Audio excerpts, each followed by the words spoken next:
Mortal dust. 4. A high school boy laid his head on the desk, deep in sleep. It was a period of self-study, and the teacher had not arrived, so the students could not contain their restlessness. They enjoyed every second of their freedom. And despite the noise and chaos, the student sleeping next to the window did not wake up. Fatty June, his best friend, knew the teacher was fast approaching and he would get in trouble if caught sleeping. So he walked to his best friend Wang Wei to try to wake him up. Before he succeeded, the latter suddenly stood up from his desk with a look of shock followed by confusion. "Fate Nexus? My death?" muttered Wang Wei before becoming even more confused. He did not know what these words meant. He just had a vivid dream that told him he would die at a very young age. Typically, he would ignore such a thing as nothing but a dream. But for some reason, he believed in that dream. "Are you all right?" asked Fatty June. "I'm fine. Just drowsy from the nap." "Well, Teacher Long is on his way, so be presentable, especially since he doesn't like you very much." Wang Wei nodded before removing a bottle of water from his backpack and washing his face.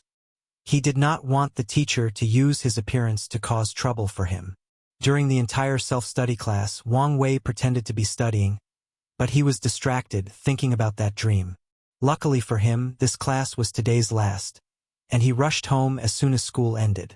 He called his chauffeur to take him home, and as soon as he arrived, his mother asked him why he did not stay for after-school activities or attend his private lessons. "Mom, I think I'm dying." Yu Yen stopped cooking and looked up and down at his son. If he did not know his son was usually a good student, she would have used the spatula to teach him a lesson for saying something so ominous. "Boy, what are you talking about?" After hearing her son's explanation, she really wanted to beat him up. "It's just a dream," she reassured him. "But it's not." Yu Yen wanted to rebut him, but she stopped herself when she saw the determination in his eyes. For some reason, she believed him, or at the very least decided to indulge him. "What do you want me to do?" Wang Wei was shocked since he did not think that far. After pausing for a moment, "Let's go to the hospital. Maybe there is something wrong with my body." "Fine," replied Yu Yen as she contacted their primary physician. Their family can be considered wealthy elites, so it was not a big deal to use the most extensive and expansive medical tests to reassure his son. An hour later, Yu Yen had already texted her husband about the situation while taking Wang Wei to the nearest hospital. Wang Wei asked the doctors to run all possible tests and they acquiesced.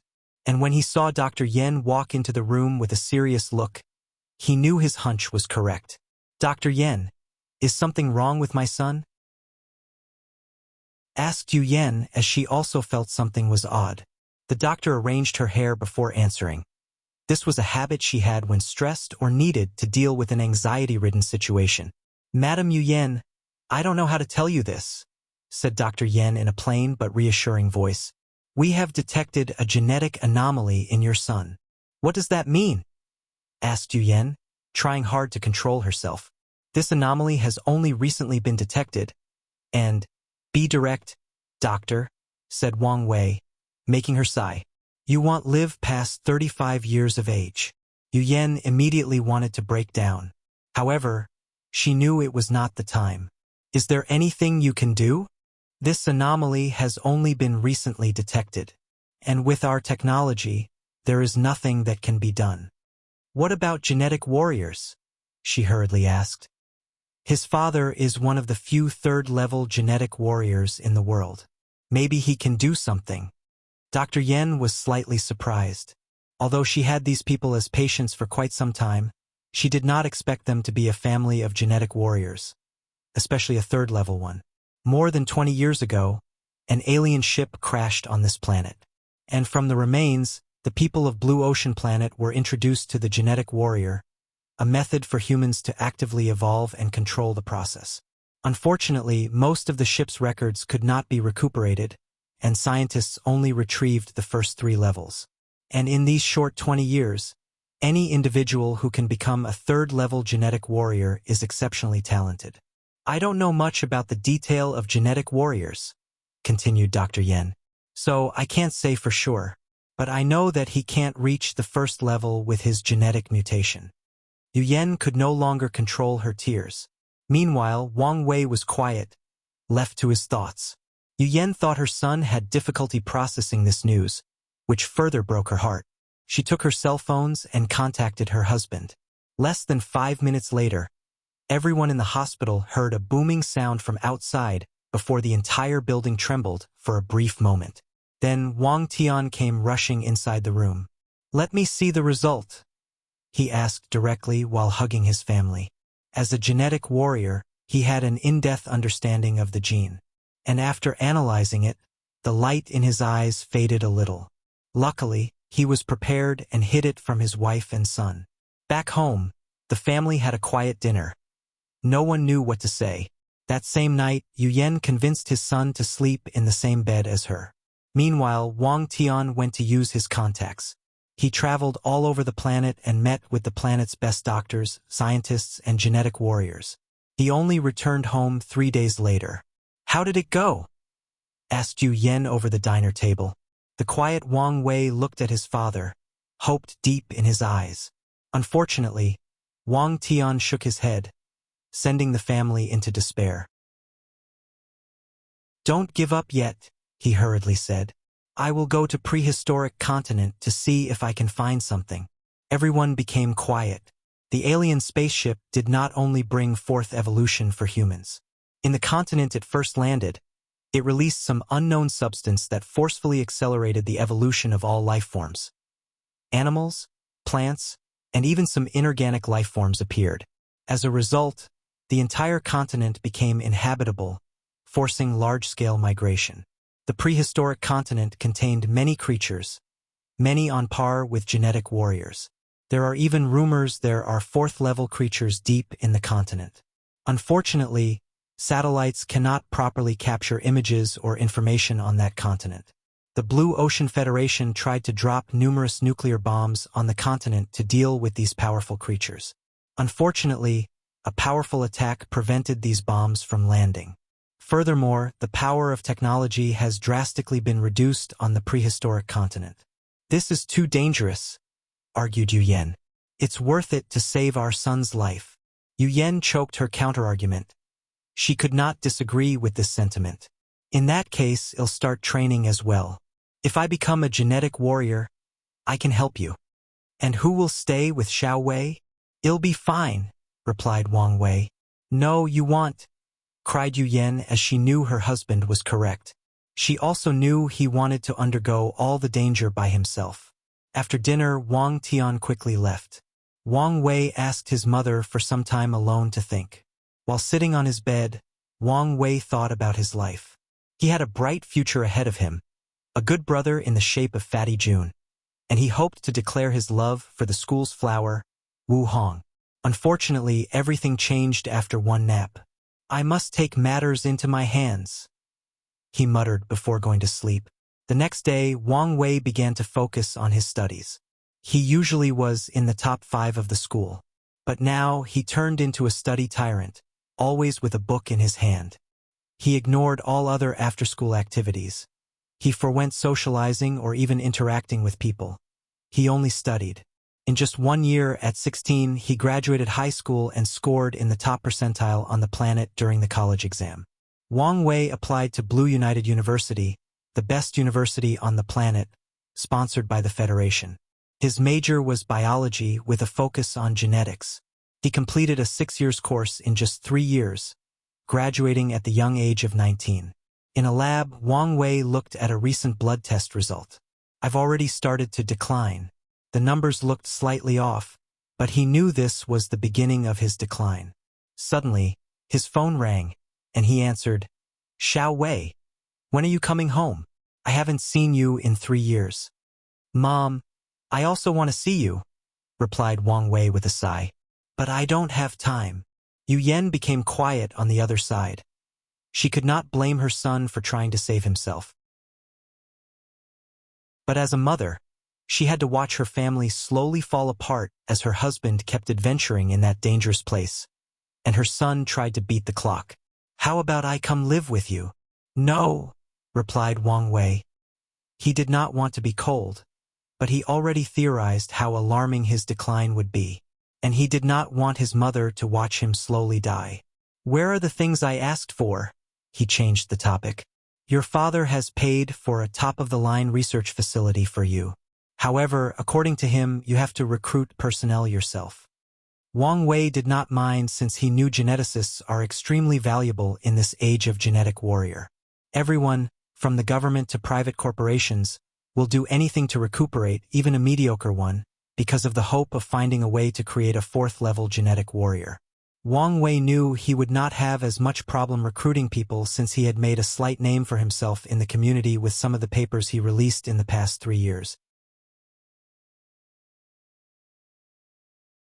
Mortal Dust v.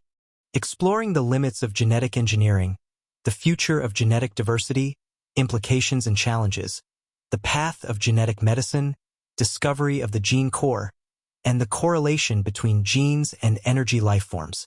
In the past 5 years, with non-stop research and unrestrained funding, Dr. Wang Wei has changed people's understanding of the genome. His discoveries in gene medicine have reduced the threshold to becoming a genetic warrior, thus pushing the planet into a new era of fast evolution. Unfortunately, such a genius, considered a gift to humanity, does not have long in this mortal world. Maybe God or the heavens envied his talent and cursed him with such a disease. Cough, cough. Wang Wei wiped out the blood from the corner of his mouth with a tissue. "Dr. Wang Wei, are you all right?" asked one of the lab assistants. "I'm fine," replied Wang Wei, his complexion paler than a ghost. While looking at the result on the computer, he took a bunch of pills from his desk and swallowed them. He coughed again, but a bit dry compared to his previous wheezing. His phone suddenly rang, and he frowned when he saw who it was. "Mom, I told why, Xiao Wei," crying. "Why your father, crying star." "What's wrong with father?" he hurriedly asked. "Your father, crying star." "Calm down. Take a deep breath and tell what happened. I promise everything will be all right." "Your father is missing." "What do you mean he's missing?" "He went deep into the prehistoric continent since he heard there was a flower that could cure your disease. However, a fourth-level creature appeared in the same location he headed, and no one has heard of him since then." Wang Wei became quiet. One of the main reasons for all his success is the odd things his father brought back from that hell of a place. And as he learned of its mystery, a part of him believed that there might really be something from that place that could cure his condition. But now, his hope was gone, and he might have lost his father in the process. "All right, I'm taking a plane home. I'll wait for you." Wang Wei stood up from his chair, prepared to tell his assistant to get his private jet ready. Unfortunately, before opening his mouth, he suddenly felt lightheaded, and everything went black. When he opened his eyes, he was attached to a bunch of machines, and someone was resting next to his bed. "Xiao Wei, you're awake," cried Yu Yen after hearing the sounds of the machines. She hurriedly called the doctor. "What happened to me?"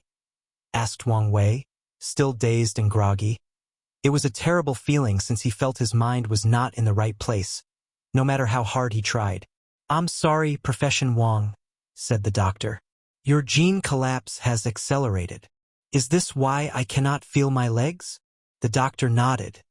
How long do I have?" 2, maybe 3 years. Yu Yen could not control her tears. "So, I was not guaranteed to live to 35. I just won't live past that," thought Wang Wei. He never forgot that dream that foretold his death. He looked at his mother, and he could not recognize her. And it was not because he rarely went home in the past 8 years, but also because the woman before him was not the mother she knew. She was thin, her skin was dull, and she had heavy bags as she had never slept a wink for years. The most significant difference was her eyes. They were listless, full of sadness and despair. "Get me my phone," said Wang Wei. He did not waste time using all his contacts to ask people for help to find his father. He offered many of his cutting-edge research, especially the gene medicines that genetic warriors sought after, as a prize for anyone who could find his father. After doing all this in front of his mother, he finally looked at his medical records. "I have no hope." That's the conclusion Wang Wei came up with. His fate was sealed, and there was nothing he could do about it. So, he decided to spend the rest of his life with his mother. He left home when he was 16 and rarely interacted with his family. And in his final moment, he decided to change that fact. Sadly, Wang Wei soon regretted that decision, as his mother watched him rapidly die before her, and with his father's disappearance, Yu Yan was simply inconsolable. Many times, Wang Wei wanted to end his existence in this mortal coil. At the very least, he can go on his own terms or have some control over his fate. But he never dared to do as he feared his mother would follow him. So, 2 years and 3 months later, he died in the hospital bed. And the world mourned the passing of such a brilliant mind. "Where am I?" muttered Wang Wei as he stood up, looking at all the chairs and students next to him. He looked at his youthful and powerful hand, feeling his healthy body. "Big brother, are you all right?" asked Fatty June. "You better stop sleeping before the teacher arrives." Wang Wei mindlessly nodded before sitting back in his seat, processing everything that had happened to him. Am I stuck in some sort of loop? Or was it just a dream? After school, he rushed to the hospital to take a whole-body test. And as expected, he had the same disease. His parents reacted the same way as his dream or first life. However, Wang Wei was different. Something ruthless awakened deep inside him, and he decided to test his theory. He did not try to cure his disease, nor did he allow his father to venture into the prehistoric continent to try to save him. When Wang Tian tried to argue, Wang Wei would be ruthless and threaten to take his own life if his father left him alone. As such, he spent the next 4 years of his life with his parents before dying a second time at the hospital. And as expected, he found himself at 16, back in the same position and in the same class. I am indeed in a loop, and it seems the purpose is to cure this disease, analyzed Wang Wei. Then, he focused on his previous experience of the past 2 lives. The approach in the first life was wrong. I should not have focused on curing the disease, but managing the symptoms and ensuring I lived to the limit of 35 years old. Wang Wei understood that his disease was very complex and could not be easily cured in just a few years. It might take decades, if not longer. Luckily, he appeared to have ample time. After school, he did not get tested or tell his parents about his disease. He convinced his mother to become a genetic warrior and his father to give him a large sum of money for investment. He used that money to acquire a state-of-the-art laboratory in just over a year. And for the next 3 years, he continued his research until, "When were you going to tell us about your disease?" asked Wang Tian, trying extremely hard to conceal his anger. "If it was up to me, never. Boy, this is not the time for you to be cheeky. Look at the state of your mother." "I'm just telling the truth," he argued back. "Telling you would only make things worse. You probably are thinking about going to that dangerous continent to find a way to save me. But I can tell you it won't work." "And how would you know that?" Wang Wei opened his mouth but could not say anything. Then, he suddenly wondered what would happen if he told his parents about the time loop. He did not know whether some god or devil placed him in that loop, but he was not happy that his fate was decided for him. Furthermore, he was unhappy about keeping it a secret when revealing the truth might make things easier for him. So, he decided to gamble and tell the truth. To Wang Wei's surprise, nothing happened, except for his family not believing him. However, he had many other ways to convince him, like knowledge about the future and so on. Then, his family established a code word to believe him easier and faster in his subsequent life. With his family's help, things proceeded smoother. In this third life, Wang Wei lived to 30 years old, 3 more than the first. However, he concluded that he had reached a bottleneck in his research to manage his disease. The fastest way to deal with this issue is with some faunus or species in the prehistoric continent. Otherwise, he might use hundreds of lives before succeeding. Unfortunately, that place was too dangerous. So, in his 4th life, he focused on creating the method to become a 4th-level genetic warrior. With the scattered data from the alien spaceship, he finally succeeded in his 8th life. In other words, it took him 4 lives of living to 30 years. However, he only had 15 years of research for each, so he spent 60 years. With both his parents' 4th-level genetic warriors, Wang Wei had access to all the rare resources in the prehistoric continent. In his 10th life, he could manage all the symptoms of his disease and live until he was 35 years old. From his 11th life onward, he focused on finding a cure for his disease. And he only succeeded in his 27th life. And if nothing out of the ordinary occurs, the next chapter should be the last one for mortal dust. But don't quote me on that.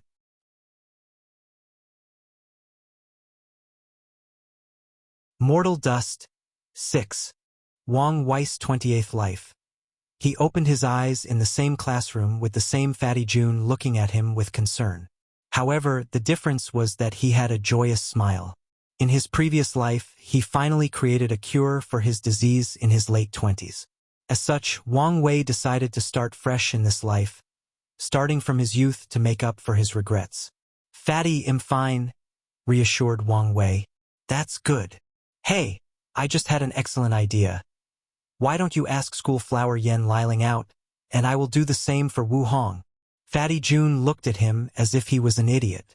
He raised his hand to touch his big brother's forehead. Are you sure you're okay? Better than I've been. Then, why are you spouting this nonsense? I just think we are only young once, so why not take risks?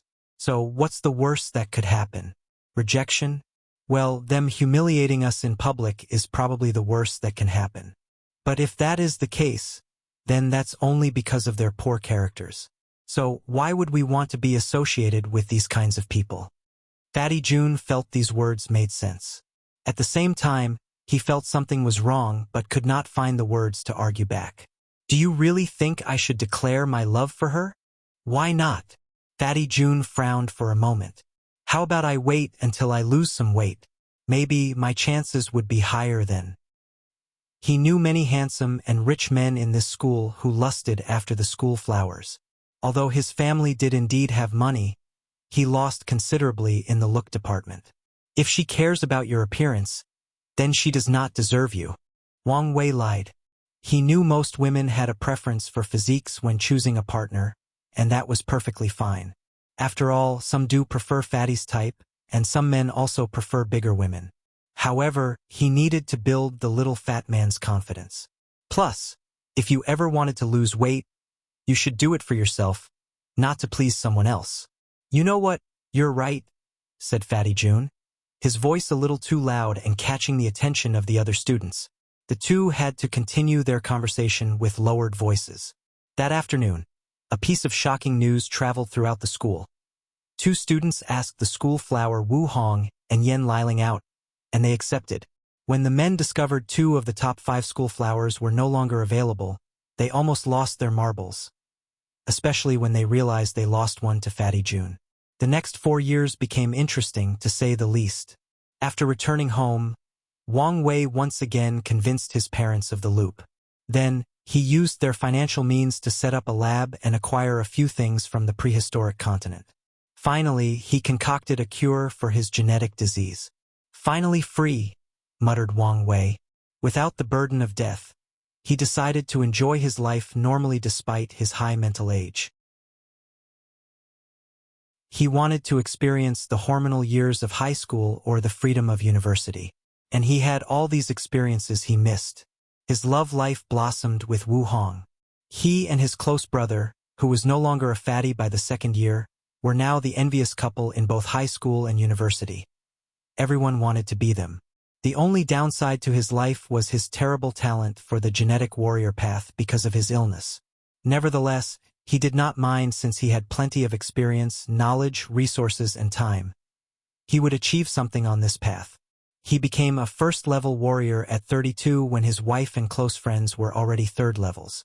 However, Wang Wei did not care about this. His life was considered successful because of the few revolutionary papers he released, forever changing the scientific world. Today, he was celebrating his 35th birthday, a special year for him. It was a grand celebration, but only a few people knew why the reclusive renowned scientist, Dr. Wang Wei, would throw such a lavish festivity. Wang Wei overlooked everyone attending over a balcony with his family next to him.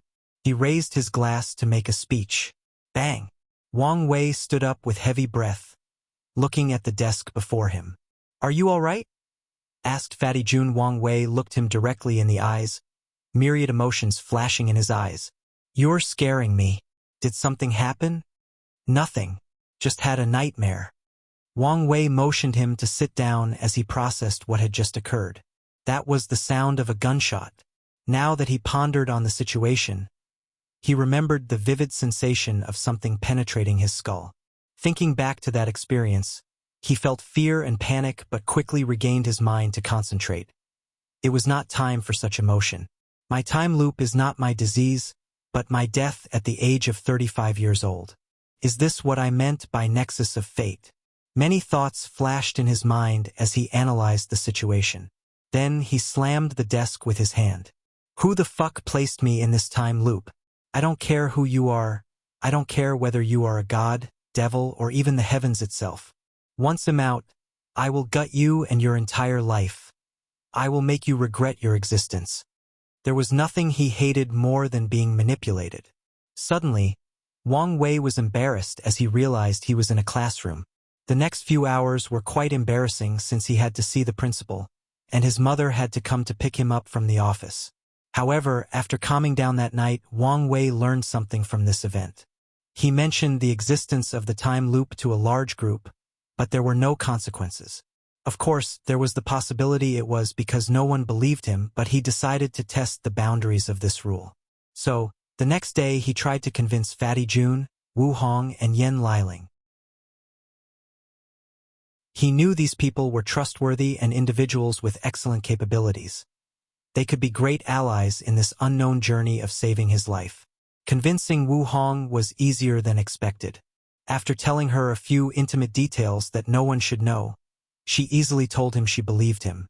Fatty Jun was loyal to a fault and told him he would believe him if he said the world they lived in was nothing but an illusion. The real issue was Yen Liling. However, after more than a month of predicting future events, she had no choice but to believe. So, the next step was establishing a way to come together faster in the next life. Then, the group began to work together to save Wang Wei's life.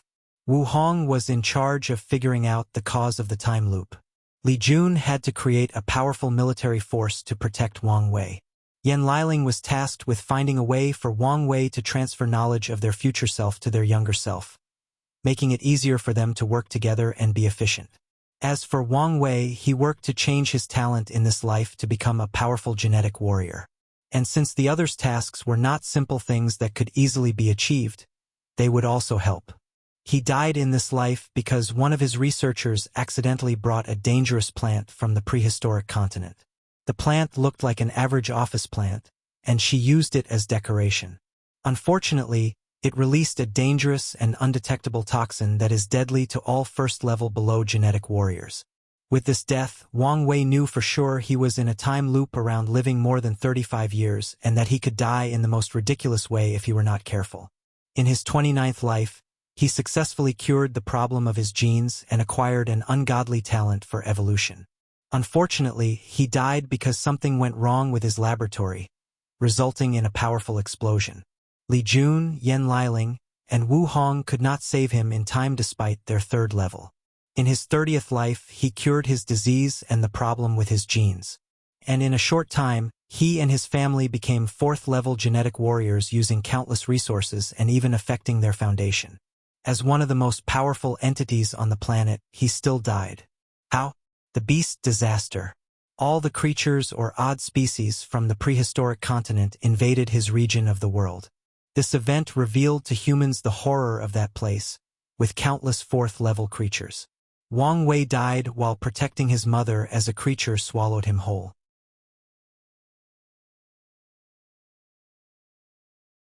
Mortal Dust. Finale. Wang Wei sat on his school desk, breathing in and out. He placed his elbows on the desk and supported his head with his hands. 30 times. That's how many times he had to experience death. And each time, the experience was not pleasant. He ignored the noise around him as he took a deep breath. He concentrated on the sound of his beating heart, slowly alienating all the noise in his surrounding. And when he could only hear the soothing rhythmic thumping of his heart, he felt calm, peaceful, and composed. Let's see if it works. He closed his eyes, using a meditation technique to enter a realm of absolute silence. As he traveled into the depth of his mind, he soon saw 5 floating lights, and a rare smile appeared on his face. He opened his eyes to look at the worried Fatty June and said, "I have something for you." "Huh? Something? Forget about that. Are you all right?" "You'll understand soon." Wang Wei placed 2 fingers on Fatty June's forehead as he closed his eyes. "It might hurt, so be prepared." Immediately afterward, Fatty June groaned as his eyes changed. It was no longer youthful and full of vigor. Instead, it contained the vicissitudes of life. Li Jun faltered for a moment, and Wang Wei supported him. "So, I failed," said Li Jun, his eyes full of wisdom beyond his age. "What life is this?" "The 30th. But you should not blame yourself. I couldn't protect you, so who else should I blame? We knew things would not be so simple. Anyway, we should focus on the positive sides." Liling's method worked. 4th-level genetic warriors have evolved their brains to detect the magnetic fields of the universe. And this process is often referred to by scientists as achieving a higher consciousness. Wang Wei's group theorized the further evolution of the higher consciousness in 5th and above genetic warriors would allow humans to transfer their consciousness into another body, abandoning the flesh and becoming pure consciousness creatures, to become soul creatures. So, they experimented to see if they could leave a piece of their higher consciousness to Wang Wei, and when he died and restarted, whatever power placed him in the time loop could bring them with him. Separating the higher consciousness took some time to achieve through technology. And right before Wang Wei's 35th birthday and death, the group proceeded with the plan. "Let's go get the others," said Wang Wei before meeting with Wu Hong, Liling, and his parents. After accessing the previous lives' memories, the team had a better chance at surviving since they did not have to go through all the hurdles of becoming acquainted and convincing each other. "It's good that at least one of our plans succeeded," commented Yen Liling. "So, what's our next game plan?" 5th-level genetic warrior. "If all of us can be this powerful, nothing on this planet can kill us," said Wang Wei. "That's not as easy as stated," added Yu Yen. "We have already theorized that further study of the higher consciousness is the way to the 5th level. But how will we achieve this stage in less than 20 years? She was correct. Achieving 4th-level genetic warrior with the limited time the group had was already a daunting task. And each higher evolution needs more energy or resources and more time. "Do you want to study temporal fields to create a time acceleration room?" asked Wu Hong. "Exactly," replied Wang Wei. "This level of technology cannot be developed easily." "Yes, but we have time." They did have time, but at what cost? Wang Tian patted his son's shoulder while Yu Yen tried not to cry. Then the group got into action. Wu Hong and Wang Wei worked on the temporal field, while Yen Liling and Yu Yen worked on the 5th-level genetic warrior path. Li Jun and Wang Tian were in charge of calculating all possible dangers that could lead to Wang Wei's death and preventing it. The group also did not give up trying to survive in this life. They tried to build an underground bunker to hide and pass the time. Somehow, a group of 4th-level creatures that had evolved underground ambushed and killed them. The next attempt was to build a spaceship and leave the planet with their research crew. Unfortunately, one crew got infected by an alien species that is a brain porosity and sabotaged the ship, killing everybody. The group tried again, this time with only themselves on the spaceship. They were caught by some abnormal cosmic phenomenon and died. On the 50th life, they completed their research. With time acceleration, the group became 5th-level genetic warriors. Their cause of death was the planet's explosion. Typically, a 5th-level warrior should be able to survive a planet's destruction with no issue.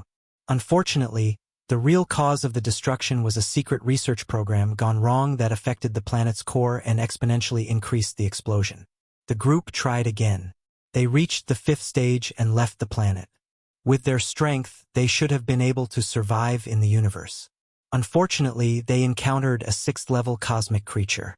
On the 59th life, they pushed the boundaries of the temporal field and created the method to achieve the 6th level.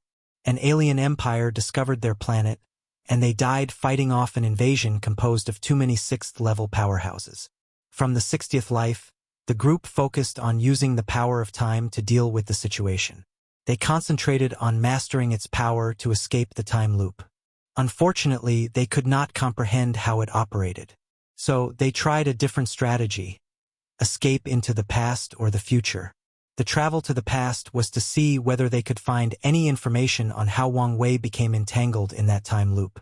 Furthermore, they wanted to know what would happen if the two of them existed. For more chapters, please visit Pan, DN0 Vel. COM. Unfortunately, this attempt was futile.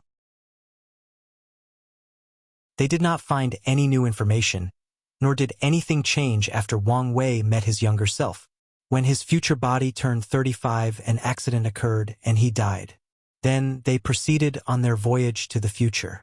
The year that Wang Wei always died was 2136. So the group wanted to know what would happen if they traveled beyond that year. Nothing occurred. And when his biological age reached 35, Wang Wei died. Then the group realized an anomaly. If they counted the time acceleration, Wang Wei had lived longer than 35 years old. And yet, previously, he always died in the year 2136. But now, after traveling to the future, they cannot understand how exactly his death time is calculated. They tried to use this information to their advantage. However, they soon gave up on this idea since they no longer knew the rules and regulations. Without knowing the exact time Wang Wei would die, the number of variables that needed to be considered dramatically increased. 100th life. Wang Wei walked on a beach, lost in his thoughts. He stopped and turned around.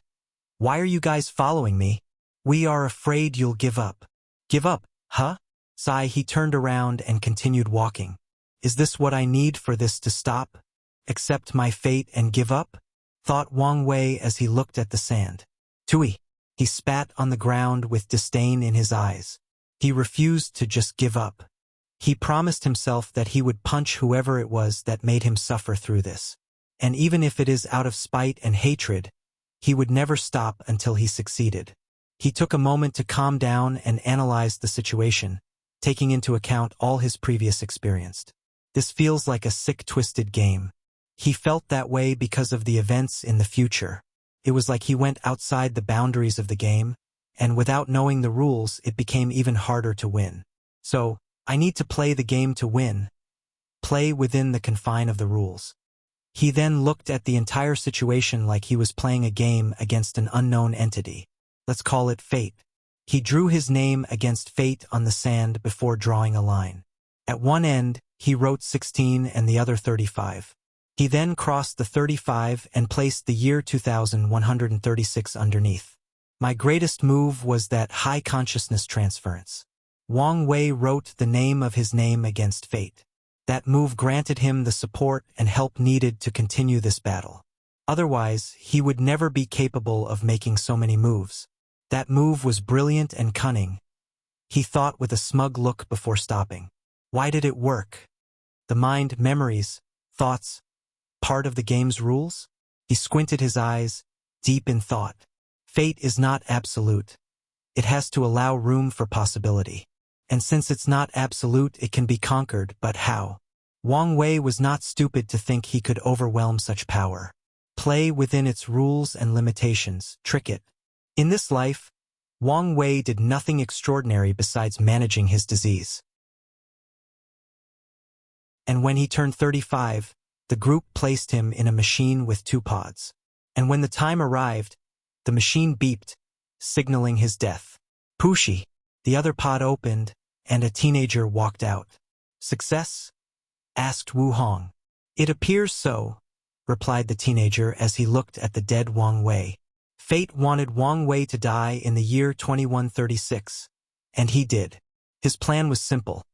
Accept his fate, die, and transfer his mind, memories, and consciousness into another body. As such, he was now a new person with a new identity. He did not agree to the plan to transfer his mind into a clone to ensure success. "So, are you really Wang Wei?" asked Li Jun. "The answer to this question is quite philosophical," he replied. He did not transfer his higher consciousness to another body. Instead, he transferred his memories and thought patterns to a prepared body with its mind wiped. On a physical level, he was different. On a conceptual level, he had a different soul, if such a thing existed. But on an existential level, he had the same memories, ideologies, likes, dislikes, fears, aspirations, and everything that made him Wang Wei. After thinking about this, Wang Wei suddenly smiled as his eyes and hair turned gray and his face changed. Meanwhile, his family dispersed since they were only projections. This was an interesting experience.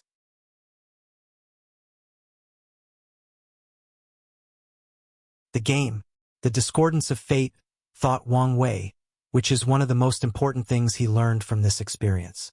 Fate is all about determinism. It deals with the absolute. Yet, it yearned for the people under its control to have unlimited possibilities and escape its shackles. Wang Wei raised his head to condense a silver-gray star and looked deeply at it. Cultivation is a process of slowly escaping the control of fate. The higher the strength, the more choice an individual has, the more capable they have of becoming responsible for their actions. Then there are the fateless, people born outside the control of fate. They are the blessed few. A better way to describe them is that the river of fate does not register them. Finally, there is another group of people that he just learned of, people who have condensed their fate star. When a mortal break free from their fate without outside influence. The influence includes finding a cultivation technique and becoming powerful. To condense a fate star, they have to be similar to the mortal dust Wang Wei, using their intelligence, resourcefulness, and willpower to fundamentally alter the course of their life or a specific event. This is not as easy as it appears, thought Wang Wei as he looked at the planet he created in a corner of the science and technology world for this mortal dust. I can control the fate of everyone present to a scary level, he thought before looking at two couples walking in the street. If he wanted, he could determine the very genetic components of this couple's descendants 100 million years from now. He could control the air particle their descendant 234,987 years from this exact moment would breathe. Wang Wei could determine the precise molecular composition of every mortal that will exist on this planet for up to a few billion years. He can determine their personality, choices, trauma, success, failures, and so many more. The river of fate should be more even horrifying than I am. So, how difficult is it for a mortal to condense their fate star? Wang Wei could not fathom the difficulty of achieving such a thing. Even he only defeated fate because he had unlimited time. There should be some people who succeeded. And if these individuals walked the cultivation journey, they would be scary. He shook his head before dispersing the fate star since it was not real. Anyway, he was still a fateless, and to his knowledge, the star granted similar capabilities. Wang Wei then teleported to the beach, where he had his epiphany. He looked at the sand, deep in thought. In the grand scheme of things, it does not make sense for fate to allow any being possibilities to become free. It undermines its core concept of absolute control, unless someone needs it to do so. Grand Tao, he muttered out loud before writing its character on the sand. The entire chaos universe is like a game, and cultivation is a way to level up. Based on the player's location, they can choose different classes: Emperor, Tao, and Immortal. In some locations, the Emperor class is not available. Wang Wei felt his understanding of fate, especially order-disorder laws, increase at an alarming rate. In this game, there are technically 12 levels. There are many rules and regulations reinforced by game masters. Heavenly Tao. Once a player does something outside the game's cognition or becomes too broken, the game master will place limitations on them. At the same time, the higher a player's level, the more rules they can learn and break. Nevertheless, the highest level player does not come close to the ultimate game master, Grand Tao. Wang Wei's eyes became more brilliant. Not everyone in the game can be a player. Some people have to be NPCs. And when an NPC becomes a player, those are the people who give birth to their fate star. Meanwhile, fateless are people born with some small bugs. Maybe there is a better analogy for them. Wang Wei placed a pin on the fateless analogy before continuing with his train of thought. After level 12, there is no way to move forward. No, some players have gone beyond that level. And in that realm, they seem to be able to compete with the ultimate game master. Wang Wei remembered when Hanjun protected him from Grand Dao and allowed him to break one of the game's rules. A taboo. From level 12 to 13, there is no path. Players have to create their own method.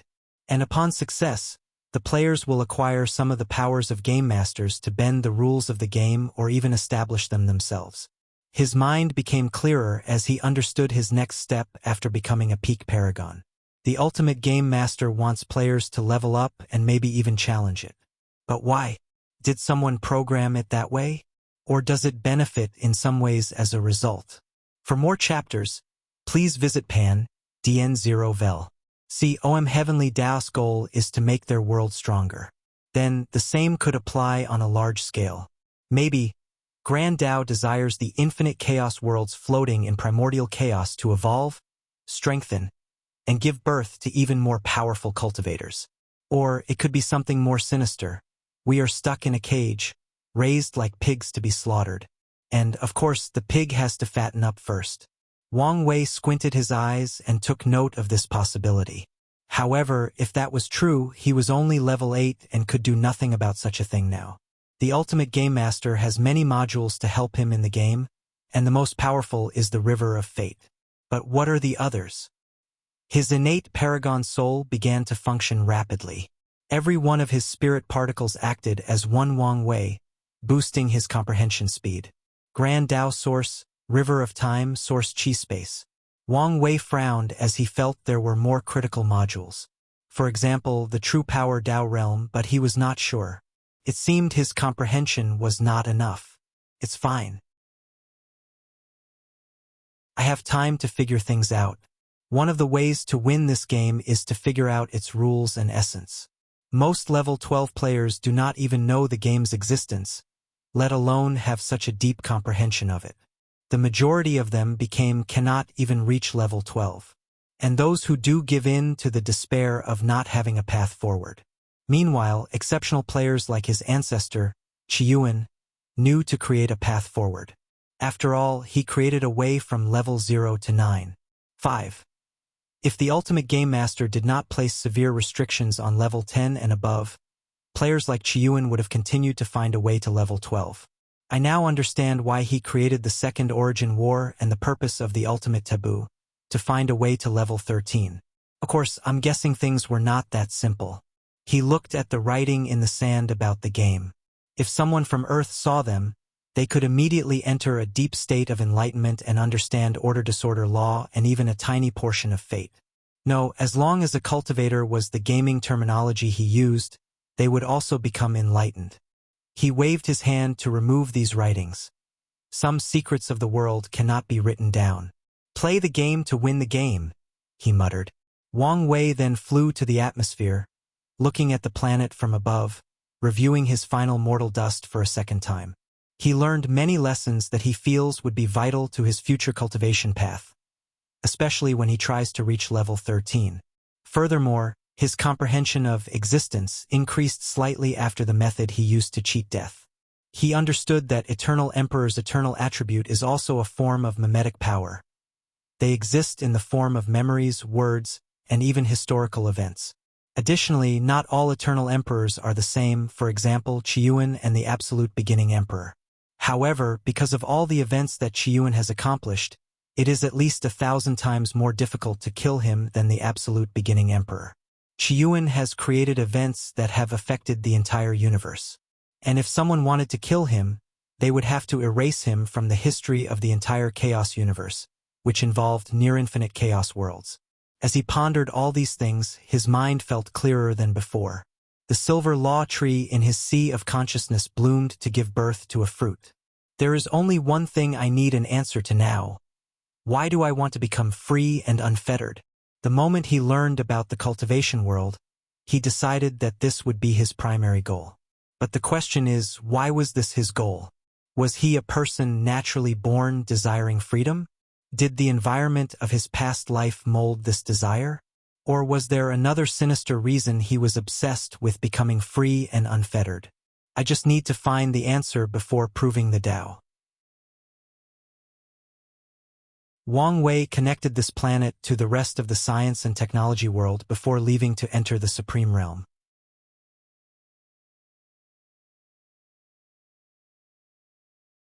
Supreme Realm. Wang Wei sat cross-legged in a mountain, deep in cultivation. The law tree inside his body shone brightly as a fruit rapidly condensed. The fruit was silver with 9 symbols, each representing an aspect of Wang Wei's fate law. Destiny, fate, karma, samsara, space-time, luck, order-disorder, yin-yang, and free will. As his comprehension reached the required level, he had no problem condensing his Tao fruit. Wang Wei could feel his laws sublimated to a higher level. They became Tao, the source of all laws. However, this was the first part of condensing the Tao fruit. The next step was to instill all his desires, goals, and ambitions similar to what occurred in the divine body realm. Not everyone can pursue the Tao, and there are differences between the people who do. Does a cultivator have their own Tao? Or are they relying on the path of the ancestor? Is their Tao heart and state of mind worthy of pursuing the Tao? All these things will determine success in entering the Supreme Realm. Wang Wei used his spiritual strength to instill his ideas and ambitions, and in the process he felt resistance. In the process, countless doubts manifested from the deep corner of his mind. He began questioning himself, his ideas, his beliefs, and whether he would succeed. Could he prove the Tao in this generation? Everything seems to be going smoothly, but is that the case? What about his plans? What will happen to the people who are counting on him? Then, there is his dream, no, his goal of becoming free and unfettered. Is that really possible? Can absolute freedom be achieved? Can his version of absolute freedom become a reality? Wang Wei pushed through everything and did not let these doubts stop him. Despite the many questions he had about his life, despite the worries, he never doubted his eventual success, no matter the situation, and kept pushing forward. After the process finished, his Tao fruit shone a little, indicating his success. The next step is to condense his Dharma body or the other fruits of his secondary Taos. Cultivators cannot have 2 primary Taos. They can cultivate as many laws as they want. But there has to be the main Tao fruit that is used to prove the Tao. Luckily, the Tao fruit can be composed of countless laws. Wang Wei proceeded to condense 2 more secondary fruits that he labeled Profession Tao fruit and Battle Auxiliary Tao fruit. The Profession Tao fruit contained the laws of the 5 elements, followed by his understanding of the other 5 professions like array and alchemy. The Battle Auxiliary Tao fruit contained soul, destruction, devour, thunder, and sealing laws. The process of condensing the second Tao fruit was simpler than the first and did not cause much trouble. So Wang Wei watched the 2 other small fruits below the main one. Next is the Dharma body, thought Wang Wei. This part of the breakthrough involved control of laws and the domain. This part was the easiest for him because of his force control skill. An enormous version of himself appeared above the mountain. If Wang Wei did not isolate the surrounding with formation, the entire Myriad Emperor world would have noticed the presence of that Dharma body.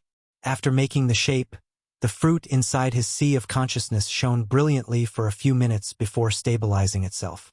Wang Wei stood before the enormous version of himself. "Not bad," he commented to his handsome self. "Last step. Well, second to last." Another enormous version of himself appeared. His physique's vision. Under his control, the 2 fused. The Dharma body then released a more mighty and profound aura. As expected, the power of River of Fate gave me a small boost. He fused his physique's vision with the River of Fate from the heavenly abode realm. And now it benefited his Dharma body. Wang Wei looked at the giant and dispersed it before summoning it. Dharma body, the Tao manifesting in a physical body. It's both real and unreal. When he dispersed it, Wang Wei felt this thing did not exist. But upon wishing it, the Dharma body reappeared again. Furthermore, he felt if it were severely damaged, he would also suffer. 8-leaf strength. Wang Wei muttered as he calculated the devastation he could unleash with the Dharma body. Not as much of an increase as I hoped for. He understood that he was rapidly approaching a plateau that his main body could reach. He then focused on how he will cultivate this realm. There are two stages in the Supreme Realm, and they are cultivated at the same time. Technically speaking, there are two stages for some people. The first stage and only stage is the fruit ripening stage. As the name implies, it is to continue ripening the Tao fruit until perfection and reaching the peak of the Supreme Realm.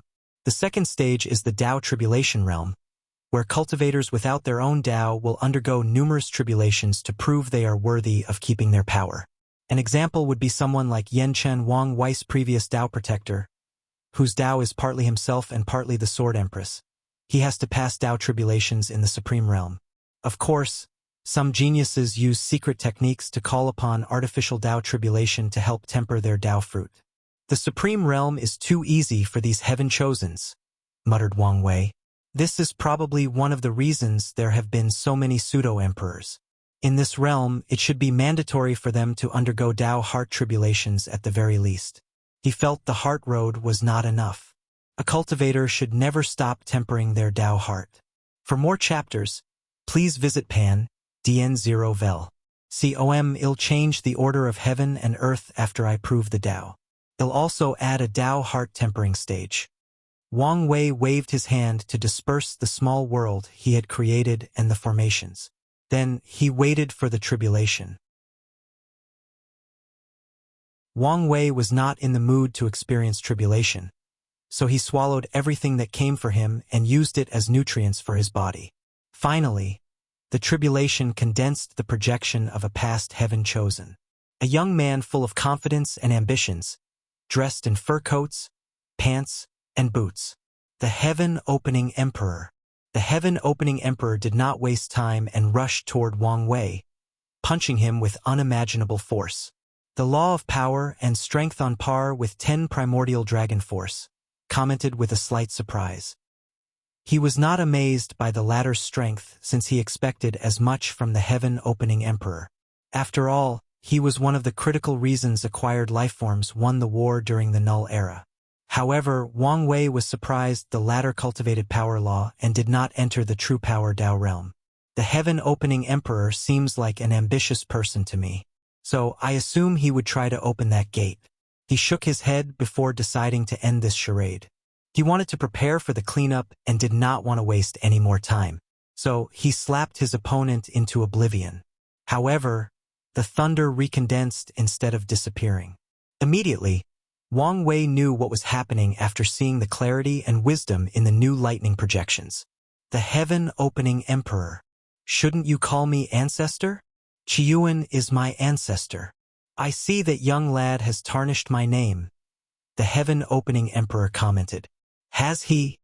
History is not always as it seems, said the emperor as he looked into the distance.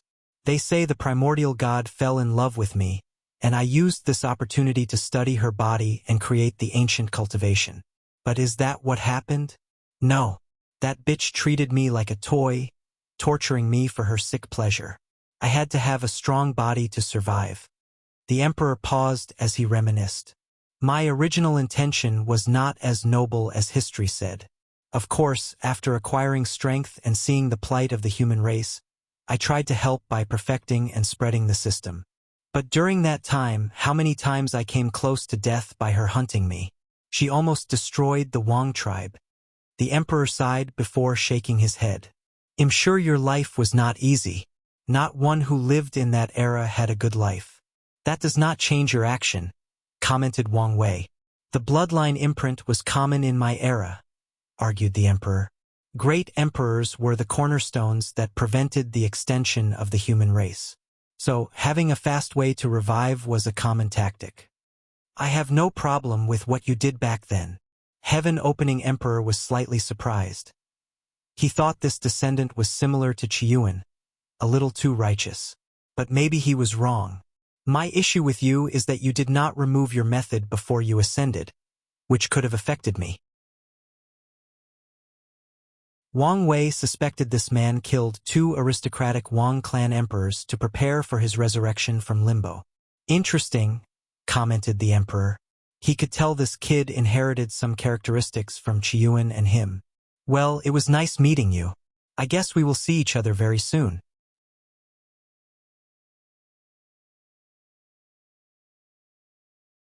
Heavenly Book. Wang Wei's reaction to the heaven-opening emperor has everything to do with trust. He can trust his ancestors to some extent after analyzing their deeds, interacting, and his wife's personal experience with them. Nevertheless, he would never completely trust them since the number of people he trusts completely can be counted on one hand. As for the heaven-opening emperor, he is in the category of people Wang Wei can trust once he is on the same level as them, with no overwhelming power disparity. Once that happens, he has no trouble reuniting the Wang clan for his benefit. He looked in the distance before disappearing and returning home. He first went to check on Li Jun and the others.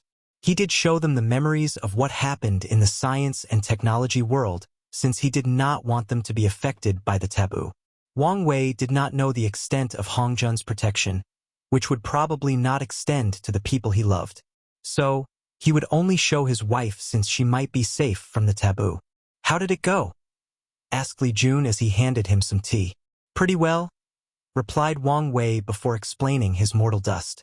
What about yours? Pretty standard. I became a murderous psychopath, a mighty general, a conqueror, and a battle-addicted martial artist. The only interesting aspect was when I was a corpse and worked in samsara for your life-death incarnation. That should have been quite the experience. What about the 8 Extremity Foundation? It worked. I did what you told me and sent all my clones to the space-time incarnation. They are now all quasi-emperors after cultivating in a parallel timeline. What did Liling decide? She said she wants to take at least try. Wang Wei nodded. Yan Liling's talent is better than Li Jun despite being way weaker than him. So, she wanted Wang Wei to preach existence to her and see if she could walk the 9 Extremity Foundation. Wang Wei also plans to do the same for his mother. He wants his mother to have the strength of 7 Leaf before proving the Tao. She has to have the power of a failed 9 Extremity Foundation. And he's prepared to go to extreme means if necessary. He chatted with Li Jun for a while before seeing his father. Once he reached the Wang clan's mountain, he saw the latter fishing before a small pond with a dazed look. Are you all right? He asked as he sat next to him. Oh, you're here, replied Wang Tian. I'm fine, just thinking about something. Where's Mom? She went back to her clan. Is everything all right? No, just a normal visit. I see. So, what's on your mind that you did not even go with her?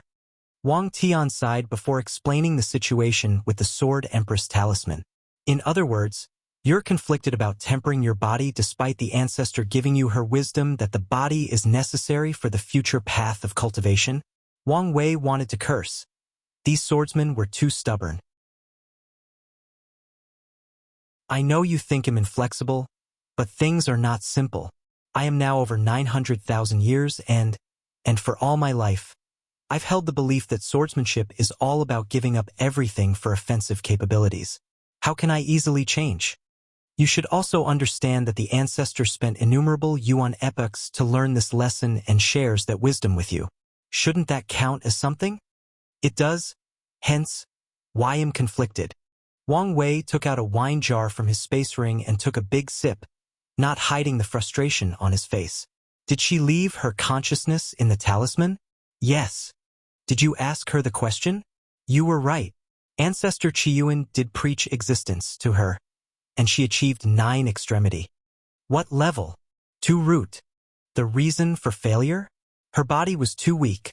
Wang Tian replied with a bigger sigh. So, are you prepared to walk the same path as her? With your talent and my guidance, achieving 5 root should not be a problem. I don't know. Well, figure it out. Wang Wei disappeared and returned home to see his wife. These pure swordsmen are truly the most stubborn people I've met. The older and more powerful they are, the worse they become, Wu Hong replied. She also suffered this frustration when she tried to convince Sword Empress to temper her body.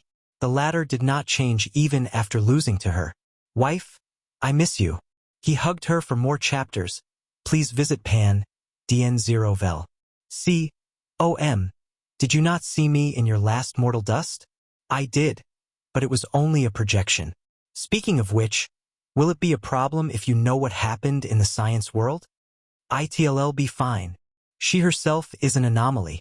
Although her powers and memories are limited, she still has some privileges. Wang Wei then shared everything that occurred. Your game analogy is quite the perfect way of looking at things, commented Wu Hong. However, you underestimate the players who condense Fate Star. Oh, is there something I don't know? After condensing the Fate Star, they will undergo an awakening where they experience the essence of the universe or the essence of the Tao. The result of this process is a terrifying ability that you would refer to as cheat ability or golden finger back on Earth. Wang Wei's mouth twitched. Is it that bad? It varies based on the individual. But I remember one of the scariest Fate Stars I met, continued Wu Hong. Heavenly Book Paragon, a peak paragon and controller of the Heaven Grand Tao Source. She squinted her eyes. He is one of the few people I've never defeated in my life. And honestly, during our fight, I don't think he fought me with all his strength during our fight, yet we tied. He's that good? Do you know what his ability was? It was a novel. You have to give me more than this. Let me finish, replied Wu Hong before pinching him. Imagine your life was a story written from birth until you become a paragon and beyond. Then, the author of that novel reincarnated in his own book.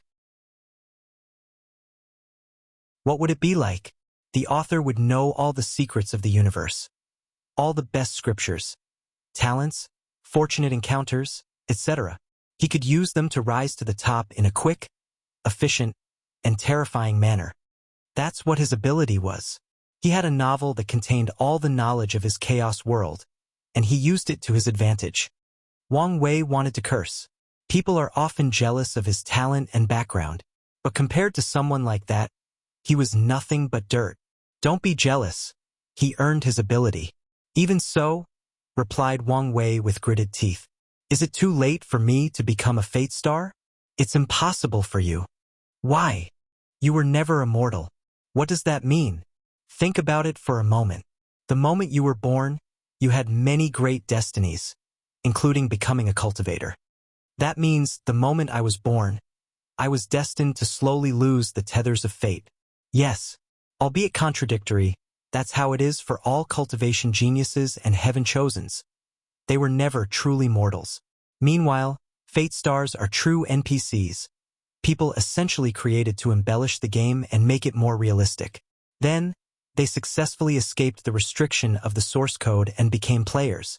No destiny, no luck or help.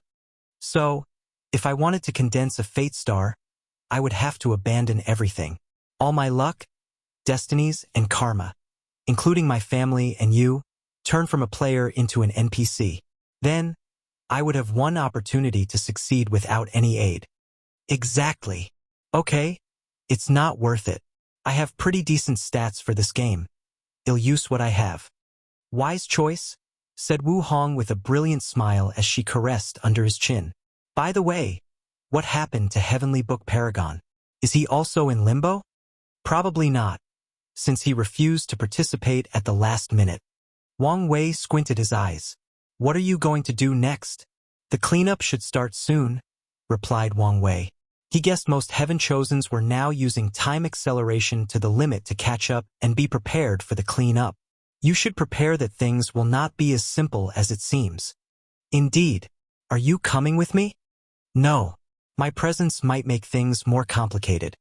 She had an inkling of the reason for the cleanup, but she was unsure of the detail, nor did she care to inquire. And she also felt things might become more complicated if she appeared. Wang Wei checked on Wang Ju to prepare for the upcoming events. He then checked the alliance with the demon race and ensured no problems. He did his duty as sect master. A little over 200 years later, Heavenly Tao announced the beginning of the clean-up. So, he flew to the lifeless domain along with everyone else.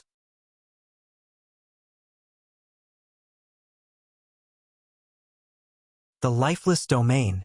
Wang Wei was in the midst of teleporting outside of the lifeless domain when he sensed something. So, he told the team to go ahead and that he will be late. More than half an hour later, he arrived. Did something happen? Asked Li Jun. No. I sensed an opportunity that would accelerate the rate I condensed my black holes, so I went to get it, replied Wang Wei as he looked around. The clouds were red, and the soil was a death gray. He could sense a terrifying, baleful aura in the surroundings that could easily corrode the body and soul. The laws of heaven and earth were chaotic, making void-shattering realm and saints almost useless in this place. The space was chaotic, thus preventing teleportation through normal means. "What a terrible place," commented Wang Wei as he looked at a humongous red door not far, and all the Heaven Chosens gathered around. "Really? I like it," commented Li Jun. "Of course you do. This place is like a small haven for you," commented Yan Liling. "These baleful auras are a booster for someone who cultivates slaughter Dao. I wouldn't say it's a haven." Wang Wei ignored the couple as he observed everyone present.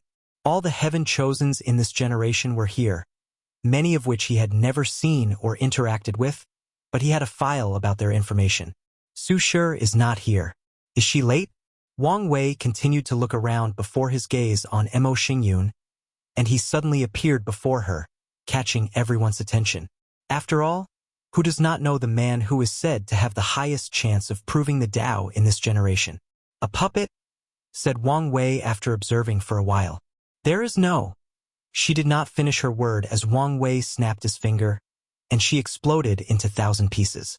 "You can leave or suffer the same fate as the construct," said Wang Wei to the people of the Mo clan.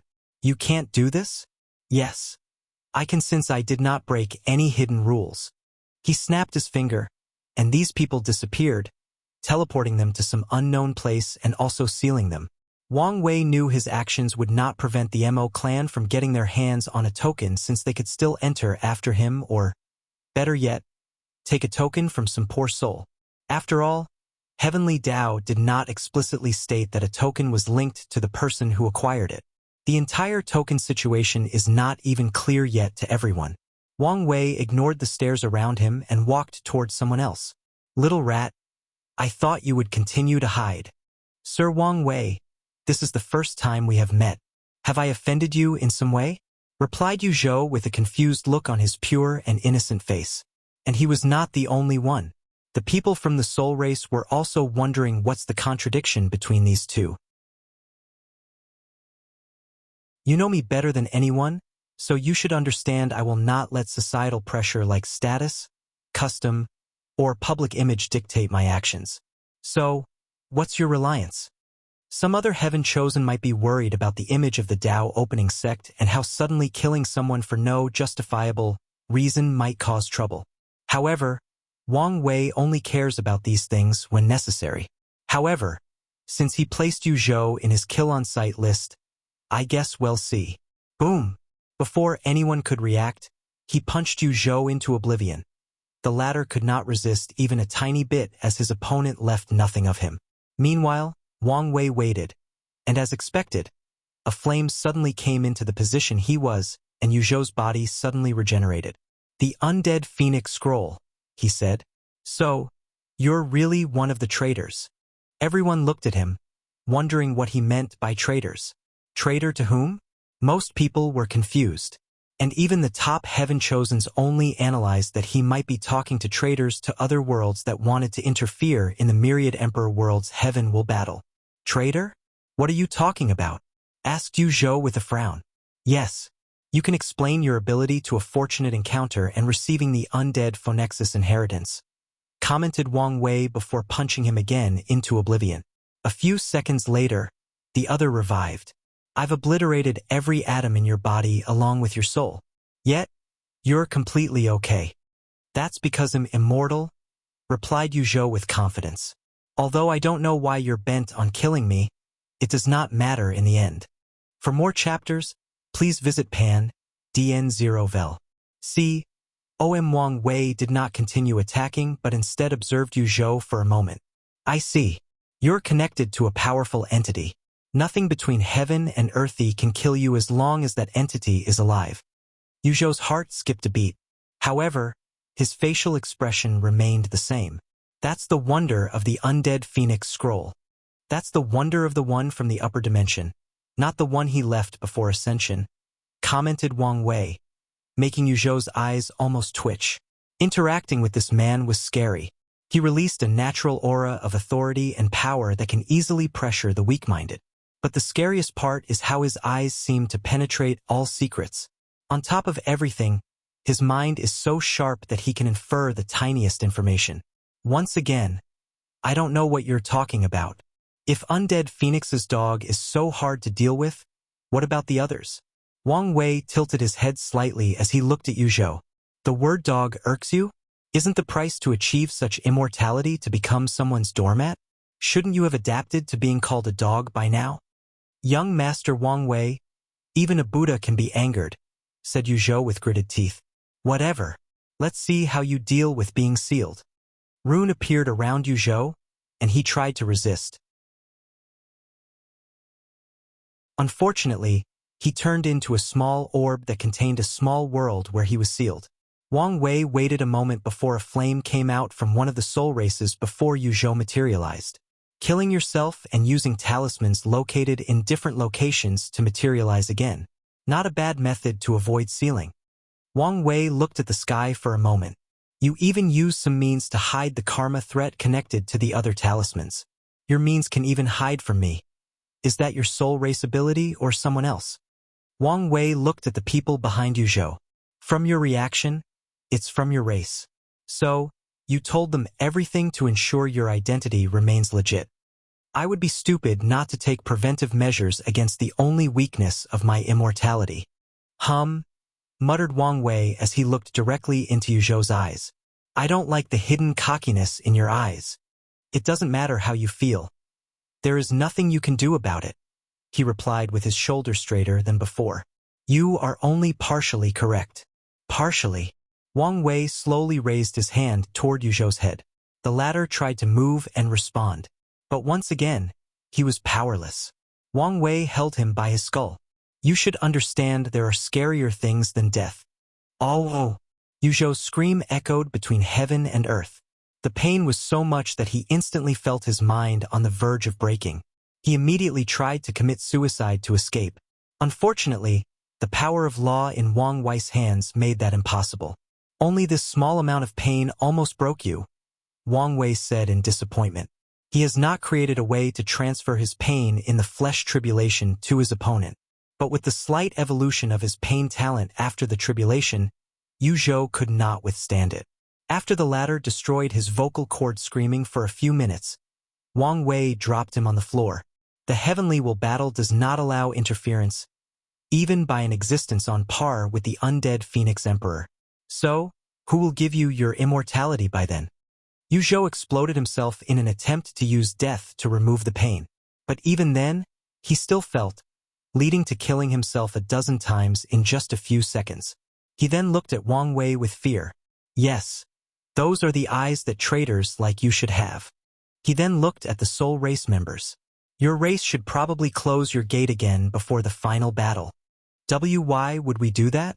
This idiot just revealed that he has a method of being immortal. You can imagine how many people would do anything to get their hands on it, even if they must become someone's dog. Their faces changed. Some emperor lineage and even hidden old monsters would pay anything for such an opportunity. Yuzhou's face changed as he immediately realized Wang Wei's plan. With the information he revealed, he would raise the soul race's suspicions. Then, he revealed his immortality, forcing them to close their gate and limiting his movement and resources. And if he abandons this identity, he will become more suspicious. Not to mention, he will have to hide from immortal powerhouses interested in his immortality. No, eternity. Wang Wei turned around to look at someone who was observing him not far away. Tian. Their eyes met, creating sparks.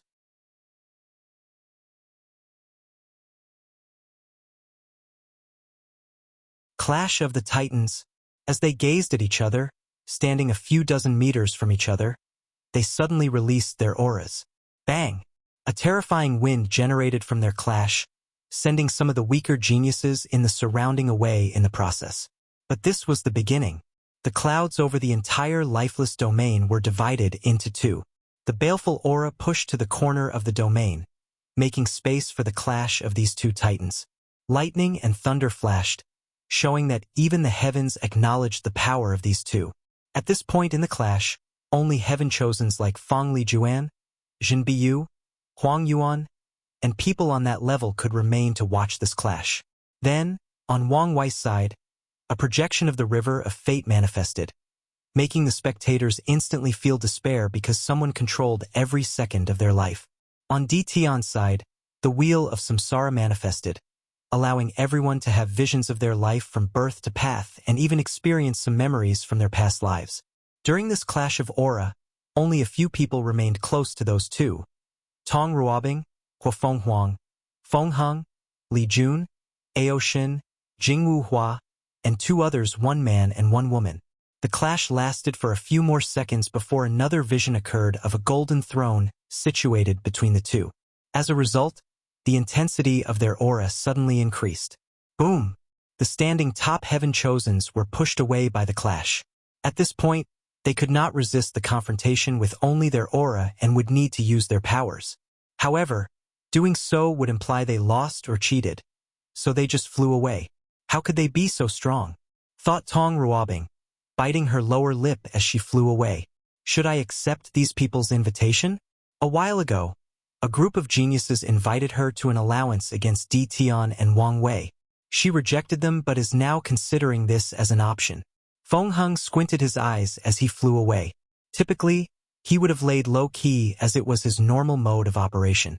However, he also needed to show his fangs once in a while. After all, the battle is one of the best ways to temper the mind. Of course, the main reason for his actions was because his situation was not the best in the Tai Profound Gate since the deception trial. Many of the upper echelons were suspicious of him. If it were not for another secret group inside the gate and his own power, he would have been discovered and forced to run away. As for that secret group, he could guess who it belonged to. He looked at Wang Wei's display of his might with countless thoughts flashing in his mind. The other also flew away from the center of the clash, and each had their own thoughts regarding this battle. Meanwhile, Wang Wei and Di Tian continued their conflict. The Golden Throne moved back and forth between them, with one having the advantage only momentarily. Then, they suddenly stopped simultaneously, and everything returned to normal. They looked at each other for a moment before walking away. As expected, thought Di Tian as he regrouped with the D clan. He found a way to make up the gap between us, most likely with the unorthodox way of 9 extremity. Now, the question is, will he break the limit? By all odds, there should be no way for this to be possible. After all, 9 Pillars was someone above the Emperor realm and spent countless epochs before discovering a unique treasure that would allow someone to reach 10 extremity. And since this treasure does not exist in the lower dimension, there should be other ways to achieve 10 extremity. As long as it's him, there is a possibility, thought Di Tian. I should have gone above and beyond to kill him. His aura is different, thought Wang Wei. It's more ethereal and noble. Did he find a way to reach 10 extremity? If that's the case, I cannot be as relaxed as I used to be. He reunited with his group before using his divine sense to communicate. He's acting outside of my expectation. Who? Yu Zhou? Asked Tai Gang. Not him. Yu Zhou was a disappointment. He first acted calm and collected but lost his bearing after being called a dog. Wang Wei did not know why that word was triggering for him or whether the latter's pride as someone from the upper dimension made it so easy to play with. I thought Di Tian would have allied with these traitors, added Wang Wei.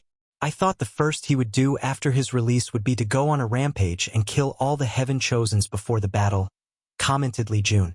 The sleepers are gone, so it's harder for him to assassinate anyone, said Yen Liling. He could still do it himself, added Tai Gang. Maybe, he's waiting for the appropriate time. Maybe, said Wang Wei. After Di Tian reunited with his family, he looked in the direction where Yu Zhou secretly escaped with the soul race. He experienced the mental beating Wang Wei gave that man. Are those the people Little Seven talked about? A couple of thousands of years ago, the Western continent, Di Tian suddenly opened his as he sensed someone inside his formation. He saw a young man smiling at him with a scar on his chin. Little Seven, Di Tian muttered, joy flashing in his eyes. He did not know how long since he experienced that emotion, but it appeared today. No, I should call you Five-Finger Emperor now. For more chapters, please visit Pan, DN0vel. C.O.M. It's Five-Finger Paragon. However, You can call me Little Seven. So, you've reached such height. Tian reminisced about where he created Little Seven.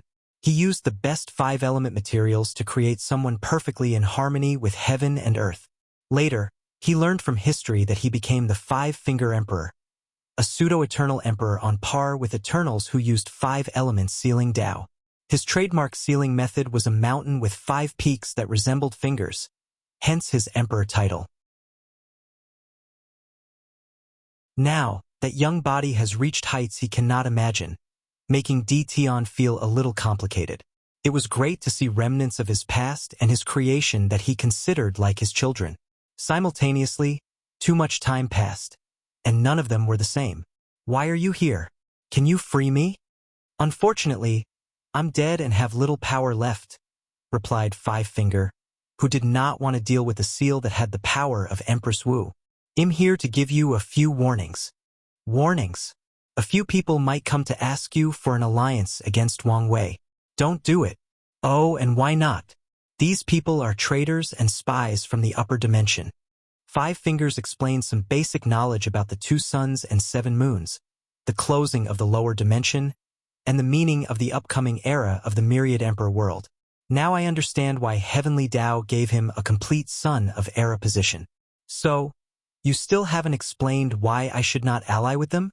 He would work the devil itself if it could assure his victory. Five-Fingers sighed, a little frustrated on the inside despite expecting this outcome.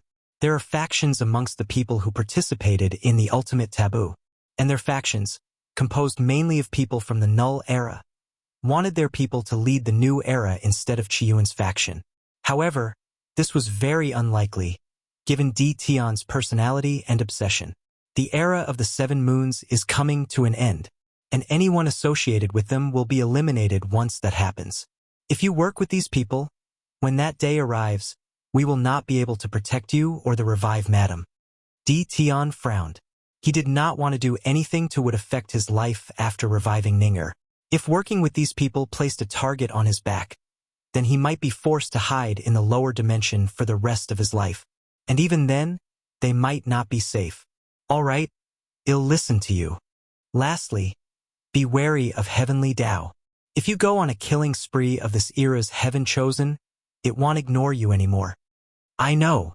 Tian knew that if Wang Wei did not rise, Heavenly Tao would accept him taking the throne because of his overwhelming strength. However, with the current situation, if he began to affect this golden age, the latter would again scheme his downfall. Is there anything else? No, replied Five-Fingers. I wanted to help you more, but my situation is not good. Are you and the others all right? Tian created 12 humans that he considered his children before creating Ninger. Of the 12, 5 became great emperors, 3 became primarchs, and the other 4 became insurgent Tao monarchs. Little 3, Little 4, and Little 9 all died, said Five-Finger with some sadness. As in complete death? Yes. Tian sighed as he remembered these kids. Little 3 was a great emperor, and Little 4 and 9 were primarchs. Did they die in the war? Although he had some knowledge before the Null Era, they were incomplete. Little 3 and 9 died in the war. Little 4 died in the upper dimension. Although immune to life and death, it saddens me to hear of their departure. I'll make a grave for them that I can worship. They would be pleased, replied Five-Fingers as he began to fade. He looked at his body before cupping his hand and bowed politely. Father, it was nice to see you again. Tian smiled before nodding his head. As he watched his son disappear, he looked dazed for a few minutes before sitting down and continuing his cultivation.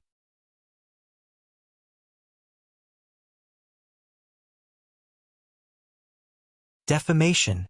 After this intense battle, many people could not help but look at these two with horror, especially Tian. Most people thought he had ceased to be a viable candidate for the throne. But after disappearing for more than 100,000 years, he showed up to declare the throne was his, and only one other person may stop him. At this point, they all have the same thoughts. Do whatever is necessary to get rid of the two. It could be poison, alliance, formation, or assassination. Some daring one even thought about breaking the Immortal Avenue Pact and asking their faction to send some of their immortal ancestors to get rid of these people. Tion calmly looked at everyone's reaction and guessed their thoughts and planning for the future. I need a powerful general. He foresaw the possibility that the battle between him and Wang Wei might be very close. And such a battle, anything could tilt the result. He did not care for these people's alliance and used cannon fodder to try to kill him. However, if he has to spend time dealing with them, it would mean his origin essence, spiritual power, and stamina are not at their peak. And in a battle of such magnitude, the slightest difference could mean losing. So, he needed someone to deal with these people and ensure he remained in peak shape. Of course, he was not the only one who came to this conclusion. Wang Wei predicted this possible outcome long ago. Hence the reason he wanted Li Jun to reach immortal venerable strength. You know what to do, right? Don't worry, replied Li Jun. None of them will touch a hair on you. You will be in perfect shape before you fight him. What about you? Asked Wang Wei. I've practiced the secret technique you gave me, replied Tai Gang. With Yen Liling's pills, I can pay a certain price to achieve immortal strength. Very well. Wang Wei nodded before continuing his observation of everyone present. Chun Chun from the Origin Weapon Mountain was not here, but he was not surprised since his Fate Shadow Guard told him of his departure. Su Shi is also absent. However, he did not have any information on the latter. He knew the academy had a plan to deal with her obsession with Lin Fan. Unfortunately, only the headmaster and a few people knew of the plan and its outcome, and the academy has kept its mouth shut on her fate. Regardless, their people were here to acquire a token for her. Besides Tong Ruobing and the Origin Weapon Mountain, the people from the other main profession factions did not show up. Wang Wei expected Lu Cheng from the Origin Pill Dao sect to suddenly rise after the inheritance of the Flame Emperor. As for Wu Ming from the Origin Rune Palace, he guessed this guy was probably trying to destroy the faction from the inside. Xiao Songxi was giving him a complex look. After a quick analysis, he could guess the reason. The Star Sage bloodline of the Baishi clan told him how to win this generation's Heaven Will battle. And the answer is simple if you think carefully. Kill him and Tion or cultivate the Nine Extremity Foundation. Killing them would require an almost impossible elaborate plan or breaking the Immortal Avenue Pact and asking an insurgent to take action. However, such an act would have political ramifications that would lead to the destruction of the Baishi clan. So, Xiao Songxi is bitter since he knows his chances are slim to none. Wang Wei then focused on Yi Lianxing, heaven chosen from the deep squid race that called himself the Abyss Squid. He was one of the people who remained standing beside Tong Ruobing and the others. This guy gives me a creepy vibe and a dangerously family aura that I cannot completely identify. I should place him on my killing list. Wang Wei calculated he could probably kill 1 or 2 more people before affecting his Era Sun title. And he is pondering using it on Yi Lianxing as his intuition told him this man had a secret that could become a variable in the upcoming battle. Let's observe for a while. He did not want to rush into something and die because of the unknown. He was not stupid or cocky because of his strength. Wang Wei looked at Ao Shun and frowned. He sensed a powerful treasure that hid the latter's real body. Nevertheless, he felt some sense of familiarity with his aura. Where did the demon race find such a treasure? And where did they get such a powerful heaven chosen? The Sleepers or the Fate Shadow Guard have not infiltrated the core of the demon race. Countless thoughts flashed inside his mind as he pondered the information he had. He remembered reading about a secret project of the demon race ages ago to create the ultimate bloodline. Ultimate bloodline? Atavism? Did they want to create an innate creature? Or maybe a creature that contains all the demon race's bloodline? That would be interesting. He moved his eyes, making everybody's heart skip a beat. Every time he focused on someone, everyone else became tense and worried they would suffer the same fate as Yuzhou. Wang Wei glanced at Yang Guowei from the Yang family before moving his eyes. Then, he sensed some tension between Jingwu Hua and Ao Shun. While he observed things, someone walked toward him. It was a man with gray skin and yellow eyes. Wang Wei recognized him since he was one of the few who stood next to Li Jun and the other top heaven chosens. For more chapters, please visit Pan, DN0vel. C. O.M. You're Wang Chang's descendant, aren't you? And you are. Yin Zhen from the Body Dao Cave. Wang Wei frowned. He knew about the Body Dao Cave since they were an emperor lineage that dated back to the ancient emperor era with 4 great emperors. The founder of that lineage was a body refining fanatic and was the first pure body refiner who proved the Dao in that era. He called himself the body ancestor and wanted to spread a complementary body refining technique to the origin system. Unfortunately, body refining was too painful, arduous, and required too many resources. Most cultivators were satisfied with the minimum tempering they had to do for the origin system, resulting in his dream being crushed. Over time, the Body Dao Cave became the place with the best body refining techniques.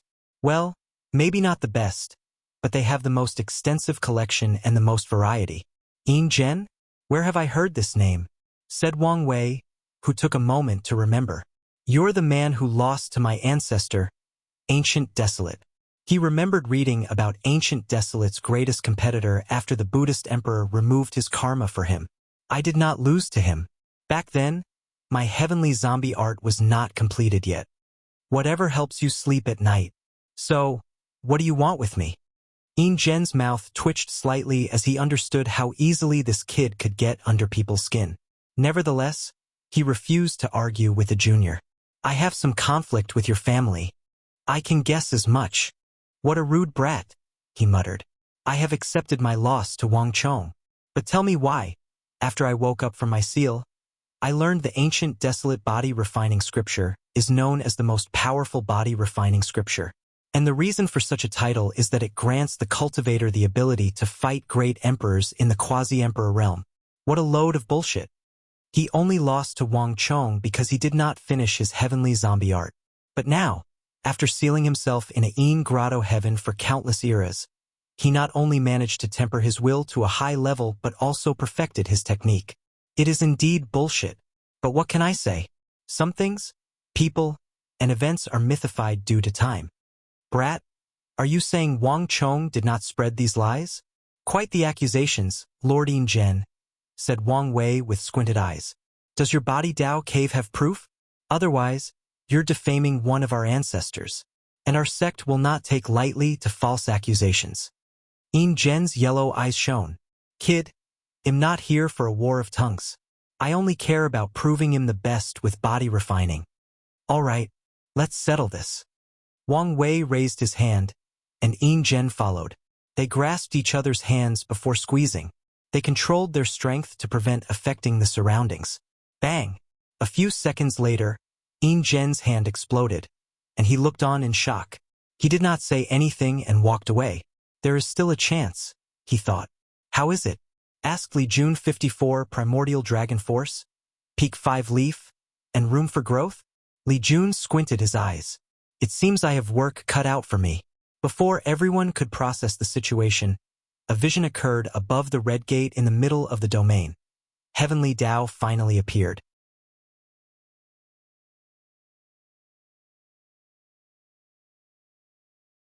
Oddity.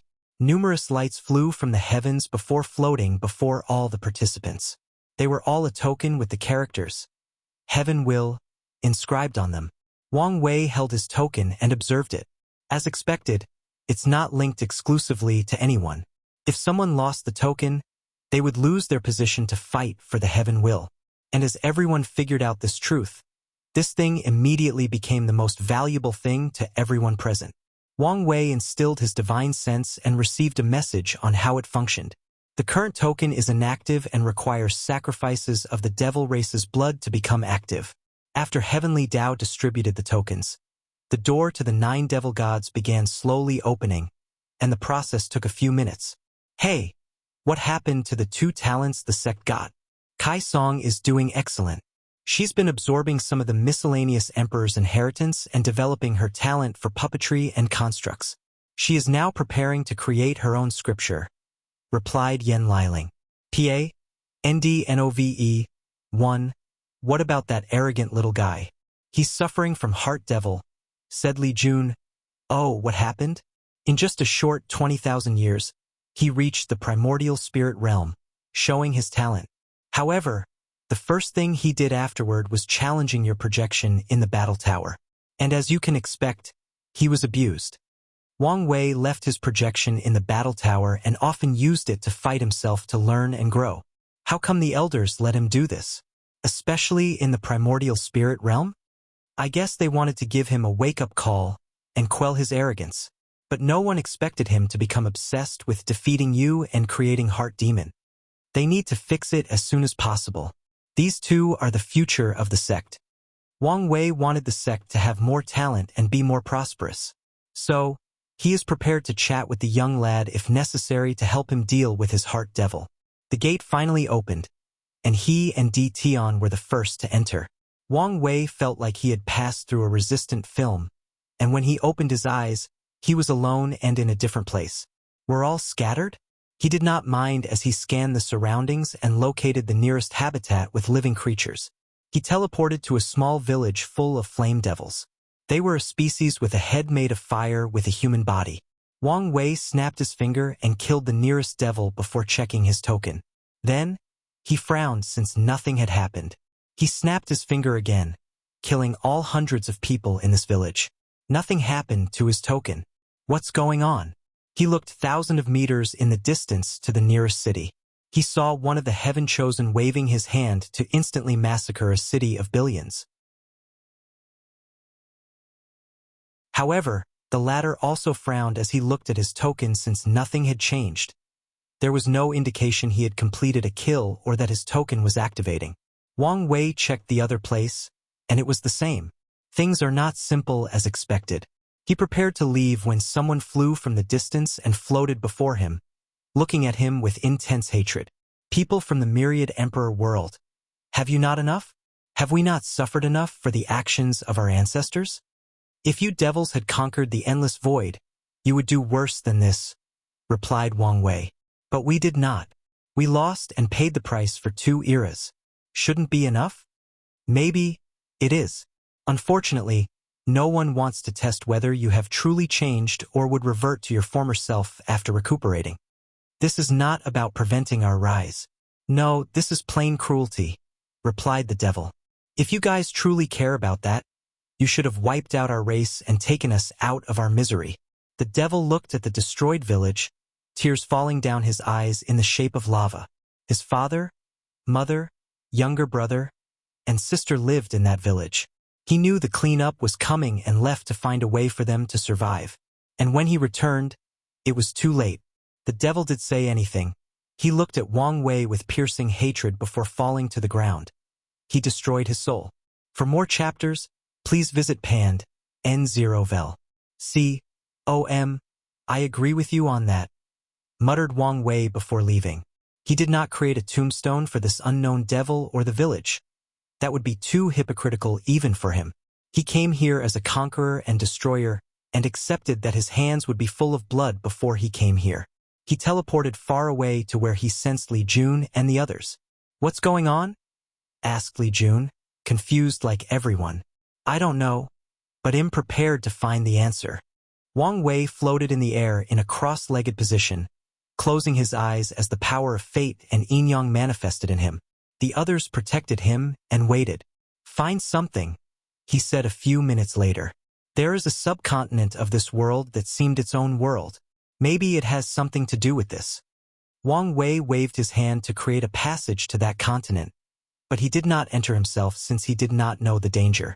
A gigantic hand appeared above most of the 9 devil gods' world and instantly caught 90% of the Heaven-Chosens before pushing them into that tunnel. Wang Wei and the group waited. They could not see beyond the tunnel, but they could sense the life signs of these people. While waiting, everybody else's Wang Wei did not catch soon arrive around them, looking at the channel and figuring out what had happened. After 15 minutes, the group decided it was worth trying but took out their life-saving talismans, just in case. Wang Wei found himself in a regular place. The only anomaly was a protective film that rose to the heavens. He walked to it and touched it. What is it? Asked Li Jun. We can't enter the 9 devil god until we fulfill some condition. Wang Wei could feel the power of this film was terrifying. It reminded him of the time he asked Wu Hong to show him the power of an eternal emperor. How is that possible?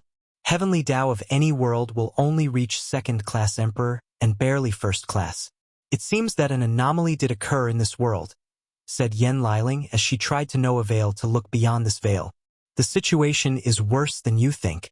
Whoever laid this film should have the power to hide this small world completely, said Wang Wei with a frown. But they did not. Is it the surviving devil gods? But they should be in a weakened state. Even if they sacrificed all their powers, could they do something like this? Added Taigang. Could they have revived? But that would mean they removed Empress Wuxia and all the other emperors who reinforced it, said Li Jun. Could it be the people from the upper dimension? The revival of the devil race does not benefit them since they would need a long time to recuperate and pose a threat to anyone.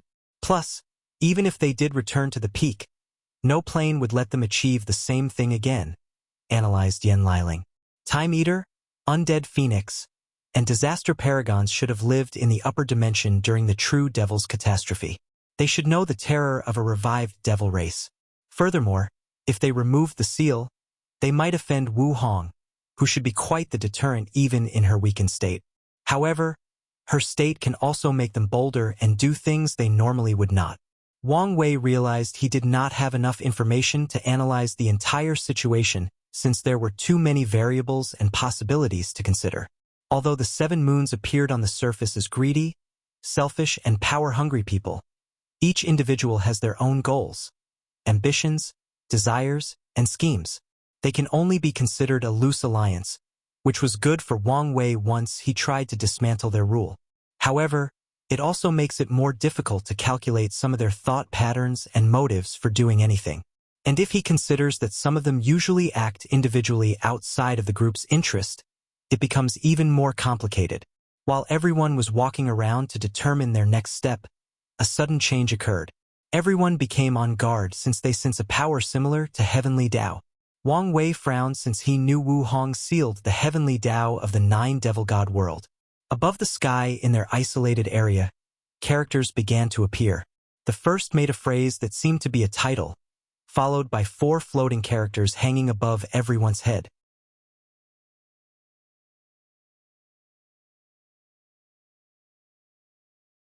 The Game of King. The Game of King. King. Advisor. General. Soldier. Everyone looked at the character and the message to choose a position. These heaven-chosen quickly analyzed they had to participate in some chess game to enter the 9 Devil God world. But what was the point of this? And why would they need to choose which pieces they are? Wang Wei had similar thoughts as these people, but he saw more than them. He detected an absolutely terrifying and brilliant use of order Tao from these characters.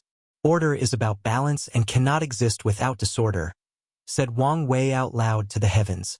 Since we must participate in the game, we also must know the rules. A multicolored light appeared above the sky before a book descended in Wang Wei's palm. A few people wanted to rush to get it, but remembered who this book belonged to. Meanwhile, Tian also wanted to rush but decided to better observe the situation and not make rash decisions. Heavens, please grant this lowly one a rule book, quickly screamed a fast-minded individual. Unfortunately, nothing happened. So, he and many others tried saying the same thing differently. Suddenly, someone rushed toward Wang Wei to grab the book. He did not even look at who it was. Before the person could react, Li Jun kicked the man's head, popping it like a balloon, killing this man's ambitions of achieving immortality and sitting on the throne. Li Jun looked at everyone with bloodlust in his eyes. With his flowing red hair, he looked like a god of slaughter who reveled in the act of killing. And when he licked the blood on his face, he was genuinely menacing. "You look disgusting," said Yen Liling, destroying the atmosphere. She took out a silk cloth to wipe his face. "Common, honey, am trying to be intimidating," said Li Jun with a smile. The atmosphere was not destroyed. Seeing Li Jun instantly kill such a genius and smiling casually like it was nothing was scarier as it indicated this man's unhinged mind. Some people did not care about what occurred and were only concerned with getting a rule book. Tian took out an artifact in the shape of a chessboard and activated it. The artifact exuded the power of order, and after a few minutes, he took out a peak quasi-emperor ore and said to heaven, "This is my offering." As soon as he finished, another book descended from the sky and landed on him. However, he squinted his eyes when he noticed the book in Wang Wei's hand was different than his. However, he did not say anything. He was not stupid and guessed this was intentional to sow conflict. Other people tried Di Tian's method, which worked, so more took their treasure to exchange. Pan, DN0VE1, CM. Excuse me, ladies and gentlemen. You can also buy the rules from me, said Wang Wei, and I only need a supernatural tier as exchange. People then gave him a look that said, we would never believe in your integrity, especially after how you treated Yin Zhen and Yu Zhou. A cruel and cunning person like you is the least trusted person here. I am offended by the looks on your faces, but I promise to sign the most restrictive contract that I will not change anything from the rules. This statement did increase his credibility, but people were still on guard. Think of it that way. Would you prefer to fund me or the devil race? This was indeed something worth thinking about. If they exchange with this world's heavenly Tao, the one who will benefit is the devil race. On the other hand, they also did not want to increase the foundation of the Tao opening sect. We don't have to buy from you. True, but it's obvious my book is the original and probably has some hidden secrets not found in the others, countered Wang Wei.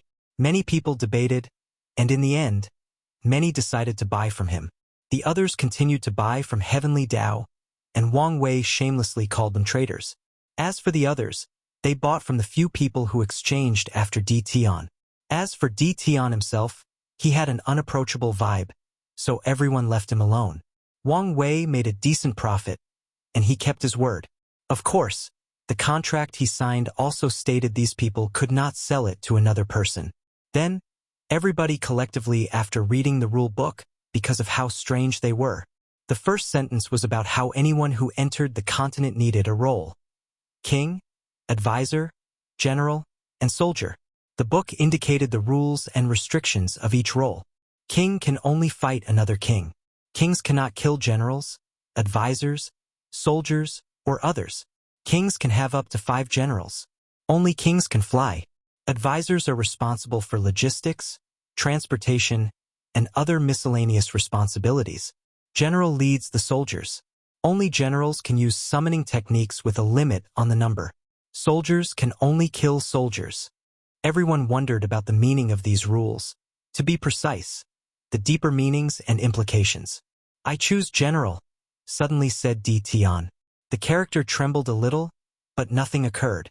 In that case, I want to be an advisor. The character trembled again, but it was the same result.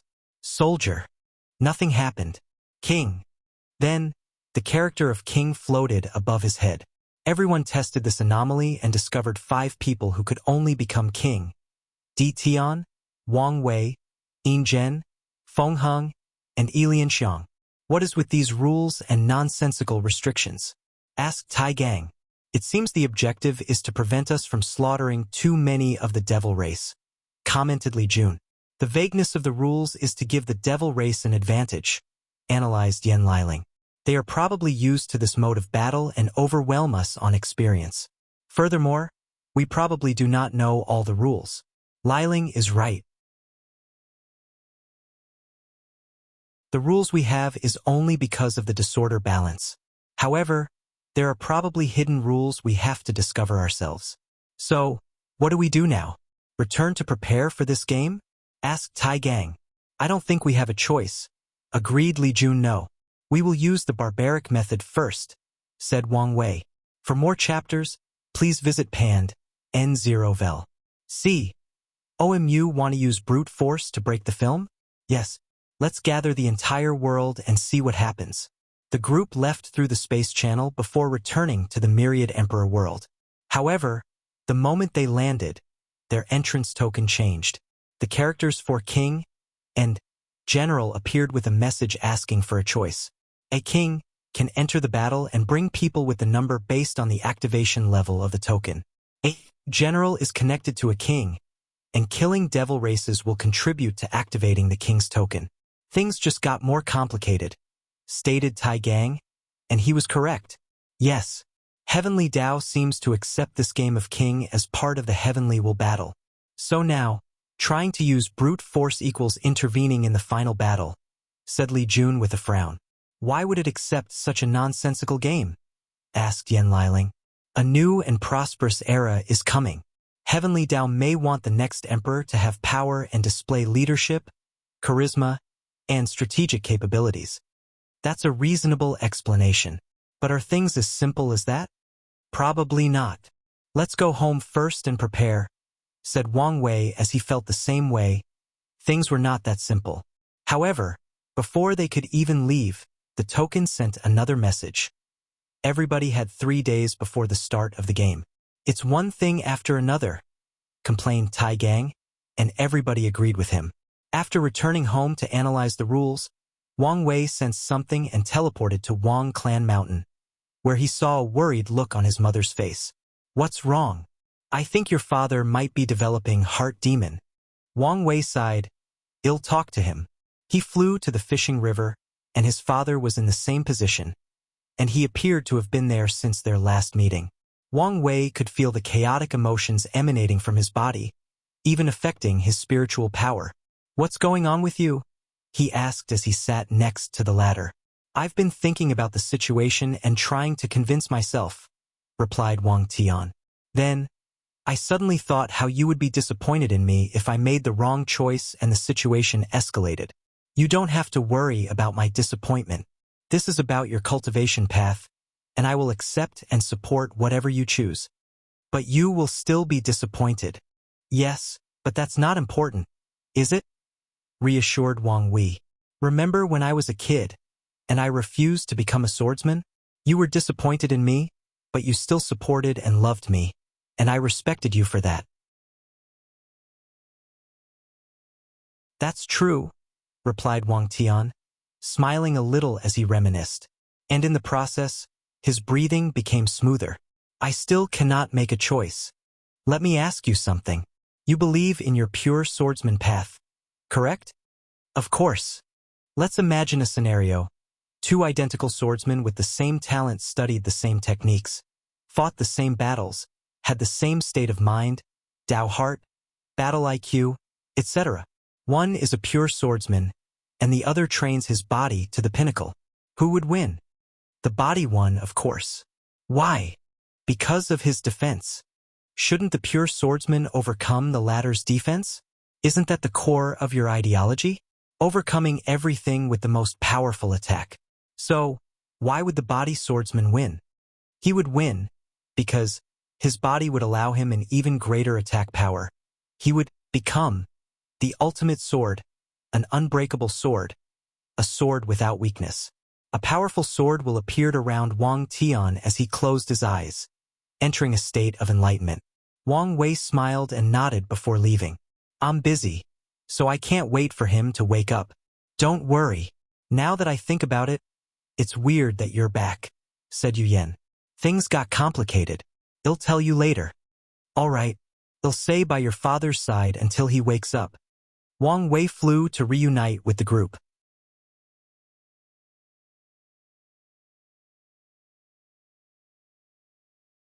Start of the game. How is it going? Asked Wang Wei as he entered the room. We've asked the elders to begin the troops' mobilization, and we are now analyzing the rules, replied Li Jun. Is everything okay on your side? It's deal with. What do you guys have so far?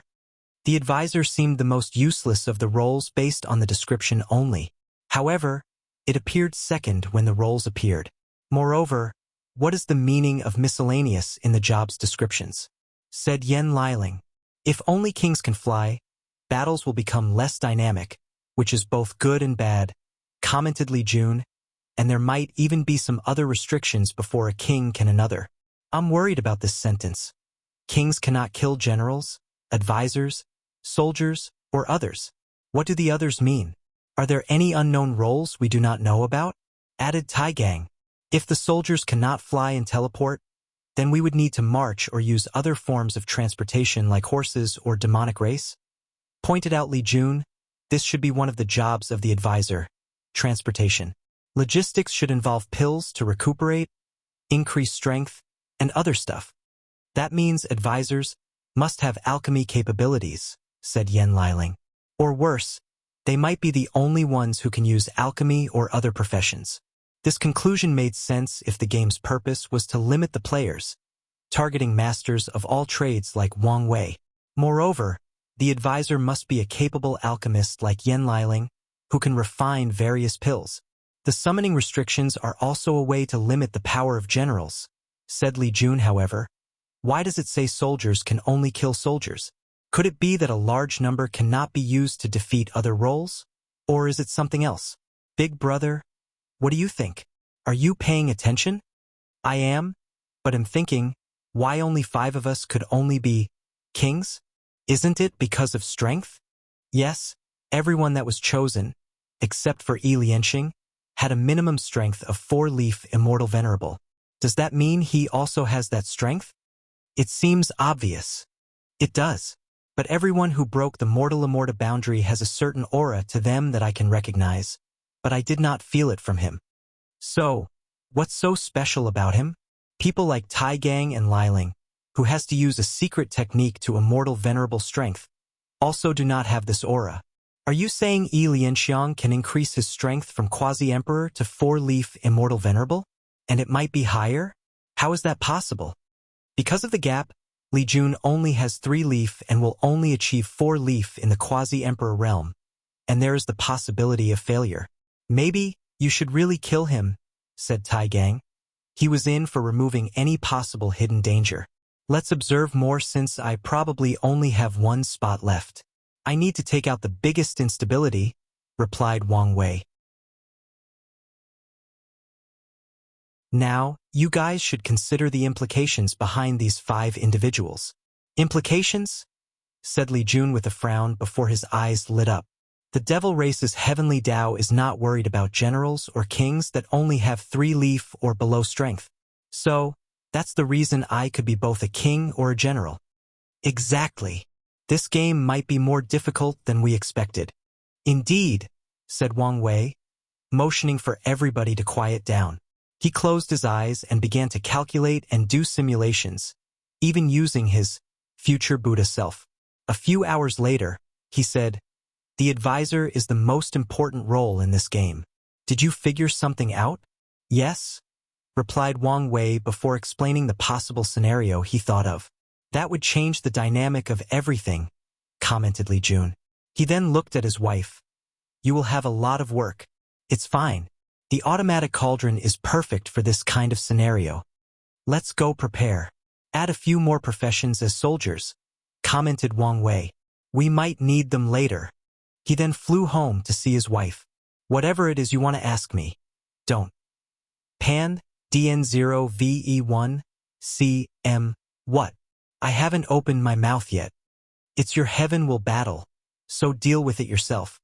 Sigh, can you, at least, tell me if there has been any heaven will battle like this one?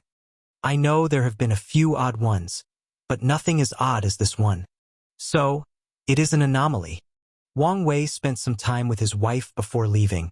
He wanted to take the remaining 3 days to strategize and even do some last-minute training with his army. However, before flying away, Wu Hong said, "Be careful of Yi Lianxing. What secret he has gives me a bad vibe. Do you know something? I feel like I do, but I can't remember." Like many others, such a person did not exist in the previous timeline. However, Yi Lianxing's creepy aura reminded her of one of the few times she experienced terror as a paragon. Unfortunately, the memory is vague and distant. I will be careful. After Wang Wei left, Wu Hong looked into the distance. I can only use it once more, and it's already been planned. She shook her head, a little sad. For more chapters, please visit Pand, N0vel. Meanwhile, Wang Wei regrouped with the others. They used his time chaos treasure to strategize and conduct training. The entire world was rapidly mobilizing for this sudden change in heaven will battle. Powerful generals instantly became extremely valuable since one cannot even acquire an entrance token without one. 3 days later, everyone gathered again at the starting place of the game. Wang Wei became the king, Yan Liling was the advisor, and Tai Gang, Li Jun, and Wang Ju were generals. Although they could choose 2 more generals from the sect, the group's strategy considered this. Tong Ruobing looked at Wang Wei's group and frowned. Why does he only have 3 generals? More generals meant a bigger army and a higher chance of survival. Is he too confident? Or does he know something? She looked in Di Tian's direction and saw that he also only brought 3 generals.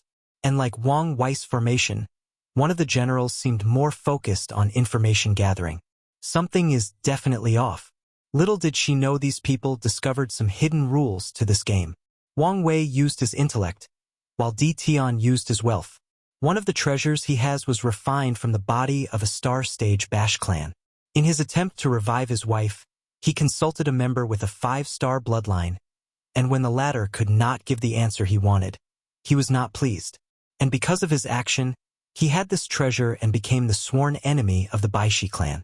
Wang Wei chose King for his entrance token, and the others chose General linked to his. I'm counting on you guys. Big brother, don't worry. We have your back. Wang Wei smiled before heading to the protective film. However, before passing through it, something occurred. Heavenly Dao suddenly showed up and said Wang Ju and another person wearing a hood beside Di Tian were banished from entering. What is wrong now? Asked Wang Wei, even though he knew. No answer. I'll agree for her to seal herself. No answer, just the same answer that Wang Ju was banned. Then, let her be a king. Still the same. This is absurd. Wang Wei closed his eyes and used his Sun Era title to summon the myriad Emperor World's Heavenly Dao. He argued that the devil race should not allow changing the rules.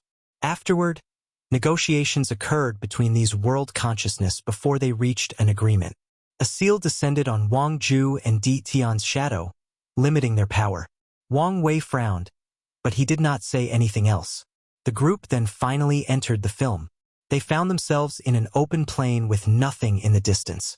What is going on with Heavenly Dao? Asked Li Jun. I don't know, replied Wang Wei. Let's observe the surroundings for now. All right. Abundant spiritual qi, so the devil race should be thriving living in such an environment, commented Tai Gang. The question is how long this place has existed, and how much have they recuperated? Asked Li Jun. The surrounding space is weird, said Wang Wei as he tried to manipulate the space to no avail. As expected, teleportation is a form of travel that is prohibited. Liling, can you teleport? Yen Liling controlled her law to bend the space. No, I don't think it's what it meant with transportation. Maybe through teleportation? However, this might also be forbidden if your guess is correct. True.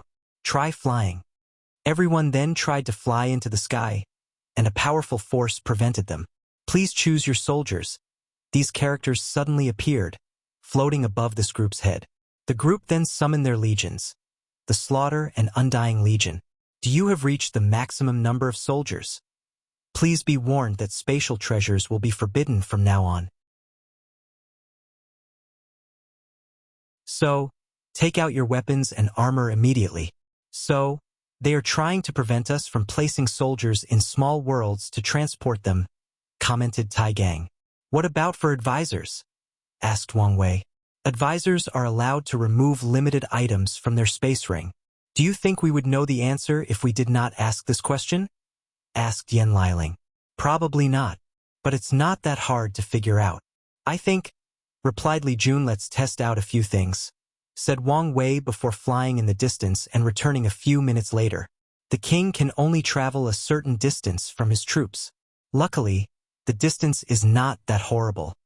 The devil race in this continent better have the same rules and restrictions, said Tai Gang. Otherwise, this would be ridiculous. They have to, replied Wang Wei. Wang Ju, send your scout. Well, march afterward. Wang Ju only brought the least amount of people in the group because of the previous tactics. A few hours later, she returned with some news. Sect Master, your prediction was correct.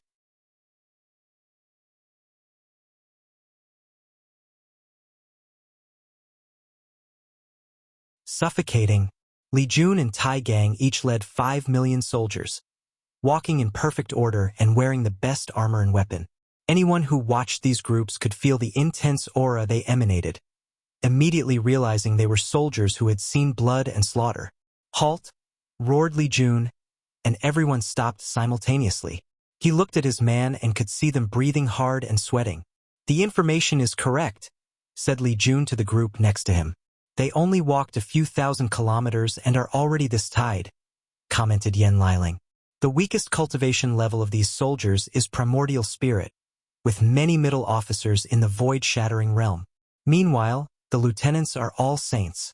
Any of these soldiers would be god back on Earth or considered middle or high level in other worlds. Yet, after walking a few thousand meters, they were out of breath, sweating, and displaying signs of fatigue. So, the restrictions of soldiers is that besides their strength, their stamina is limited to a mortal," complained Tai Gang, feeling more absurd about this game. "It might be worse than this," said Wang Wei. "Ordered them to recuperate." Li Jun made a hand movement, and the soldier perfectly sat cross-legged on the ground, entering a deep state of meditation while holding their weapons.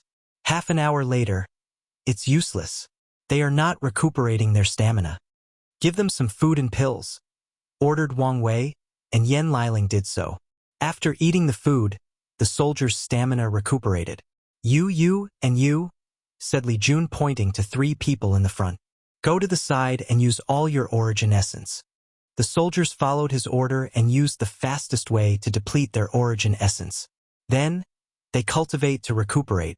"Useless, as expected," said Li Jun. Yen Liling approached the soldiers and gave them energy-recuperating pills, and they quickly recovered.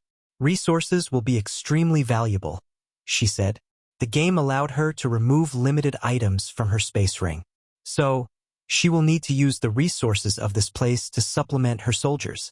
"I'm surprised they did not make us use our own resources," commented Tai Gang.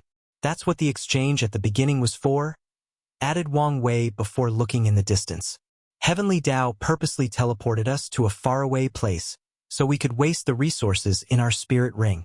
If resources are not managed properly, we could be wiped out. This game seems to value mortal strategies and abilities. Mortal generals have to worry about their army's state when marching, their transportation, logistics, etc. Meanwhile, as a cultivator, he rarely has to worry about his soldiers' stamina and traveling speed. Luckily, he also had to learn these things when his army was young, and he also read Sun Tzu's Art of War from Wang Wei.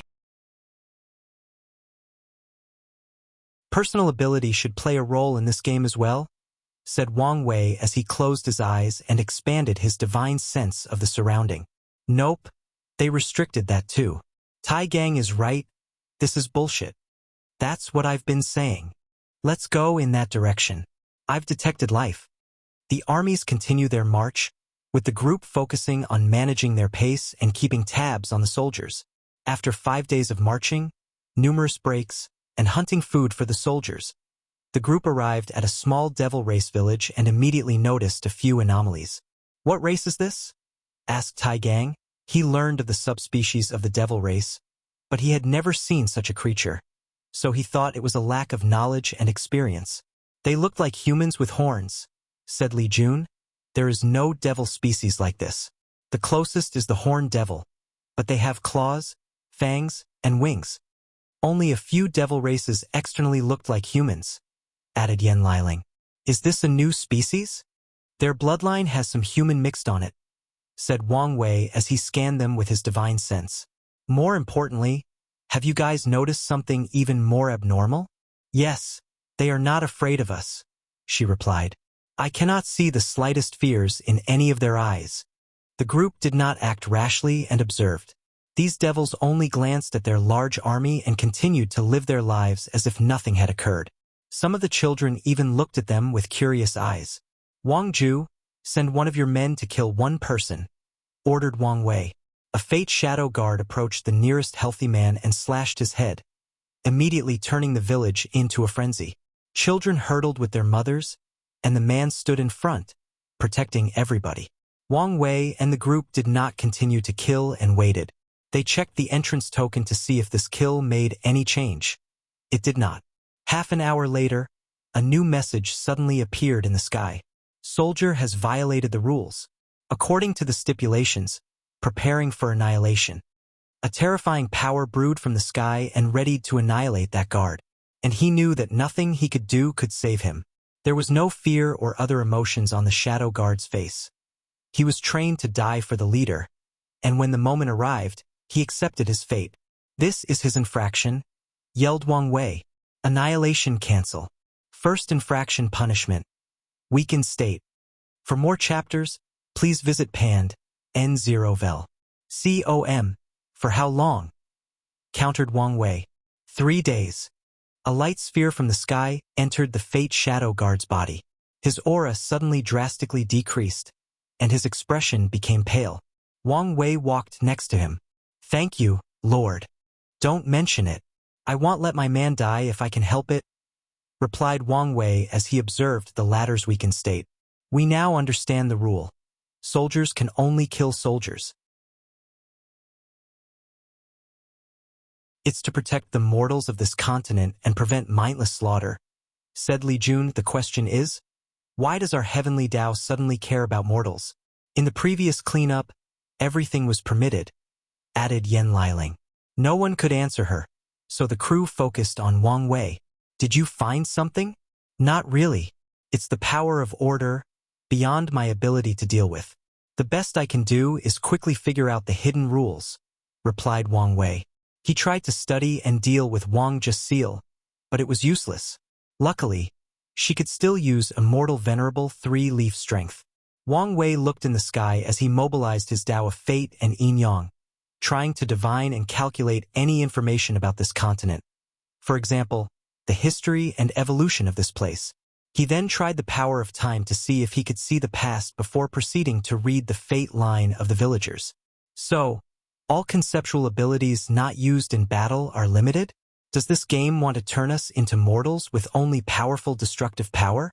Or am I missing something? PANDNOVE. One Wang Wei looked in the distance, his gaze landing on an elderly man who seemed to have a high position in this village, most likely the elder. He waved his hand, and the elder flew before him. "Foreign demon, have you not learned your lesson? The heavens protect us." Wang Wei ignored him as he entered the latter's memory and saw everything from birth until now. And as expected, as the oldest person in this village, the elder knew some valuable information. "There is a big city about 5 kilometers northeast," said Wang Wei. "Take all their food and burn their farms." Li Jun frowned before ordering his man to do as he said. The troop marched forward, leaving a devastated village. After walking for a few hours, he approached Wang Wei and asked, "Are you all right?" "I'm fine. If you were fine, you would have turned that village into a resource-gathering spot for our troops." Wang Wei sighed. "I was hoping you wouldn't notice." He was embarrassed. "Come on. I know you better than this. I just find this place too suffocating," replied Wang Wei as he looked at the sky. Li Jun understood and patted his shoulder. "Don't worry. I've calmed down." Wang Wei decided to better control his mood during this game. The group continued their march, taking the necessary pause and break. After 5 days, they finally arrived in a big city. The troop immediately noticed the city was prepared with the gate closed and soldiers on the city wall. So, Li Jun ordered everyone to siege the place and waited outside, deciding on the subsequent attack strategy. Somewhere in this continent, a secret gathering took place. 7 shadows sat at a rectangular table, 3 on each side with 1 person on the head. "Hasn't these meetings become too often?" asked a voice. "Shut up, Greed. You're always complaining about something." "Unlike you, Lust, who spends all the time staring at a mirror, I have better things to do." "Shut up," said Pride, who knew these people would bicker for hours if this continued. "We have these meetings often because of the clean-up. I'm assuming this is the reason we are here, Wrath?" Everybody looked at the head position. "That's correct."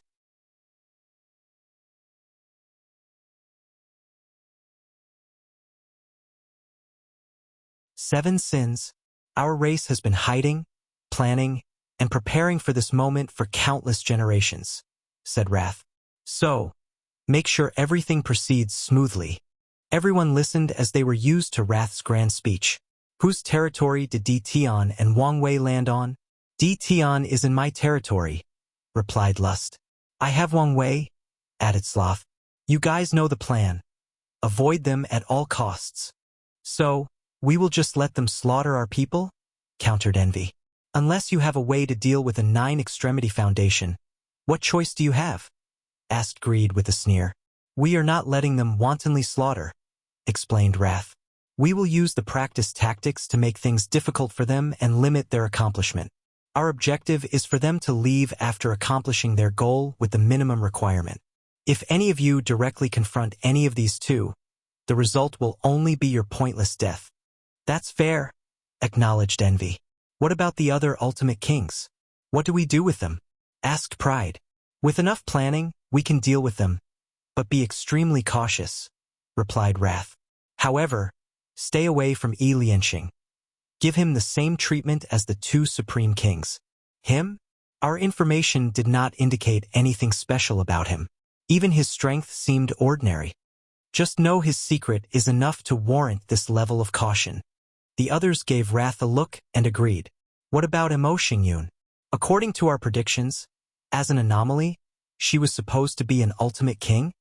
The recent information is that she has some conflict with Wang Wei and has to use a puppet to attend to the clean-up, explained Pride. She's in my territory. How do I deal with her? Asked Gluttony. Use your troops to eliminate her puppet body and her troops, ordered Wrath. As you wish. We will regroup if something unexpected changes, declared Wrath before dismissing everybody. Hopefully, the plan goes smoothly. Lust territory, a magnificent palace. A beautiful woman dressed in a black hanfu with braided hair suddenly opened her eyes. She looked indistinguishable from a human except for her very long nails, which were at least 10 centimeters and very sharp. She gently picked 2 pictures, Tian and Wang Wei. I finally have a chance to surpass Wrath. How can I give up so easily? Many things flashed in her mind before putting Tian's picture away and holding Wang Wei. He seems the easiest target of the 2. So let's begin with him. An overlord? 9-extremity foundation? A Sun era? Lust sneered. Every man has a weakness, and yours happen to be your family. She then left the palace to prepare. Sloth territory. The group sat in a tent with a table and a map in the middle, looking at a rendition of the city. What's the best method to attack the city? Asked Wang Wei. A direct attack would result in too many casualties since our enemy is ready, commented Tai Gang before pointing to a spot. And it does not help there is only one gate for the entire city. Although that's bad, it will become our advantage if we can take down the city, commented Li Jun. Another problem is the city formation, making things even harder. I worry the people will burn the food and destroy the resources once it appears we're about to conquer the city, added Yen Liling. Can we siege the city and starve the people inside? Suggested Tai Gang. Our logistics won't last for that long. Yen Liling shook his head. We don't have a cavalry yet, so this limit our options, said Li Jun. He then looked at Wang Ju. Have your scouts found a group of demonic beasts yet? Please visit P&0VE1. No. We only find a few beasts, but they are not suitable for war. Li Jun touched his forehead. The best option might be to use the advantage of the Undying Army to break the city gate forcefully.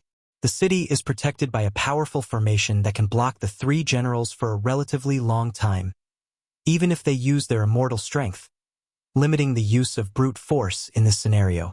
Use the array virus, said Wang Wei. Array virus?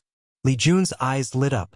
You want the Fate Shadow Guard to infiltrate the city array with the virus, deactivate it from the inside and even open the gate from the inside?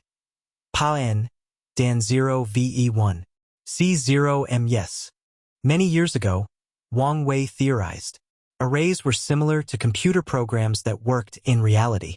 So, he invented a prototype of a hacking virus for arrays and tested it during the Heaven-Chosen Selection trial in the Academy.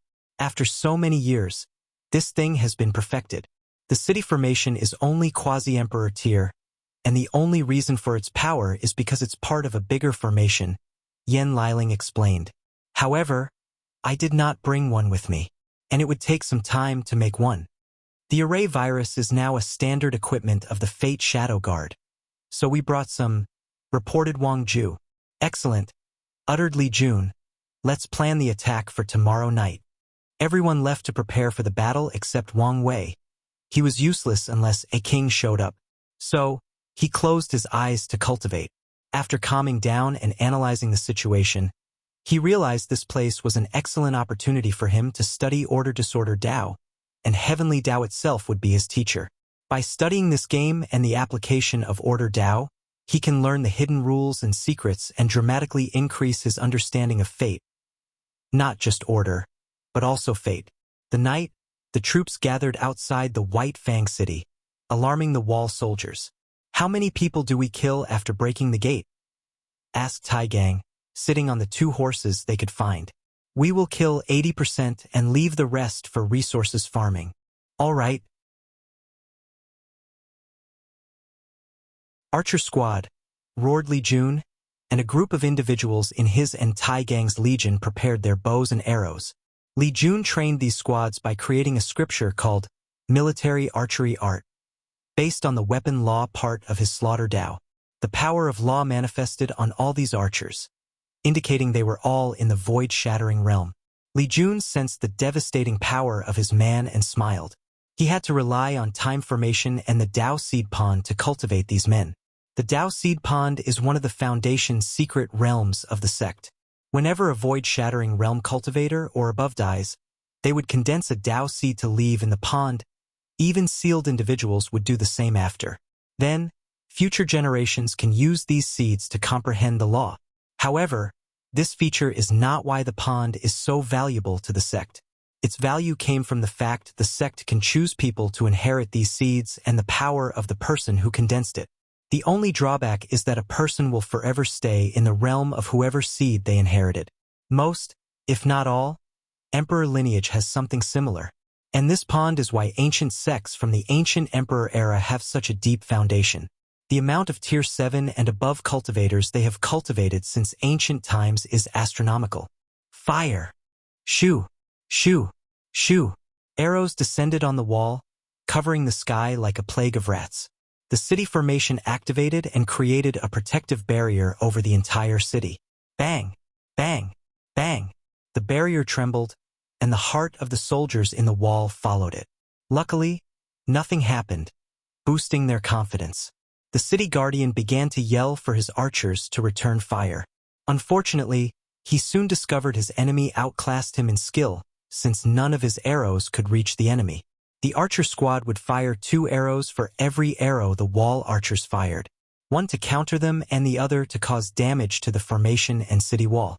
The attack continued for half an hour when Li Jun received a message from Wang Ju. All right, let's put more pressure on them and force them to focus on us. He raised his hand to condense a spear and throw it. A blood-red light cut through the night sky, eliciting deep fear in these soldiers' hearts. Luckily, the formation protected them. The space had no change, muttered Li Jun before continuing his attack. And this time, it was a barrage instead of just one attack.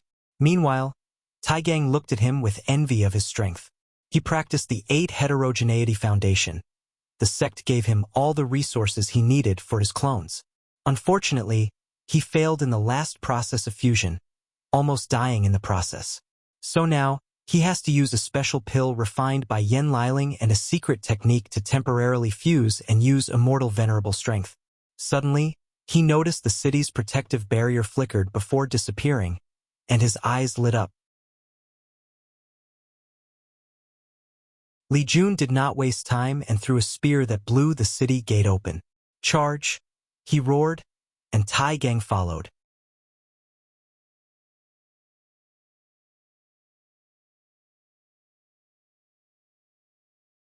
Bloodline Mixture. Thank you to Wee for the magic castle. This gift means a lot to me because of the situation and because it's my first magic cast. I'll remember this. Once again, thank you. Li Jun led the troops inside the city to confront their defensive army. They faced an army made of the Black Wing race, a devil race with black wings and horns. Unfortunately, with the game's restriction, this race that could naturally fly lost its advantage. Li Jun led the troops but did not participate much in the battle after killing a few hundred people. Instead, he overlooked the situation to ensure nothing unexpected occurred and waited in case the enemy had a mighty general. He would also protect his men as much as possible to reduce the loss. Meanwhile, Tai Gang led the slaughter in this battle. His undying legion relies on his innate talent, so he should have waited behind a layer of protection in case something occurred to him. However, he always considered himself a fighter and would be the first to head into battle. Bang! Tai Gang threw a punch and generated an immense vibration that killed thousands. He instantly appeared before a row of soldiers that remained perfectly in their army formation despite the dire situation. Boom!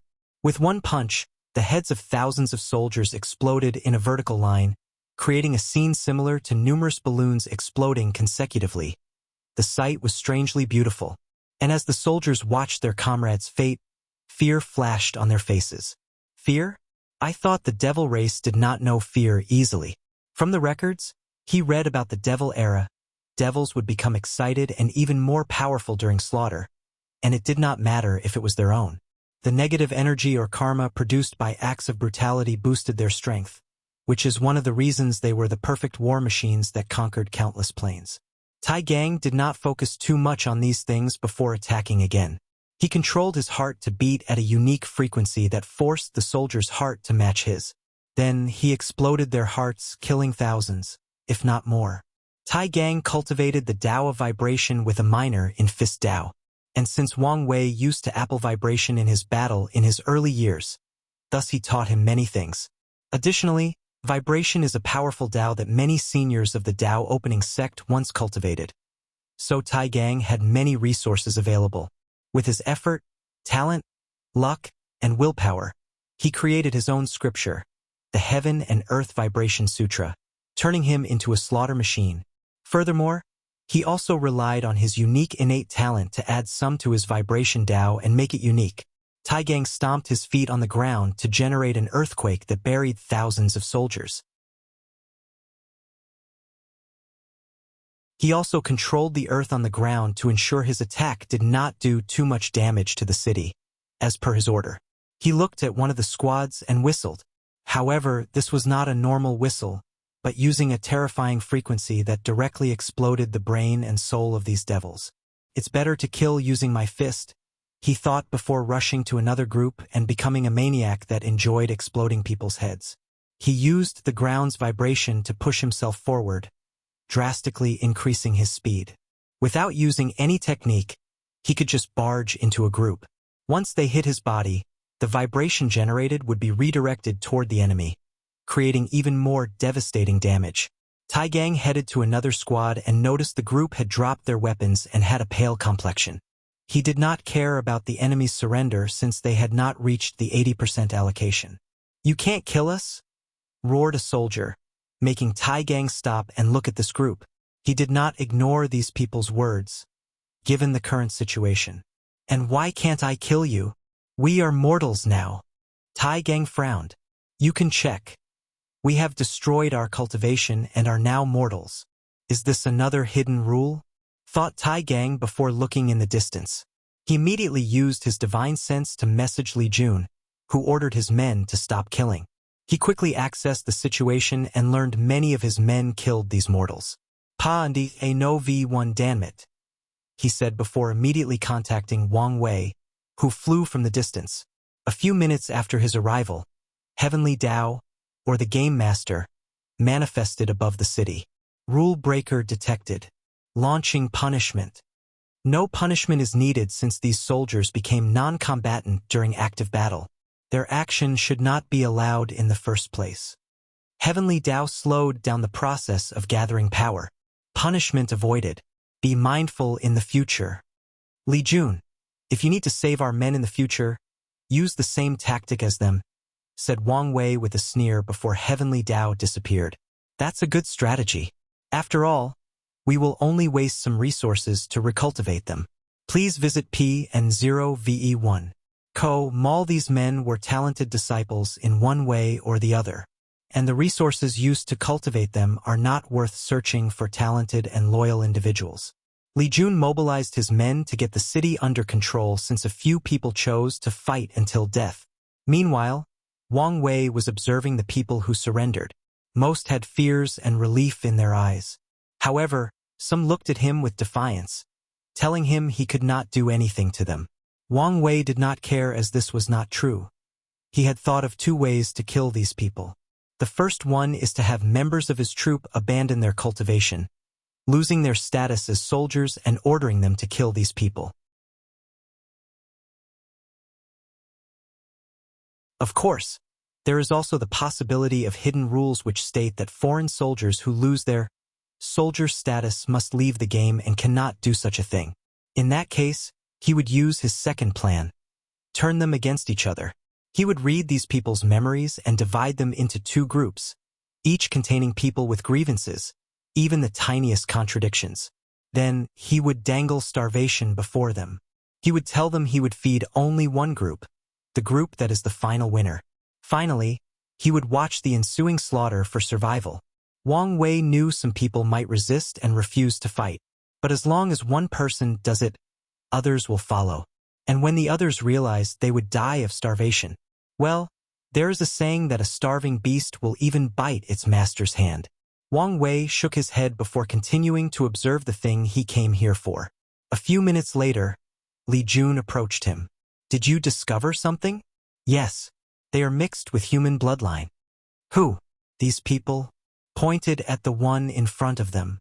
No, all the devil races in this city. Are you saying these devils fuse with human bloodline? But they hate us. That's not important. True. Do you think someone artificially engineered this bloodline mixture? But for what reason? The best theory I have is a way to escape Wu Hong's seal. If the devil race became a subspecies of humans, they would no longer be the devil race, and the seal would not work on them. However, is that possible? It seems too easy. It's not simple. They would also have to be acknowledged as a new human subspecies. Acknowledgement from the myriad emperor world's heavenly Tao? Wang Wei shook his head. The seal affected the entire endless dimension, and the devil race was also once a species on that level. So they would need true heavenly Tao's permission. You don't sound too sure. It's just a theory. Plus, I feel like I'm missing something. We have time for you to figure it out, said Li Jun nevertheless. Whoever is responsible for this plan is either very powerful or extremely intelligent. They also have no fear of Wu Hong or willing to die for the revival of the devil race. Li Jun patted his shoulder and did not say anything more. He's only the muscle and only uses his brain when needed. Let's go discuss our next step. Lust Territory, Red Rose City. Di Tian slowly walked around the destroyed city with a serene look.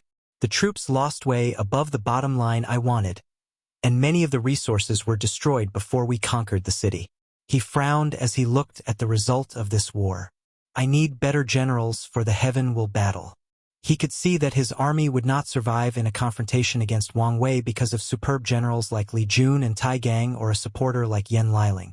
The only thing he has equal to Wang Wei is his shadow, who has 70% of his strength. If his sleeper still existed, he could find a talent from there that had the potential of breaking the mortal-immortal boundary. Unfortunately, the D clan did not have such a talent in this generation. Should I wake up a sealed heaven chosen? With his status in the clan, there should be no issue using a sleeping heaven chosen as a general. His eyes suddenly lit up. There might be a better alternative. He had an idea and calculated the success potential. Di Tian took a breath. Before anything else, I need to figure out the rules of this game. He lost too many soldiers because of the stupid hidden rules.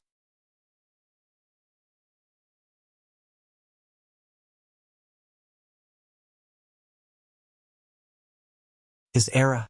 Wang Wei and the group sat in the city lord's mansion and reviewed the situation, planning for the future. Wang Wei looked at his king token and saw it was activating, meaning killing these devil races was effective. How was our lost? The Slaughter Legion suffered minor deaths and a few injuries. But the Undying Legion had no death, replied Li Jun with some envy. Since Tai Gang linked the lives of each soldier in the Undying Legion, it was challenging to kill one of them. Where is the scripture based on your innate talent? Do you think you guys and can easily create powerful and unique cultivation scriptures? It's still coming, complained Tai Gang. We offered you our help. I have my own pride. Plus, my intuition tells me this might be an opportunity if I created it on my own. Well, you better hurry since the heaven will battle is coming, and I need the scripture before him so I have enough time to train my men. Li Jun is right, said Wang Wei. After the cleanup, ask the sect for enlightenment-inducing resources to help you. Thank you. All right, what's next? The Fate Shadow Guard discovered a medicinal garden in a small world full of mortal food and spiritual herbs. Someone tried to destroy it, but we stopped them, reported Wang Ju. Normally, mortal farming is separated from spiritual gardens. But someone placed them together, commented Yen Liling. They designed the city to maximize food production and to destroy the resources when needed. And if you consider the formation the city is connected to, the devil race has been preparing this game for quite some time. The question is, are they doing this just to survive, or is there something else? Added Li Jun, don't worry about that for now, Wang Wei stated. How are the soldiers recuperating?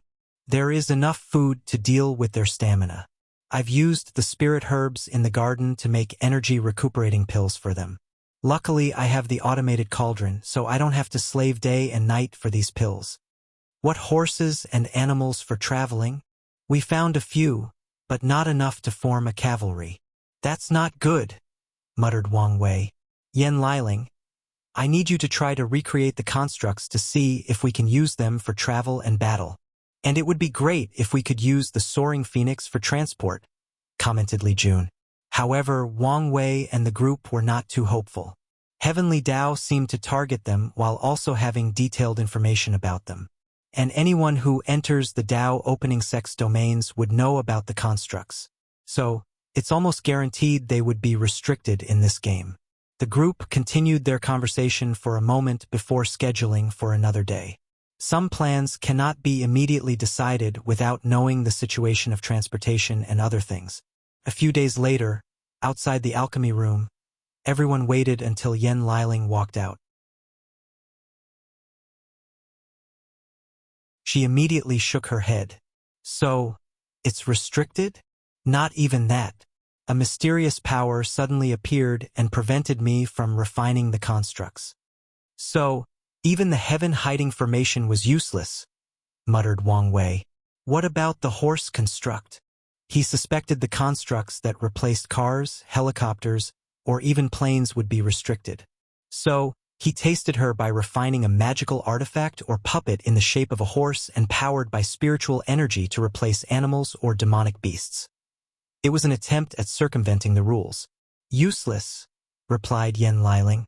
I have even tried establishing a teleportation array, and it did not work. So, we have to rely on mortal means for everything? Sneered Li Jun. It doesn't make sense to me, commented Tai Gang.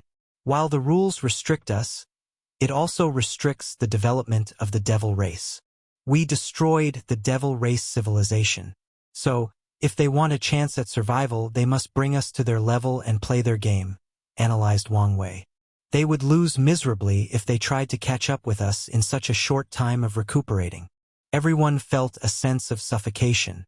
Although these people did not have the same goal as Wang Wei, no cultivators enjoyed having restrictions on them. Most cultivate to have power so they can be lawless, doing anything they desire between heaven and earth. There is good news, said Yen Liling as she led them to the medicine garden, showing them a large farm of grown food. The good fortune seeds worked? Yes, nodded Yen Liling. In just a few days, with abundant spirit chi, we cultivated enough food to feed our 10 million troops for 3 months. The good fortune seed is a project Wang Wei thought of since his chi luck trial. He wanted to create these seeds or crops that could grow quickly by absorbing spiritual chi from the environment. His original goal was to feed his Grand Xia dynasty's citizens. Unfortunately, he did not have the capability back then. However, over the years, with his power and understanding of the good fortune flame, he finally created the seed. Please visit PN0V1. Co-M with this seed.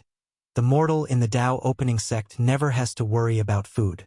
He plans to use this seed to feed the entire myriad emperor world and amass a ton of merit. Additionally, the seed has another benefit. It's beneficial for cultivators in the body tempering, divine sea, and even divine Altair realms. Cultivators can acquire the spiritual chi they need from the products grown from the good fortune seed instead of hard cultivation. It makes cultivating in these realms easier and faster.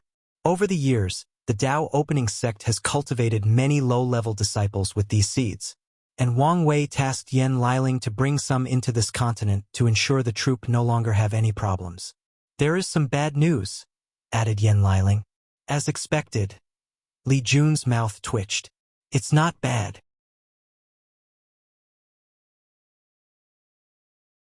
After testing, I discover that the good fortune rice can only replenish a quarter of the soldier's origin essence. They still need to take pills to recover completely. At least your workload will decrease, comforted Li Jun, and Yen Liling nodded. The era you're about to create will truly be brilliant, suddenly said Tai Gang as he looked at the field. What brings this on? Asked Wang Wei. The idea just popped into my head, he replied. Do you have a name for it?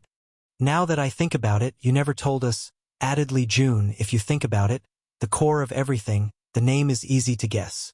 Everybody's eyes lit up. Indeed, commented Li Jun. But aren't you worried about some third-class emperor ruining all your hard work after inheriting such immense power?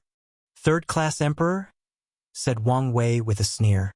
Only first class can continue my legacy, and I won't even accept ascendant. Plus, even first class won't be guaranteed. I will leave tests based on intelligence, tactical strategy, leadership, and charisma. I won't leave a back door for the Tao opening sect, and I might make their tests harder. I want my era to be the most prosperous but also the longest. Wang Wei knew his era couldn't last forever. Things that rise must fall, which is the balance rule of heaven and earth. However, he can take steps to ensure the new era lasts as long as possible by preventing weak and unworthy people from inheriting his legacy and power. Finally, he'll have you guys to keep them in check, added Wang Wei. No problem, replied Li Jun. Have you considered what will happen when another race proves the Tao? Panda NOV-E1. That will be part of the test. They have to show that they can show some level of impartiality. It'll also leave some of my strength to punish anyone who tried to abuse the system. As long as you've thought of the possible consequences and prepared, nodded Yen Liling. Don't mention these things since it's too early, said Wang Wei. What's our next step? His king entrance token was nowhere near the activation level, so they needed to continue killing. Do we need to establish a dynasty like the Great Xia? Suggested Tai Gang. We don't have to worry about food issues. However, I feel this would make more trouble than it's worth. You're right. Governing the devil race would be a nightmare because of their hatred for us, commented Yen Liling. Such a dynasty would have too many rebellions, and with the lack of transportation, the larger our borders, the worse the situation would become.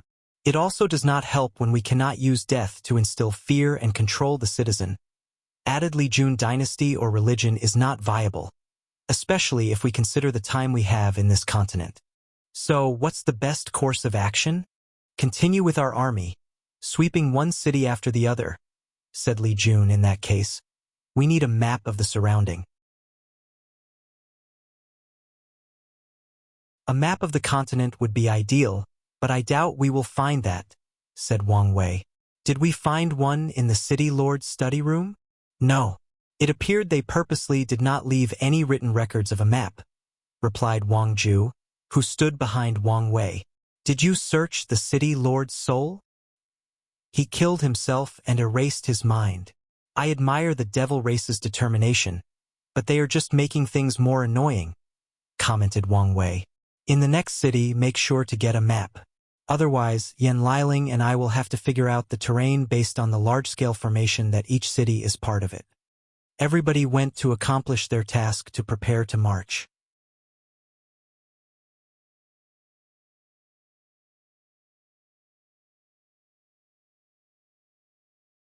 Military tactic, Li Jun ran forward with his spear pointed forward, eradicating anyone in his path. He then waved his spear to the left, creating a river of blood that drowned a squadron of 100,000. He looked to another group and roared. Roar of God, when God is angered, mortal suffers. His roar generated a potent power that annihilated the soul and body of anyone in his path. Li Jun then opened his mouth to spew an eerily green smoke. Anyone affected by it had black veins on their bodies and faces. Their eyes turned red, and they vomited black blood. They died of poison. NDN 0 VE1 C OM Li Jun then focused on another group. With one look, the soldiers instantly became pale, lost their hair, and their eye sockets became thin. They died of unknown and incurable diseases. Fear enveloped the soldiers who witnessed his brutal slaughter, and Li Jun used this to his image. He controlled the generated fear to immobilize the surrounding soldiers, preventing them from destroying their cultivation. He only came for one thing: killing. He wanted to kill as many devil races as possible before they used the same tactic in the previous city. While Li Jun was searching for his next target, he heard a scream before seeing a young-looking devil rushing toward him. With no fear and determination to die with him, Li Jun calmly looked at him. In his eyes, this soldier was slower than a snail. He calmly caught the soldier's spear and crushed it with his hand. Then he stabbed the latter with his spear. The soldier looked directly at him, his eyes full of hatred and unwillingness. I curse you and the human race. Do you expect me to be angry at the words of a loser? Li Jun responded calmly.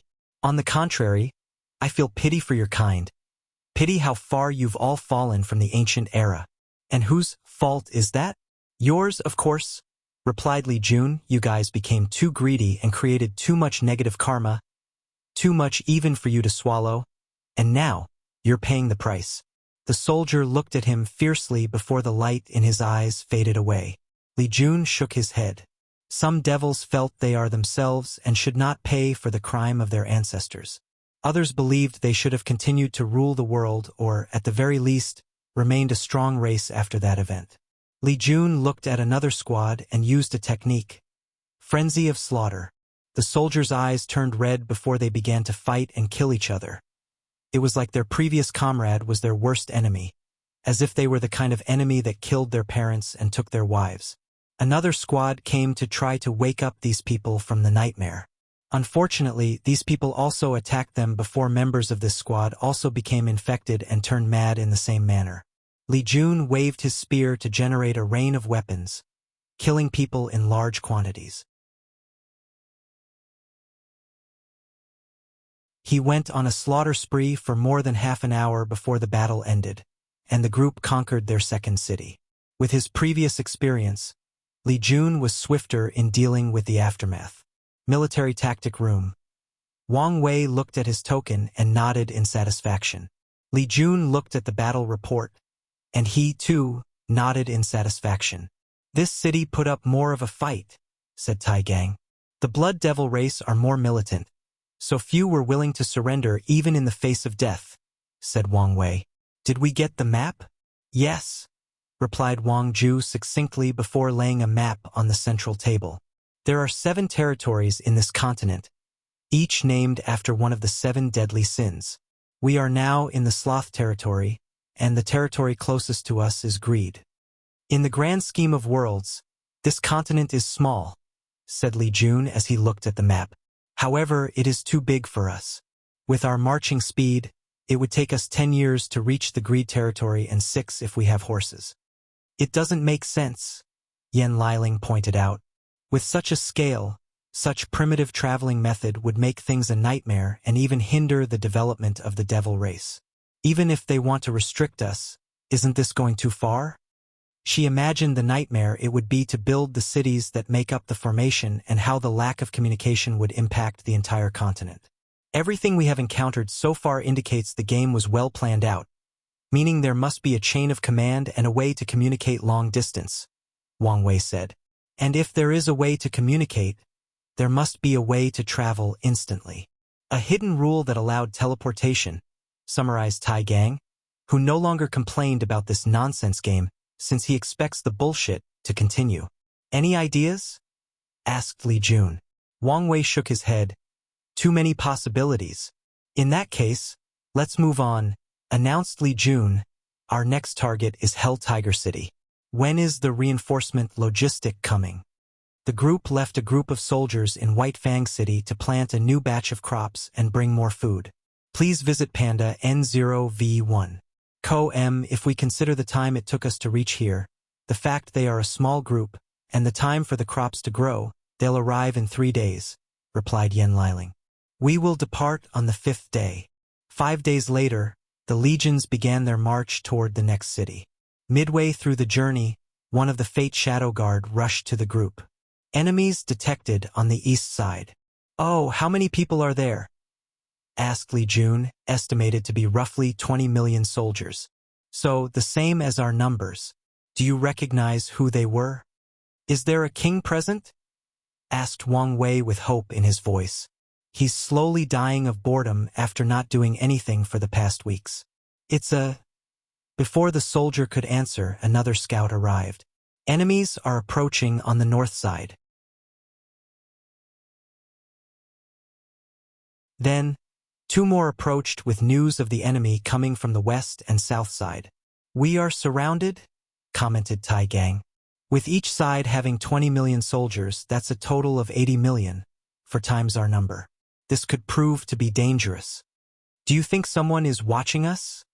Asked Yen Liling.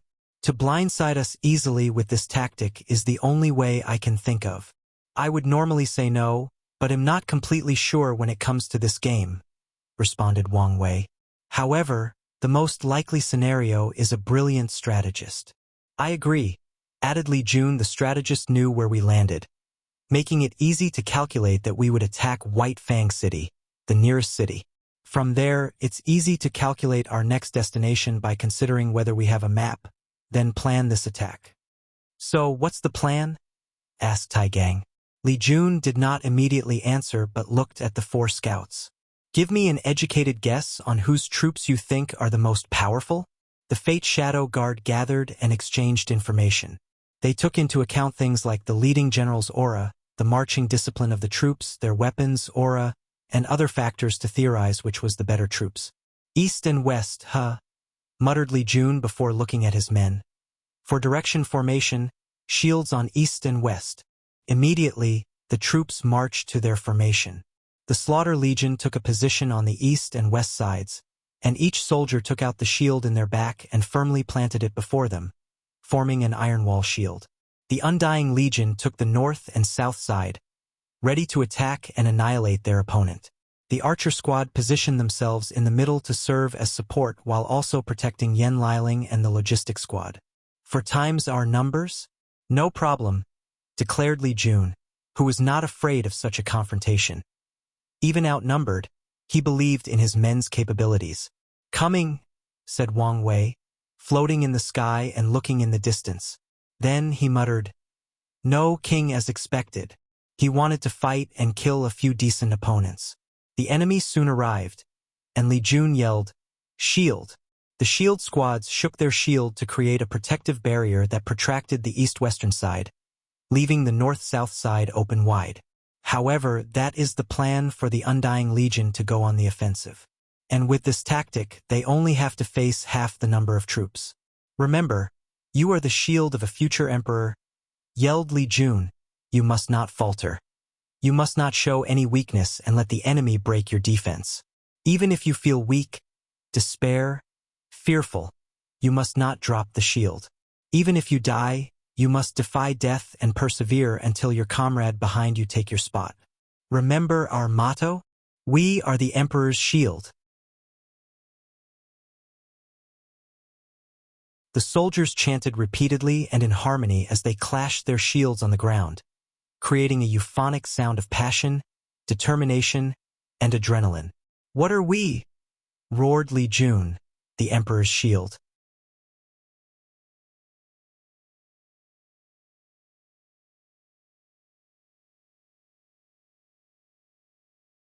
Military battle. Excellent, commented Wang Wei as he observed these soldiers from above.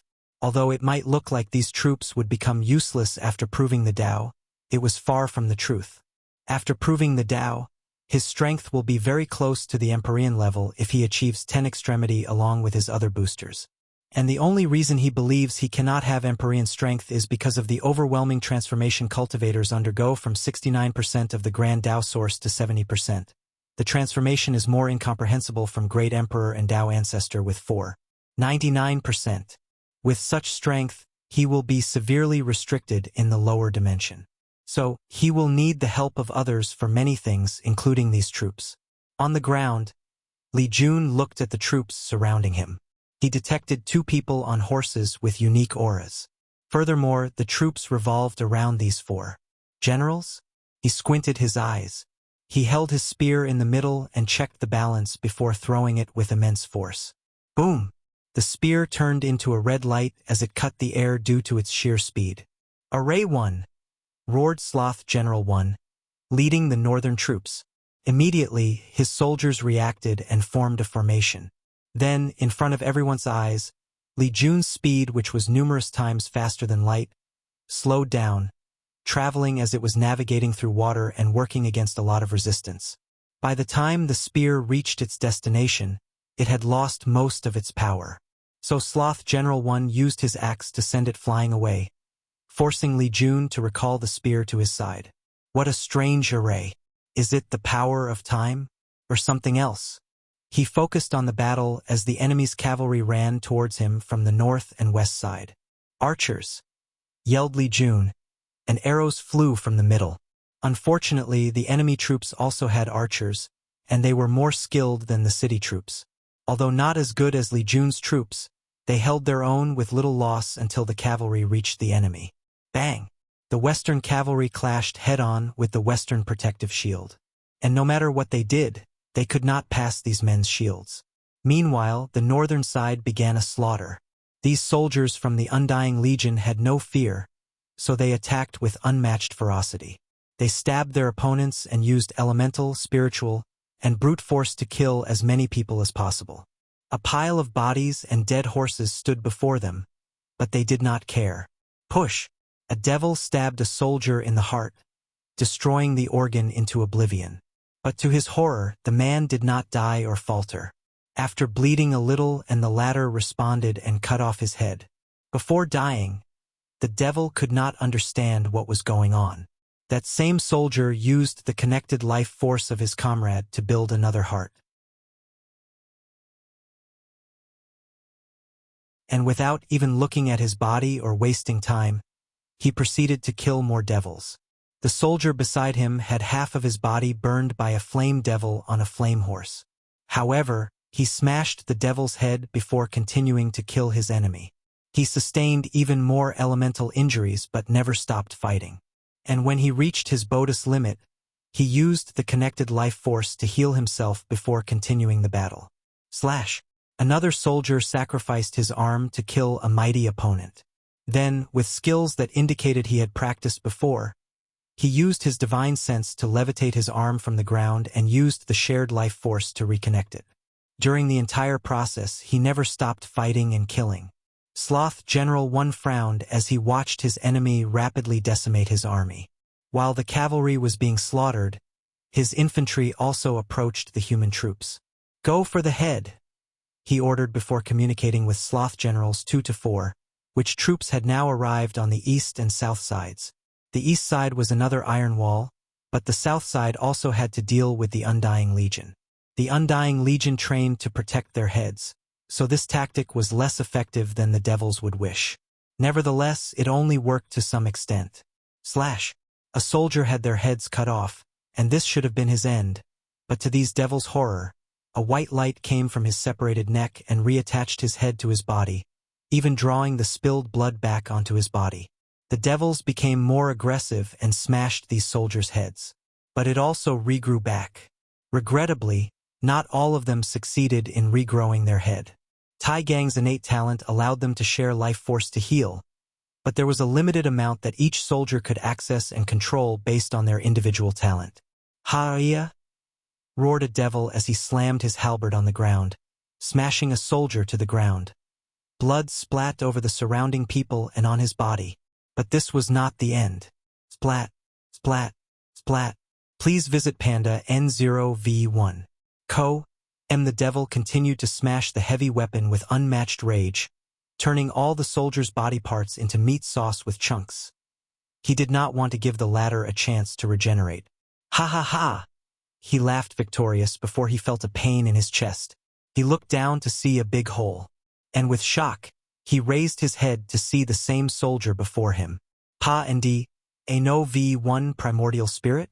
The last thing the devil saw before entering samsara was a condescending smirk. The undying soldier looked at his fallen opponent before rushing to his comrade next to him. According to his training, if he lost his body on the battlefield, he could continue to battle or find a place to hold his primordial spirit. The sect would create a body for him later. The soldier entered his comrade's weapon according to the rules, waiting for his return in the future.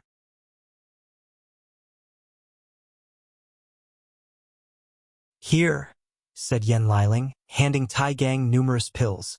The latter did not hesitate to swallow them. His life energy drastically increased, and he used his power to share it with his soldiers, increasing the pool of life force they had to heal. These soldiers immediately became more intense, entering a semi-berserk state since they had no fear of death. Sloth General 1 noticed the change and Yen Liling's action in the center. He knew the best way to deal with this army was to find the source of their ability. And he could already identify what it was, know who it was. Unfortunately, he could not immediately take care of the problem. Use soul attack, he ordered. This method was once again not as successful as he wished. Tai Gang developed his talent to reach the soul, meaning the soldiers can heal certain soul injuries, even if it's not all. Furthermore, knowing this was one of the weaknesses of the Undying Legion, he trained the soldiers to prepare. They had to learn soul defense techniques and have a soul-protecting artifact. The Dao opening sect went above and beyond to nurture these soldiers, providing them with enough resources to make some declining emperor lineage wince in pain. And this was not the end. Li Jun also helped this legion protect their souls by creating a technique that allowed them to absorb baleful auras and use them as a shield to save their souls. Swish! An arrow pieced through the sky, leaving hundreds of afterimages in its path, heading straight toward Tai Gang. He calmly raised his hand to catch it, but to everyone's surprise, the arrow divided into two, with the second one headed for Yen Liling. Checkmate, thought Sloth General 1. Unfortunately, before he could celebrate, purple flame manifested around Yen Liling and burned the arrow into oblivion. Did they think I was a damsel in distress because I'm an advisor? Commented Yen Liling. I think they do, replied Tai Gang. I feel offended. Yen Liling suddenly felt like many people in the world thought she was a useless group member. If it were not for the rules, I would burn all of them to ash. Tai Gang swallowed his saliva. He knew the horror of a talented pill master. These monsters have some of the weirdest pills. More importantly, they are all masters of poison. Wang Wei tasked Yen Liling to create poison for him to temper his body once he finished with his black holes, and Tai Gang once experienced some of her experiments. His body trembled as he remembered the horrid poisons he saw her testing. I guess it's my turn to move, commented Li Jun as he checked on his Slaughter Legion, who was responsible for the defensive maneuver of this war. If they failed, the group would fight on 4 fronts instead of 2. He jumped on the shoulders of one of the soldiers and used them as footholders to rush toward the enemy's general. Sloth General 1 immediately ran in the opposite direction, which surprised Li Jun a little. However, he sensed 3 more people coming from behind him. You want to fight me 4 versus 1? Not a problem. He did not hesitate to follow. However, in his way, he communicated something to the group. Happy New Year. I know for some it's not time yet. Nevertheless, I will say it again in tomorrow's chapters. Please take some time to read the author's note.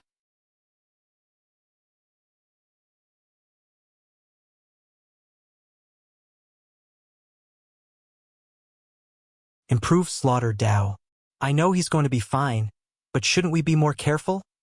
Said Tai Gang as he watched Li Jun rush toward the enemy in the distance. We are, stated Yen Liling. and Tai Gang finally noticed Wang Ju had disappeared, and his eyes lit up. Li Jun looked at the 4 people who surrounded him. As his red hair played with the wind, he rested his spear on his shoulder. "So, who are you guys?" Sloth General 1 was a devil with goat horns and claws. Sloth General 2 had black wings made of bones and a snake head. General 3 had 2 bull heads and was 5 meters tall, and General 4 was a headless human. "No answer, huh?" uttered Li Jun. "I guess we are doing this the hard way." General 4 was the first to attack as he turned into an enormous creature, more than 30 meters tall, before punching Li Jun.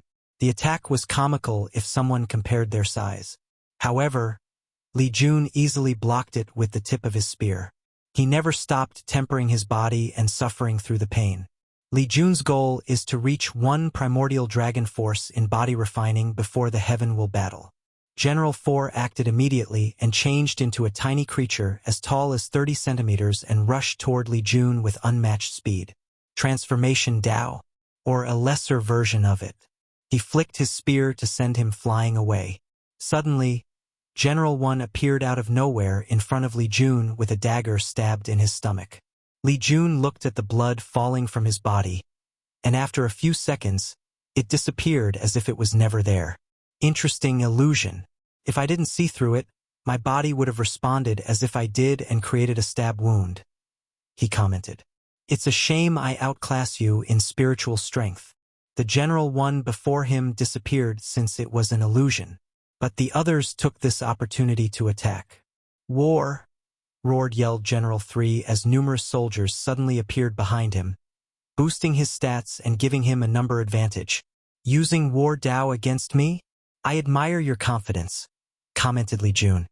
He gazed at the summoned troops coming toward him, and they suddenly dropped on the floor one by one.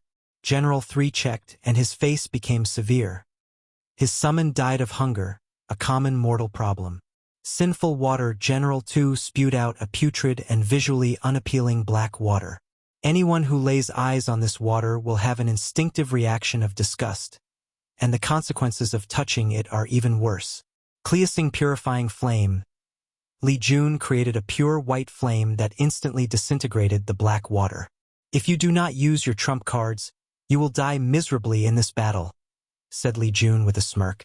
The 4 generals gave each a look before placing themselves in a specific position. The same strange runes appeared before them before becoming a tattoo on their bodies. Li Jun immediately felt the changes. It's the previous array that acted similar to Time Dao.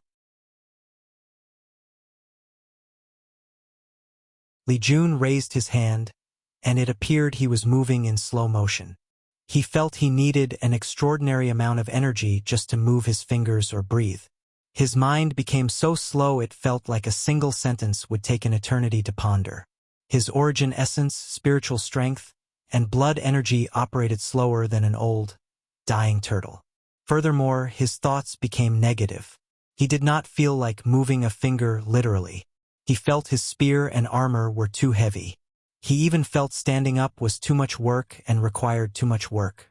All Li Jun wanted was to lie down and sleep, and he was thankful that he was powerful and did not require food to sustain himself. Then things worsened. He felt breathing or living was too much. He felt his very existence was a burden to the world and the people around him.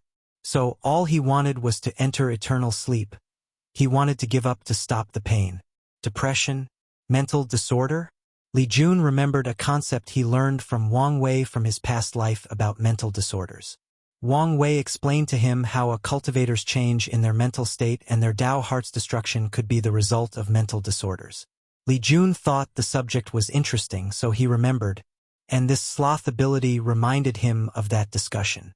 If mental disorders have such a severe effect on cultivators, the situation would be 100 times worse, if not more, for mortals.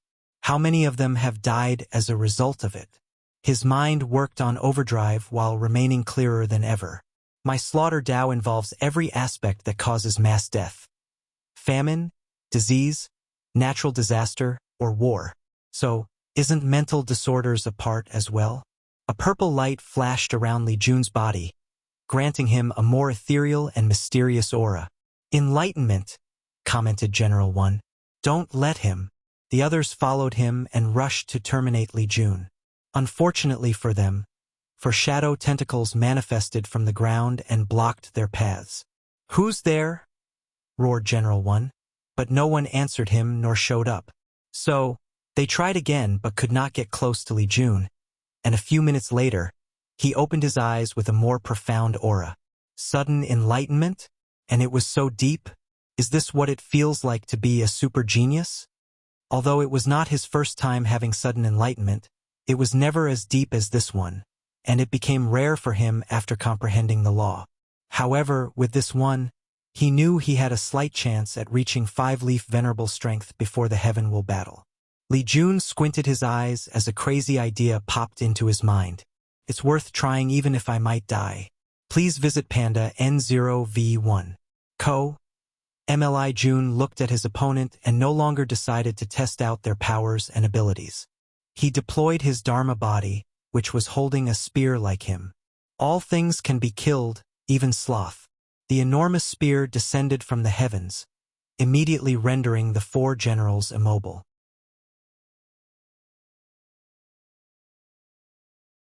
Their arrays could not resist the spear for even a moment before bursting apart and continuing toward them. Ha! Muttered Li Jun as he sensed spatial fluctuations, and before he could act, a void portal appeared and swallowed Sloth General 1. Luckily, one of the shadow tentacles entered the portal and returned with blood on the tip. Pand A N0VE1. Calm. They can use teleportation, as we expected, said Li Jun before gazing at the 3 dead generals. Rise. The 4 generals turned deathly gray before their lifeless bodies began to move.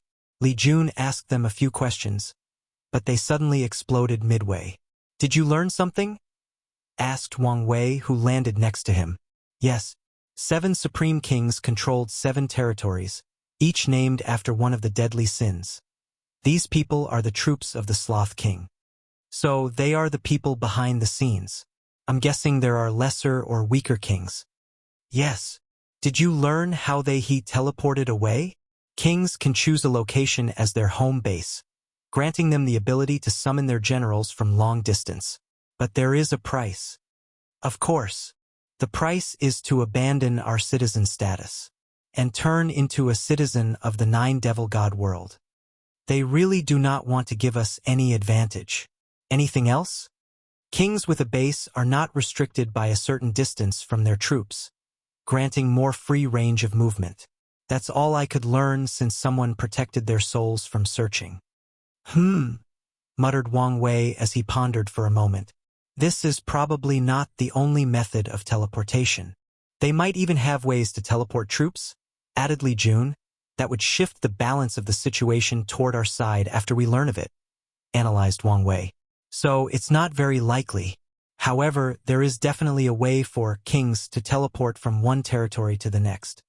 For people as strong as you and Tion, the best tactic is to run away and hide. So, mobility is key, agreed Li Jun, who suddenly changed the topic. Can you tell me about the mental disorders you previously mentioned? Mental disorder? Is that related to your enlightenment? Yes. Mental disorder and slaughter?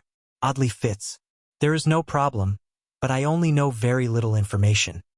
He only knows about a few things he reads online and reads some basic knowledge once to impress a client. It's fine. If you want to use it to improve your slaughter Dao, you might have to study emotion, soul, and medicine law. You're probably right, he muttered after pondering for a moment. Then, he suddenly felt he fused too soon with his 8 other clones. Unfortunately, he needed the power for this event. Li Jun then remembered he was now a supreme genius and did not have to worry so much. He proceeded to annihilate the remaining troops, focusing on the east and west side that the shield squad had to fight off.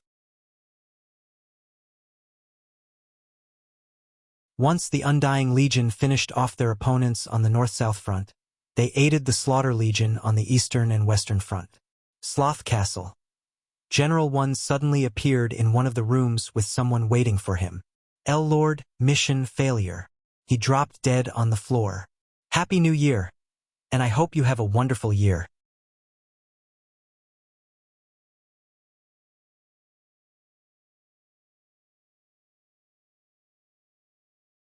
Traitor.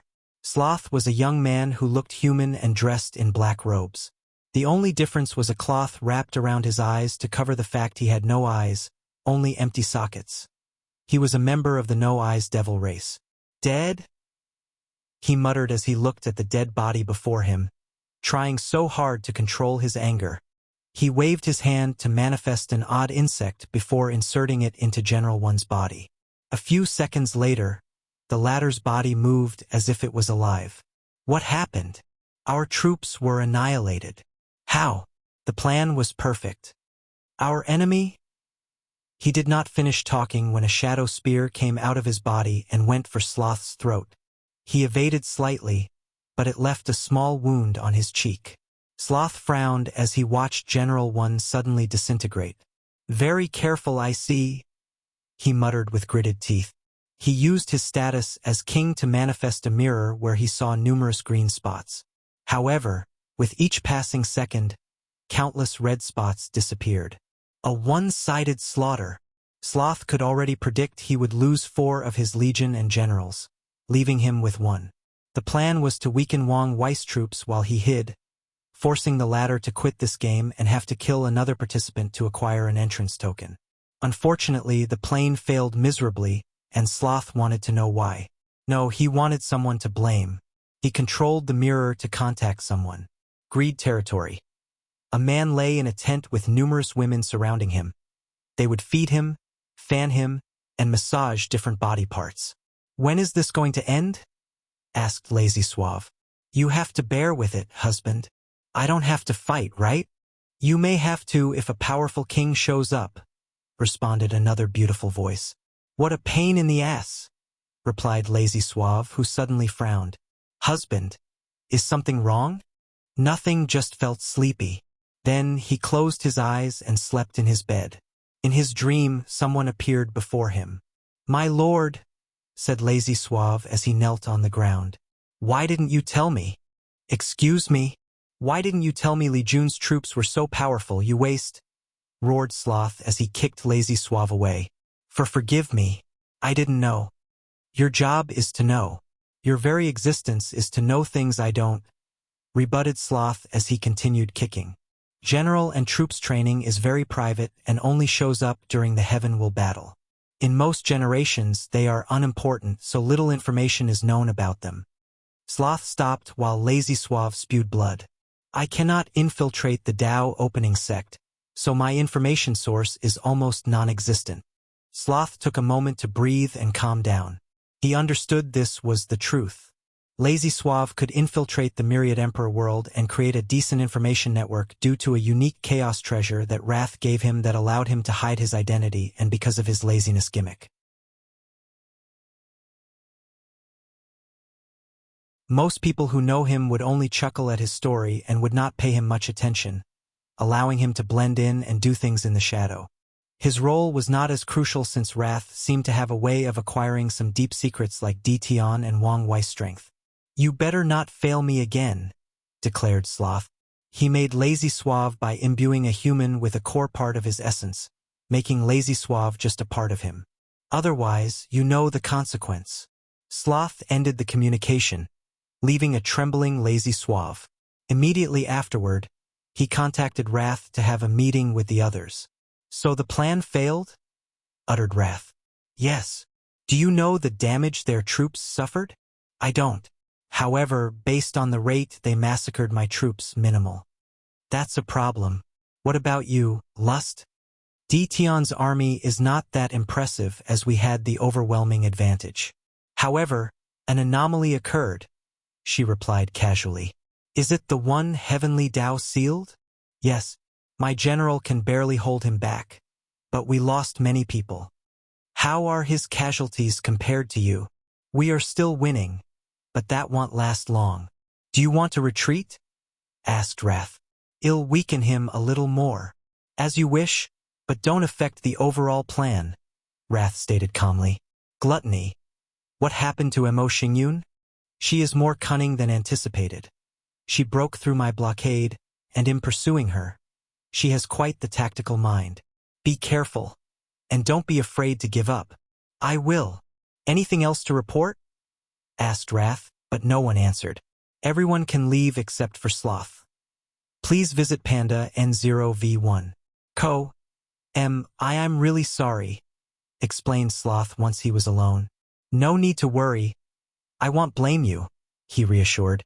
I'm here for something else. Sloth was confused, so Wrath explained. Someone placed a tracker on you, and I'm here to remove it. Tracker? Sloth's face suddenly changed as he remembered something. It seems you know what happened, said Wrath.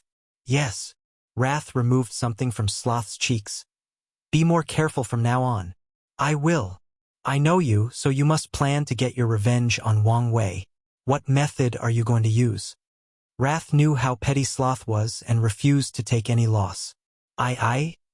Tell me the plan. If I approve, I will support you. If not, you can give up now. Sloth felt tremendous pressure as these beautiful eyes gazed directly into his soul. Without hesitation, he confessed what he had planned. It's a good way to satisfy your desire for petty revenge. Very well, you're dismissed. Sloth immediately ended the communication, breathing deeply as he felt a weight lifted from his shoulder. Still as scary as usual, he muttered before frowning. He activated the mirror. Lust, what do you want? I wanted to check on you. Pan, DN0VE1, CM, since when were you so nice? That's unfair. We used to be very closed. So what's wrong with me checking on you? What do you want? Asked Sloth with raised eyebrows.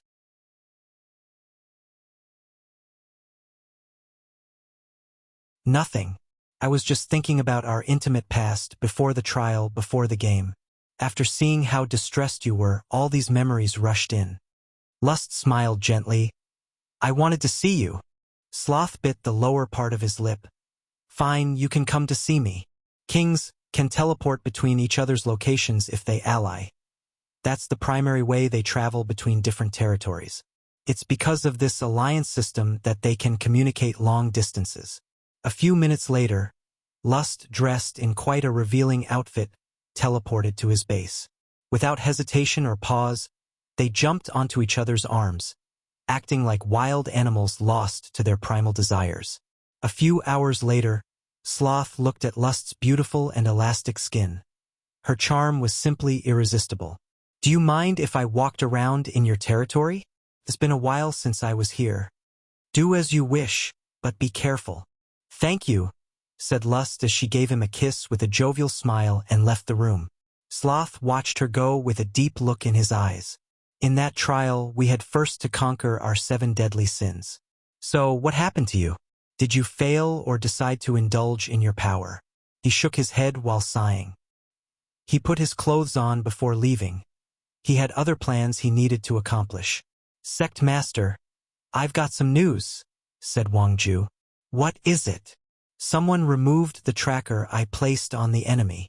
They are quite capable. Did you get any information? I got a general location of their position but nothing concrete.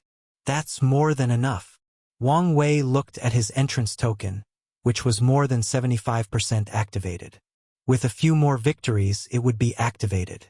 By then, he has to worry about the number of people the token will allow. He guessed the more people allowed, the higher a token would be required.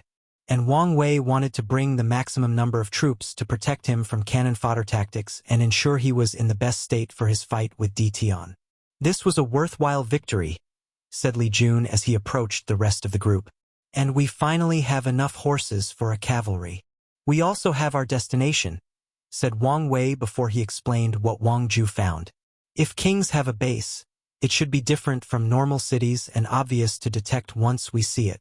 Yes, but the location might be at the far end of this territory, forcing us to walk for years with nothing in sight, complained Tai Gang. You have a point. We have horses, but not enough for everyone. Let's head in that direction. If we found the base, it's fine. If not, we will accomplish our main objective while trying to find a faster way of travel, summarized Wang Wei. Before that, Liling, let's try something new. What is it? Let's see if advisors can give people other roles. If that's possible, my workload would be drastically reduced. She had to refine all the pills and even repair some of the soldiers' equipment. An aide would greatly help her.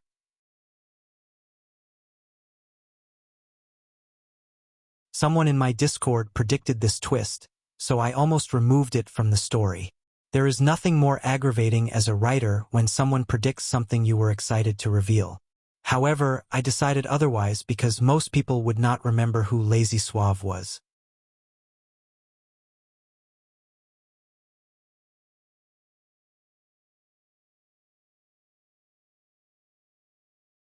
Third match. Ilian Chong floated above, showing his jagged teeth as he looked down. Beneath him was a cube-shaped barrier that contained a large ocean. Two armies fought inside that ocean, the Devil and the Sea Race troops. Ilian Chong was calm as he watched the battle since his troops used this array to change the environment and give them an advantage.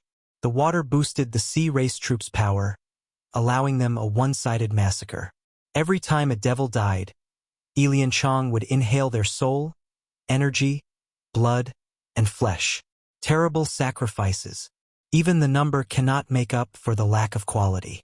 I need better sacrifices. He frowned as he pondered. I came to this place due to the fewer restrictions in the Myriad Emperor world. However, I did not expect to be even more restricted. Ilian Chong waited until the battle finished and had his men close the formation and clean up. As he watched everything from above, he became irritated. I need an excellent sacrifice. He then remembered the clashes between these two a while ago. Wang Wei. Talent, strength, soul, luck, and destiny. He is the best sacrifice I could ever find in the lower dimension. He licked his lips thinking about it. Although Tian is excellent as well, he lacks something I cannot pinpoint. Ilian Chong squinted his eyes. Luckily, I don't need to choose. I can get my hands on both. He looked in the distance before muttering, "Where are they?"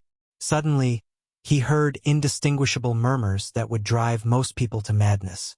The Sloth and Lust territory? That's very far from the Pride territory. Ilian Chong knew how long it would take him to travel from his current location to the Sloth territory with his troops. By the time he reached his destination, the entire event might have ended. As for waiting until after the game, he came to this place in the first place because he feared using his power in the Myriad Emperor world and being detected by some old monster or some hidden power. Ilian Chong looked at his entrance token for a moment before shaking his head. It was not that important since he could take it from someone else. Then he gazed at his troops. His arm turned into a gargantuan octopus tentacle before slapping these soldiers into oblivion. He ignored the scream and desperation of his own men, killing them without hesitation or remorse. He only left one person alive, a general. Ilian Chong absorbed these people's blood, flesh, and everything of value. Then, he landed on the remaining survivor. "Lord, why? We dedicated our lives to serving you," asked the soldiers with tremendous pain in his voice. He dedicated his life to the Lord, but it was painful to see how easily they were discarded without any purpose or explanation. "You don't need to know," said Ilian Chong before making the general pass out. "If it was not for this stupid game and its rule, you could have survived longer," muttered Ilian Chong before putting that general on his back. Then, he ran at full speed toward the Sloth territory. He regretted he still could not fly with only one soldier. "Sloth territory, success," said Yen Liling with extreme joy as she looked at the 5 people who acquired the role of aide. "Easier than I thought." She never thought she only had to say a few words similar to a blessing for the game to acknowledge the change. "Indeed, we don't have to try the other complicated methods," added Wang Wei. If things did not succeed in the first method, he planned to establish the ceremony cultivator used to contact Heavenly Tao as a way to get the role. "Our productivity has increased, so let's continue our journey," he commented. Then, the group assembled the necessity before marching to the next city. Wang Wei met his first king in this game and became excited. Unfortunately, the latter was too weak and could not quench his thirst for battle. As he looked at the dead king before him, he could only shake his head before proceeding to check his body. "Did you find something new?" asked Li Jun. who had just finished with the city's cleanup. Not really. The only thing I discovered is the more powerful a devil, the higher concentration of human bloodline it contains. So, your theory is correct. They use human bloodline to deal with the seal. The evidence suggests as such. What I want to know is who is responsible for this idea. The 7 ultimate kings, the sealed devil gods, or someone else entirely. Our lack of mobility and restriction makes it more difficult to investigate these things. That's the current issue, agreed Wang Wei before looking at his entrance token. We only need 2 to 3 more cities before the token's activation. Then we can head to Sloth's base to see if we can find something. The troops gathered all the resources from the destroyed city before moving on to their next destination. During their march, the scout suddenly returned with news. Enemies detected in the northeast. Northeast? According to the map, no city or town is in that direction. It is one of our own. A heaven chosen? Who? The leader of the Divine Tao League, Fang Lijuan. Her? It seems fate knew we had unfinished business, Li Jun said with a smile. He did not immediately order the troops to go after her but contacted Wang Wei. Please visit Panda N0V1. You can deal with her, responded Wang Wei. Heavenly Tao cannot blame him if he is not the one massacring these heaven chosen. Furthermore, he worries about alliance and cannon fodder affecting his stamina. So, it's in his best interest to reduce the troops of his competitors. Damn it, said Fang Lijuan. I should have guessed something was wrong with that squad. She's been fighting with this powerful legion that used guerrilla tactics, forcing her to follow them. But recently, she lost track of them and felt something was wrong. However, before she could react, her scout brought news Wang Wei's troops were nearby. How many troops do they have? Roughly 20 million, replied the scout. 20 million? That's the exact number they came with. Are you saying they've barely lost any soldiers? I'm only reporting what I saw.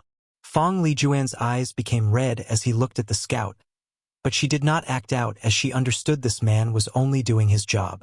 Furthermore, she knew she had to remain calm in this situation to have the slightest chance of survival. Do they have horses? Yes.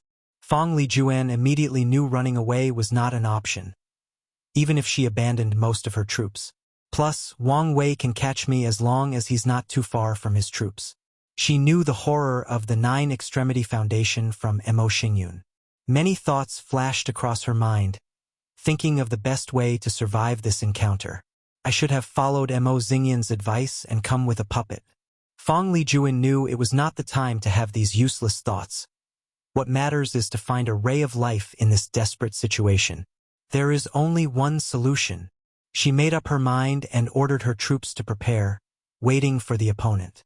A few minutes later, she saw Li Jun gallantly leading his troops before her. If it isn't the god of war, Li Jun, Fang Lijuan said with a sneer and blatant mockery. I can smell the fear from you from a mile away. I'm surprised. What have you so rattled? Countered Li Jun, and he was not lying. His recent enlightenment gave him a sixth sense of detecting emotions. Fear? Why would I be afraid of a loser I previously defeated? Replied Fang Lijuan with great composure despite the rapid beating of her heart. Interesting. Besides fear, I can sense hope and desperation from you, said Li Jun. So, you must have come up with a way to survive this encounter. Be direct and I might entertain the idea. Fang Lijuan secretly clenched her hands. She did not like the feeling of how he could see through her. Fine, she said while exhaling. I'll be direct. I want to make a deal with you. Deal? I'm listening. Li Jun could guess what she would say next. A battle between the of us. If I win, I want you to let me leave, without touching my men or me, she said, looking at Wang Wei, who seemed nonchalant about everything happening. And when I win, if you win, I will give you the invisible talisman. The invisible talisman is now linked to your Tao. Removing it from your body would result in terrible Tao Foundation injury. Such injury would end your cultivation path, unless you use precious resources to heal. However, with how poor your Divine Tao League is, you don't have to worry about our status. As a heaven chosen, she has used her luck to drastically improve the League's situation. Nevertheless, Li Jun was correct regarding the resources to heal Tao Foundation injury of this magnitude.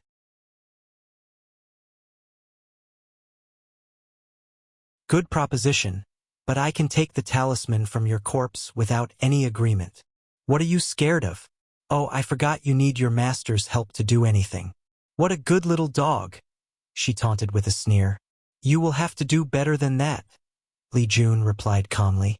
Fine, I'll add news about the whereabouts of the war talisman. Li Jun squinted his eyes. Are you serious? I am willing to sign a contract to prove him not lying, replied Fong Lijuan.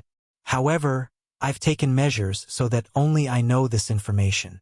No matter what you do, you can't get the news from me, even from my corpse. Li Jun pondered for a moment. All right, I agree to your terms. He knew Wang Wei could not kill her, but she did not know that. So, he would use this lack of information to his advantage. They signed the contract before beginning the battle.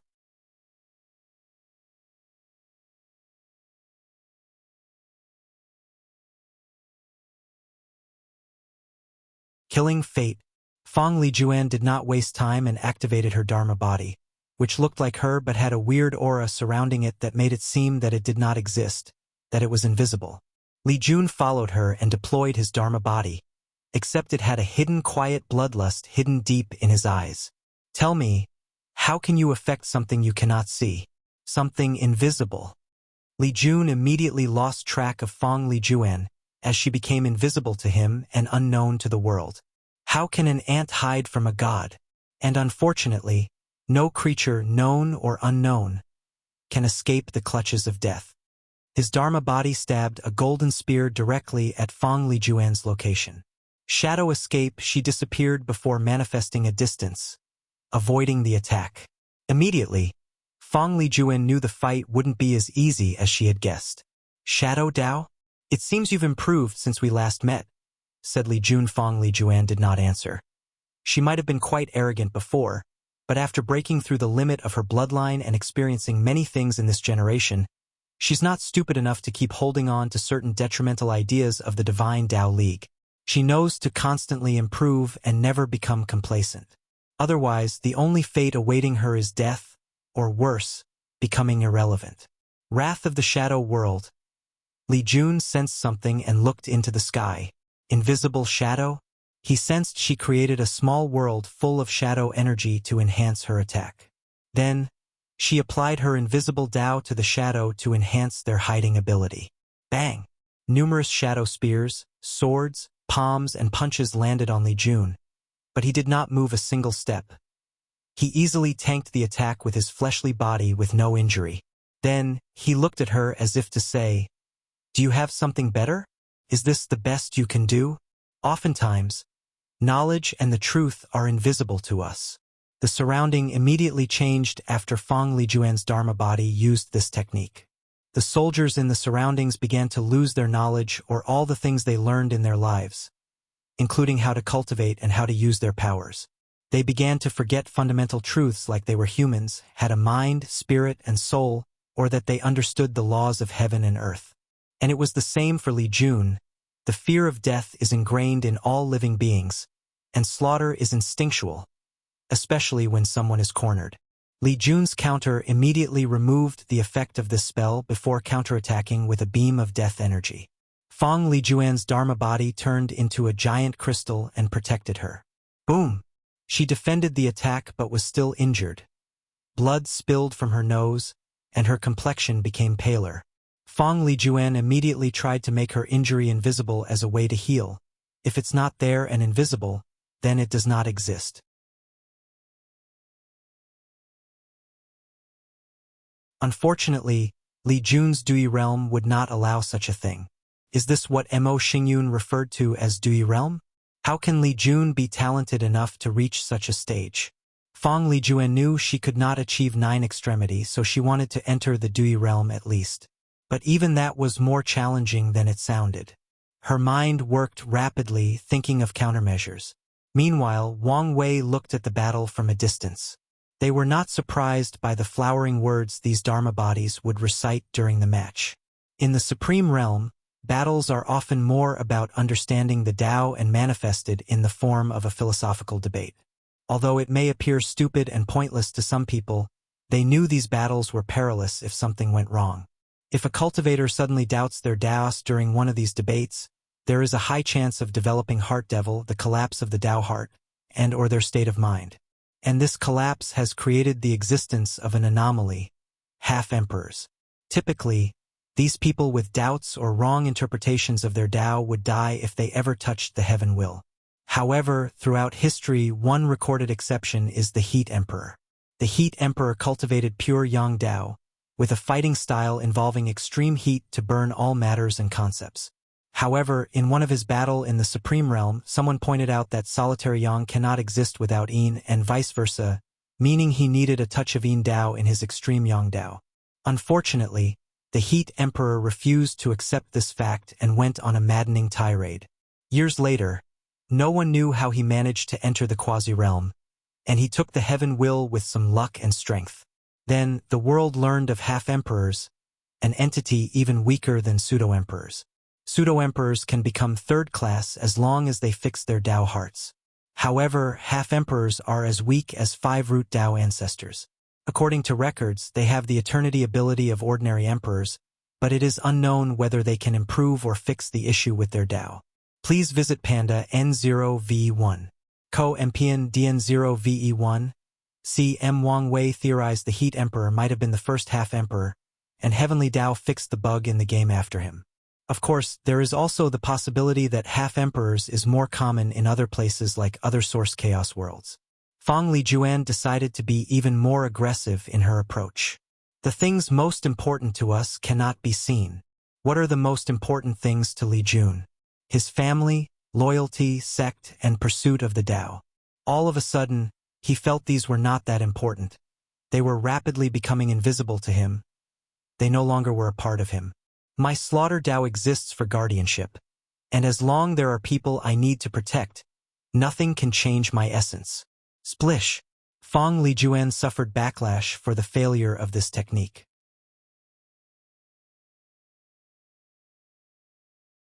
But she did not care since it was the first step of her plan. Shadow attachment, a very subtle and undetectable shadow expanded from her body to connect to Li Jun's shadow. Now your power belongs to me, said Fang Lijuan.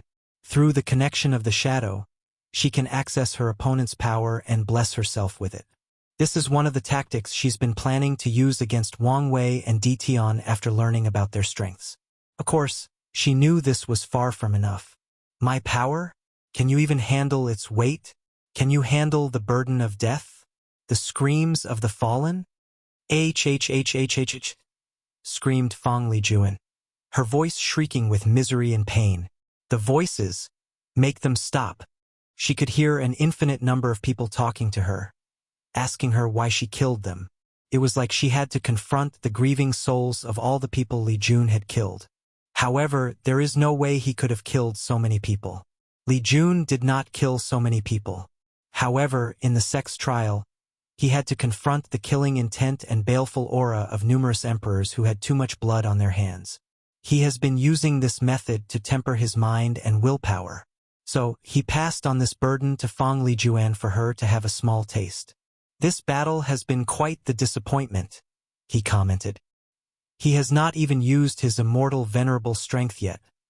Otherwise, he would have instantly crushed her. Not yet. It's not over, stuttered Fang Lijuan as she disconnected the shadow and abandoned her previous tactic. I have one last attack.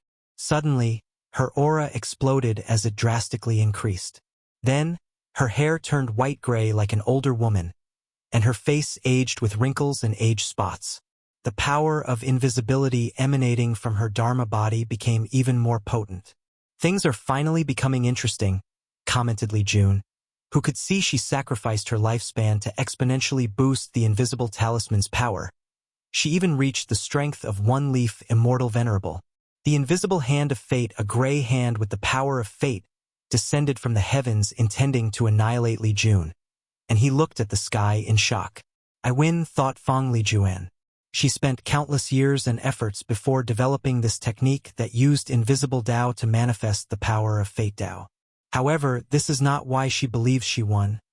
Given she already concluded Li Jun has immortal venerable strength. It's because of who you are. You worship your big brother.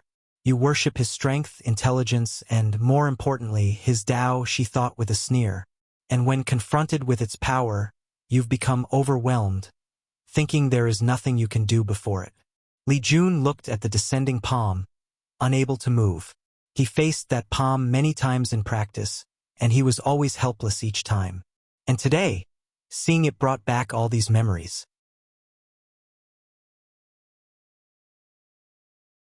As he was about to be squashed to death, he suddenly heard a familiar voice.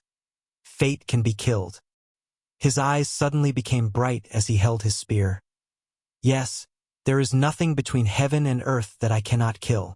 Fate-killing spear, he stabbed his spear, utilizing all the power of his slaughter Dao. The palm disintegrated into beautiful motes of light, turning the gray sky back to its blue color.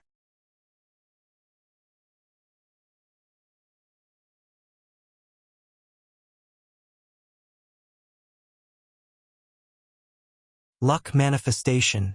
Li Jun looked at the spear in his hand, his eyes brighter than they'd ever been in his life. His mind was clear as he felt a blockage in his mind was removed. Maybe it was in his mind, but he felt his breathing was more regular. The air was fresher, and the world was more colorful than usual. He glanced at Fong Lijuan. I guess I should thank you. Impossible. I should have won, argued Fong Lijuan. But you didn't. It's unfair, yelled Fong Lijuan. The only reason you're so powerful is because of him. It's not fair. And without the invisible talisman, you would never have today's achievement, countered Li Jun.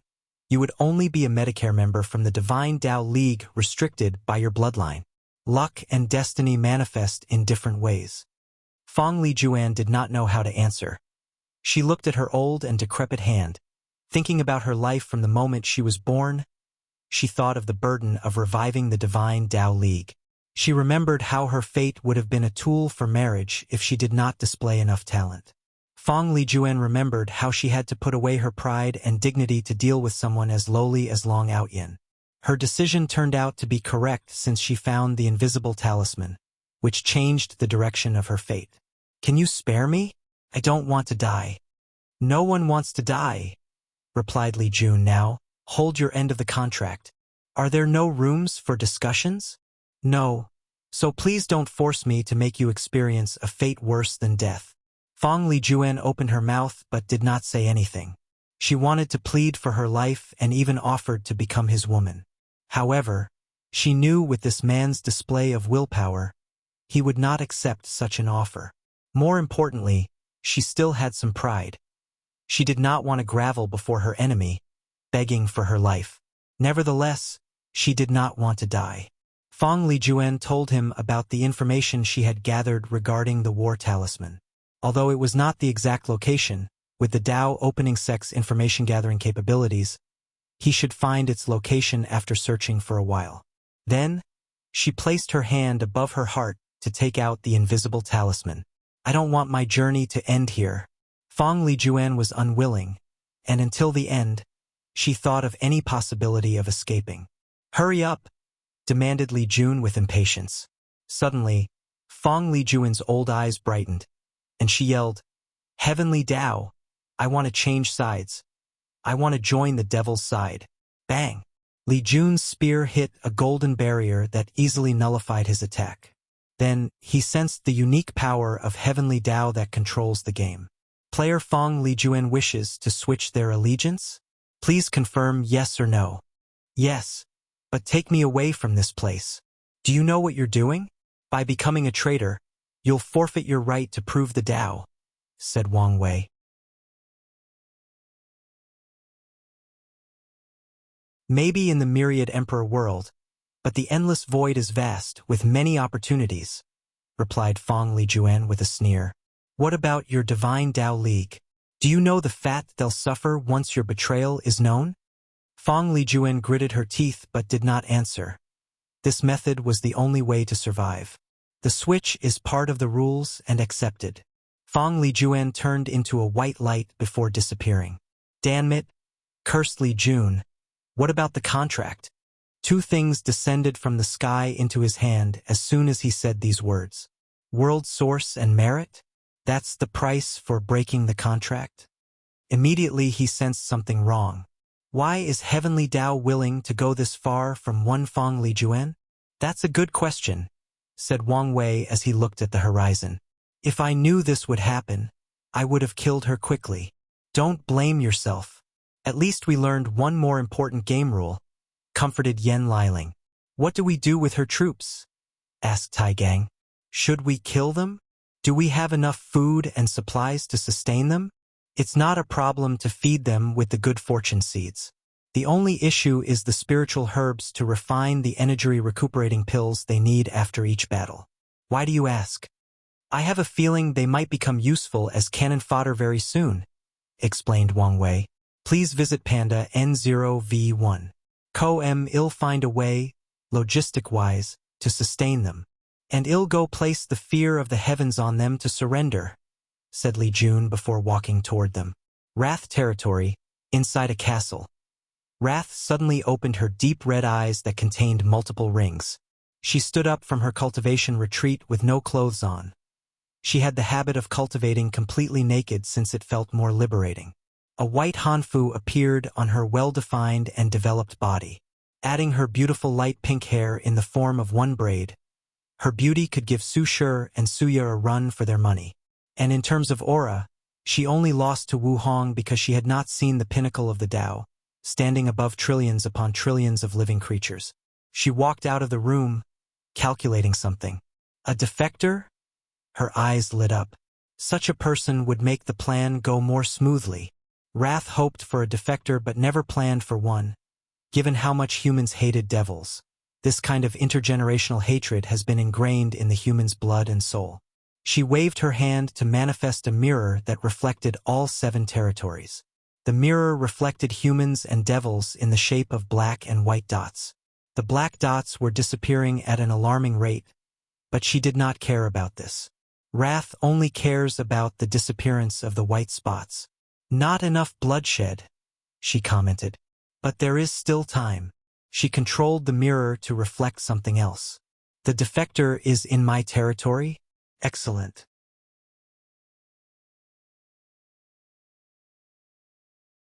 Wrath prepared to leave her castle for the first time since this game started.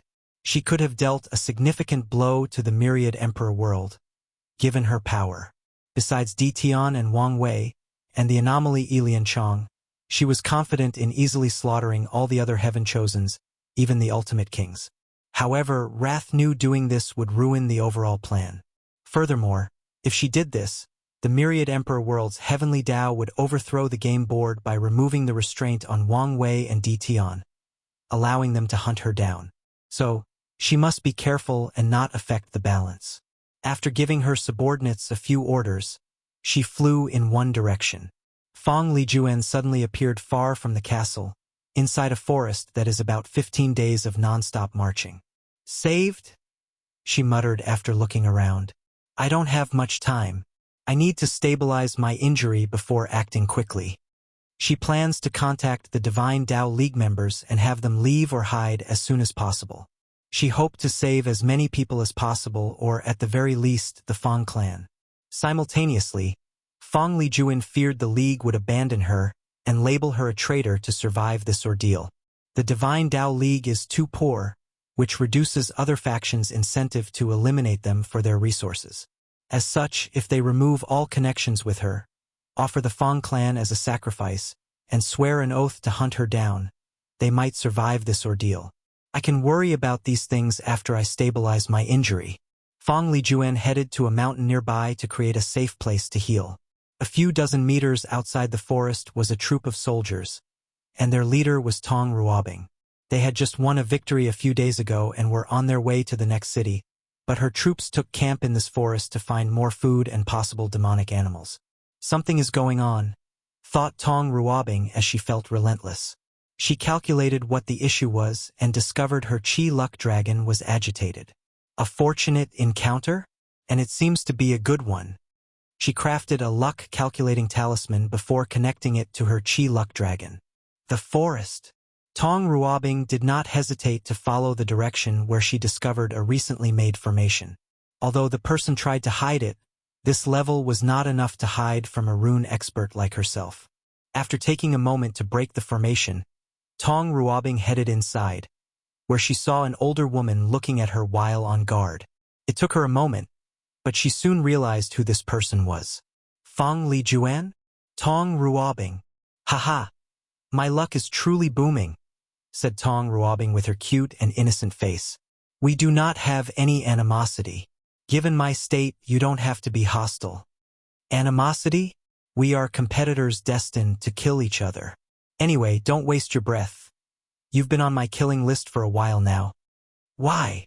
What do you think? The invisible talisman. Exactly.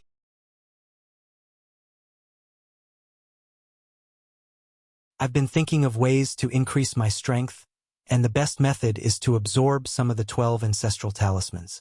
Tong Ruobing is connected to the origin talisman, so it would benefit her immensely to absorb the other ancestral talismans. As such, after seeing the clash between Di Tian and Wang Wei, she placed Feng Lijuan on her hunting list. I'm sure we could nego? Tong Ruobing waved his hand to manifest numerous runes and instantly sealed her. And with Feng Lijuan's current state, she could not resist. It would be a shame to kill you. I'll have the invisible talisman absorb all your powers and Dao, making it in a better shape for me to use. She then refined Feng Lijuan's powers and fused them into the invisible talisman. And once she finished, one more heaven chosen had fallen. With this talisman, I should be able to break the 4-leaf barrier and maybe even reach 5-leaf. But it's not enough, muttered Tong Ruobing.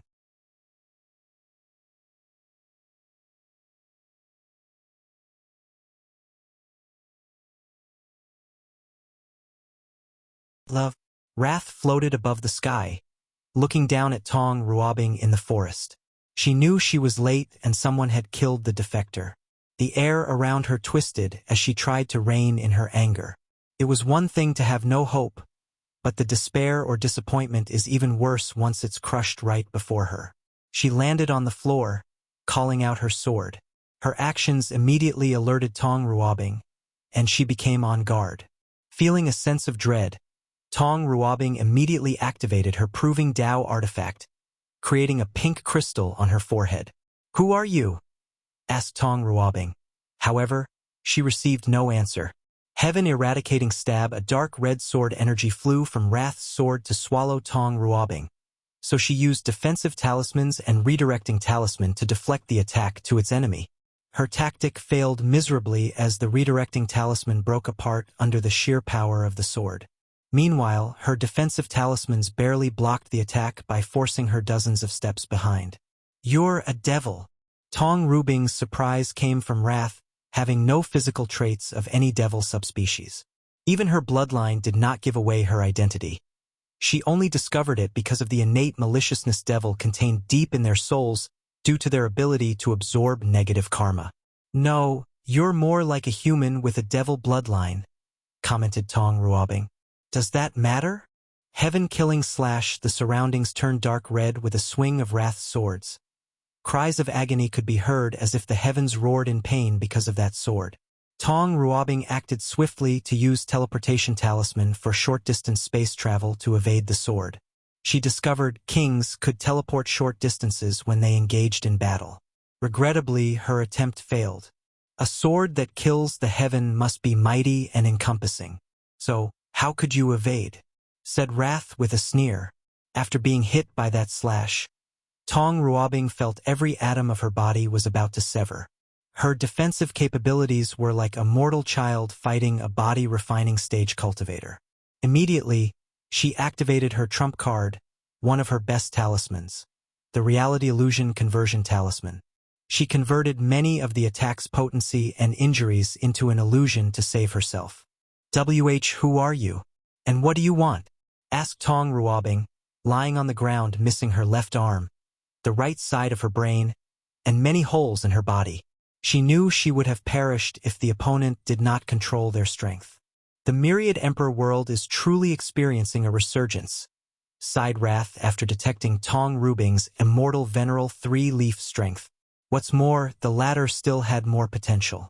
Besides her, only 3 of the other sins had immortal venerable strength, but they were only in 1 to 2 leaf and had to rely on treasures and secret techniques to reach higher strength.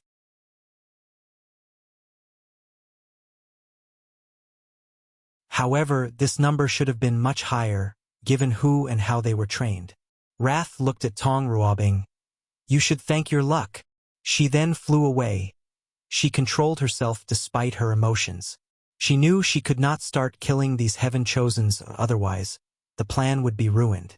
After returning to her castle, Wrath headed directly to one of the rooms where a red sword floated above a dark red blood pool. A mysterious aura came from different locations to enter the sword. My 9-leaf strength is not enough. I need to reach the Tao ancestor level of power, and this is my only chance. She squinted at the sword before leaving. Sloth territory. The group had finished subduing Fang Lijuan's troops and was camping when Wang Wei sensed something. What is it? I think something happened to Fang Lijuan, he replied. What do you mean? I don't know, since I cannot calculate heaven's secrets in this place. But I sense a shift in the river of fate. Her heavenly luck was stripped from her because of her betrayal, so something bad definitely happened to her. She might even die. I say good riddance, stated Yen Liling. If it's true, I would be sad, said Li Jun, shaking his head. And why is that? She is technically the first real opponent I've ever had in my cultivation journey. I don't know. Somehow, I feel sad knowing she was dead. I could understand you feeling that way, if she did not become a traitor. Li Jun shook his head and did not explain. He disdained Fang Lijuan's actions despite understanding she did it out of fear of death. Nevertheless, he still felt nostalgic for some reason. Please visit Panda N0V1. Muttered Wang Wei as he looked in one direction, garnering the group's attention. Soon, they sensed the same thing as him as someone approached them. Wife, he said. Surprised? Said Wu Hong with a smile. I am. I thought you didn't want to come. I only said that to surprise you later on. Well, that was a great surprise, replied Wang Wei with joy written all over his face. I knew you would like it. More than like it. With you here, I can figure out the ins and out of this stupid game. With his wife by his side, he's like a tiger with wings attached to him, becoming 100 times deadlier and more efficient as a hunter. Bang! Wang Wei punched straight through Wu Hong's heart, blood splashing on his clothes and the ground. Then, with a calm and indifferent gaze, he removed his bloody fist, looking at her kneeling on the floor. How did you know? Every time I see her, my heart flutters, and the world seems brighter. In our more than 100,000 years spent together, this has always been the case. Even if I slept next to her and lay eyes on her in the morning, this has never changed until today.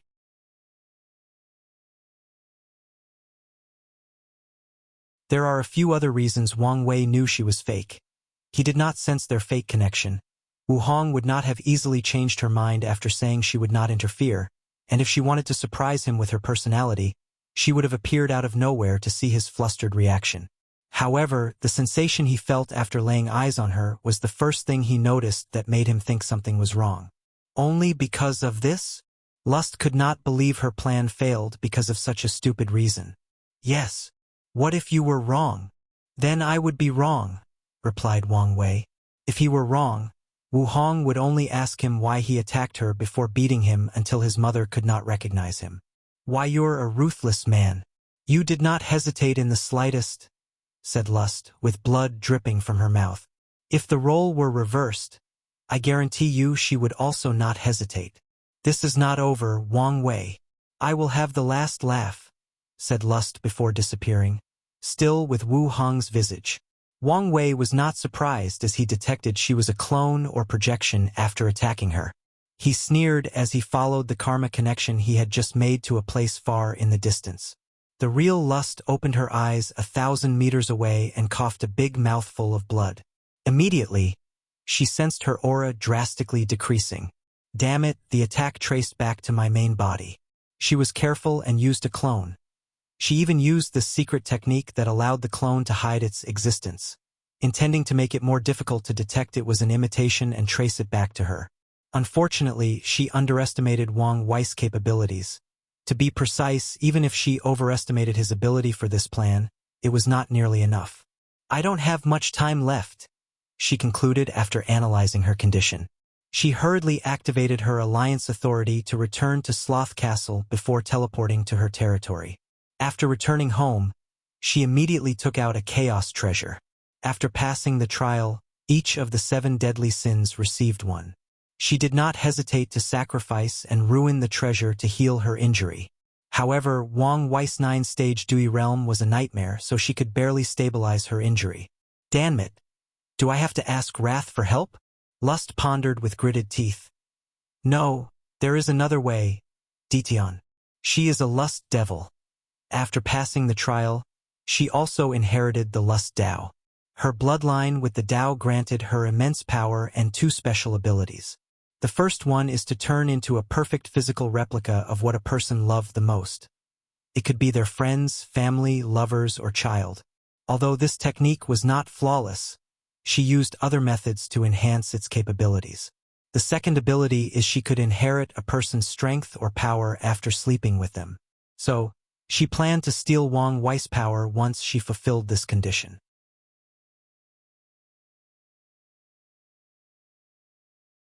As long as I get his power, I can heal myself and even have my revenge. After thinking for a moment, Lust prepared. She had to worry, but she also was not sloppy. She found a way to hide her injuries and prevent Dition from detecting something. Unfortunately, she was too weak to create another clone and had to take the risk. Once the preparations finished, he headed to his destination. You're tuning in to the Legend of the Vagabond YouTube channel. Don't forget to subscribe and join us on this journey to catch the most captivating stories.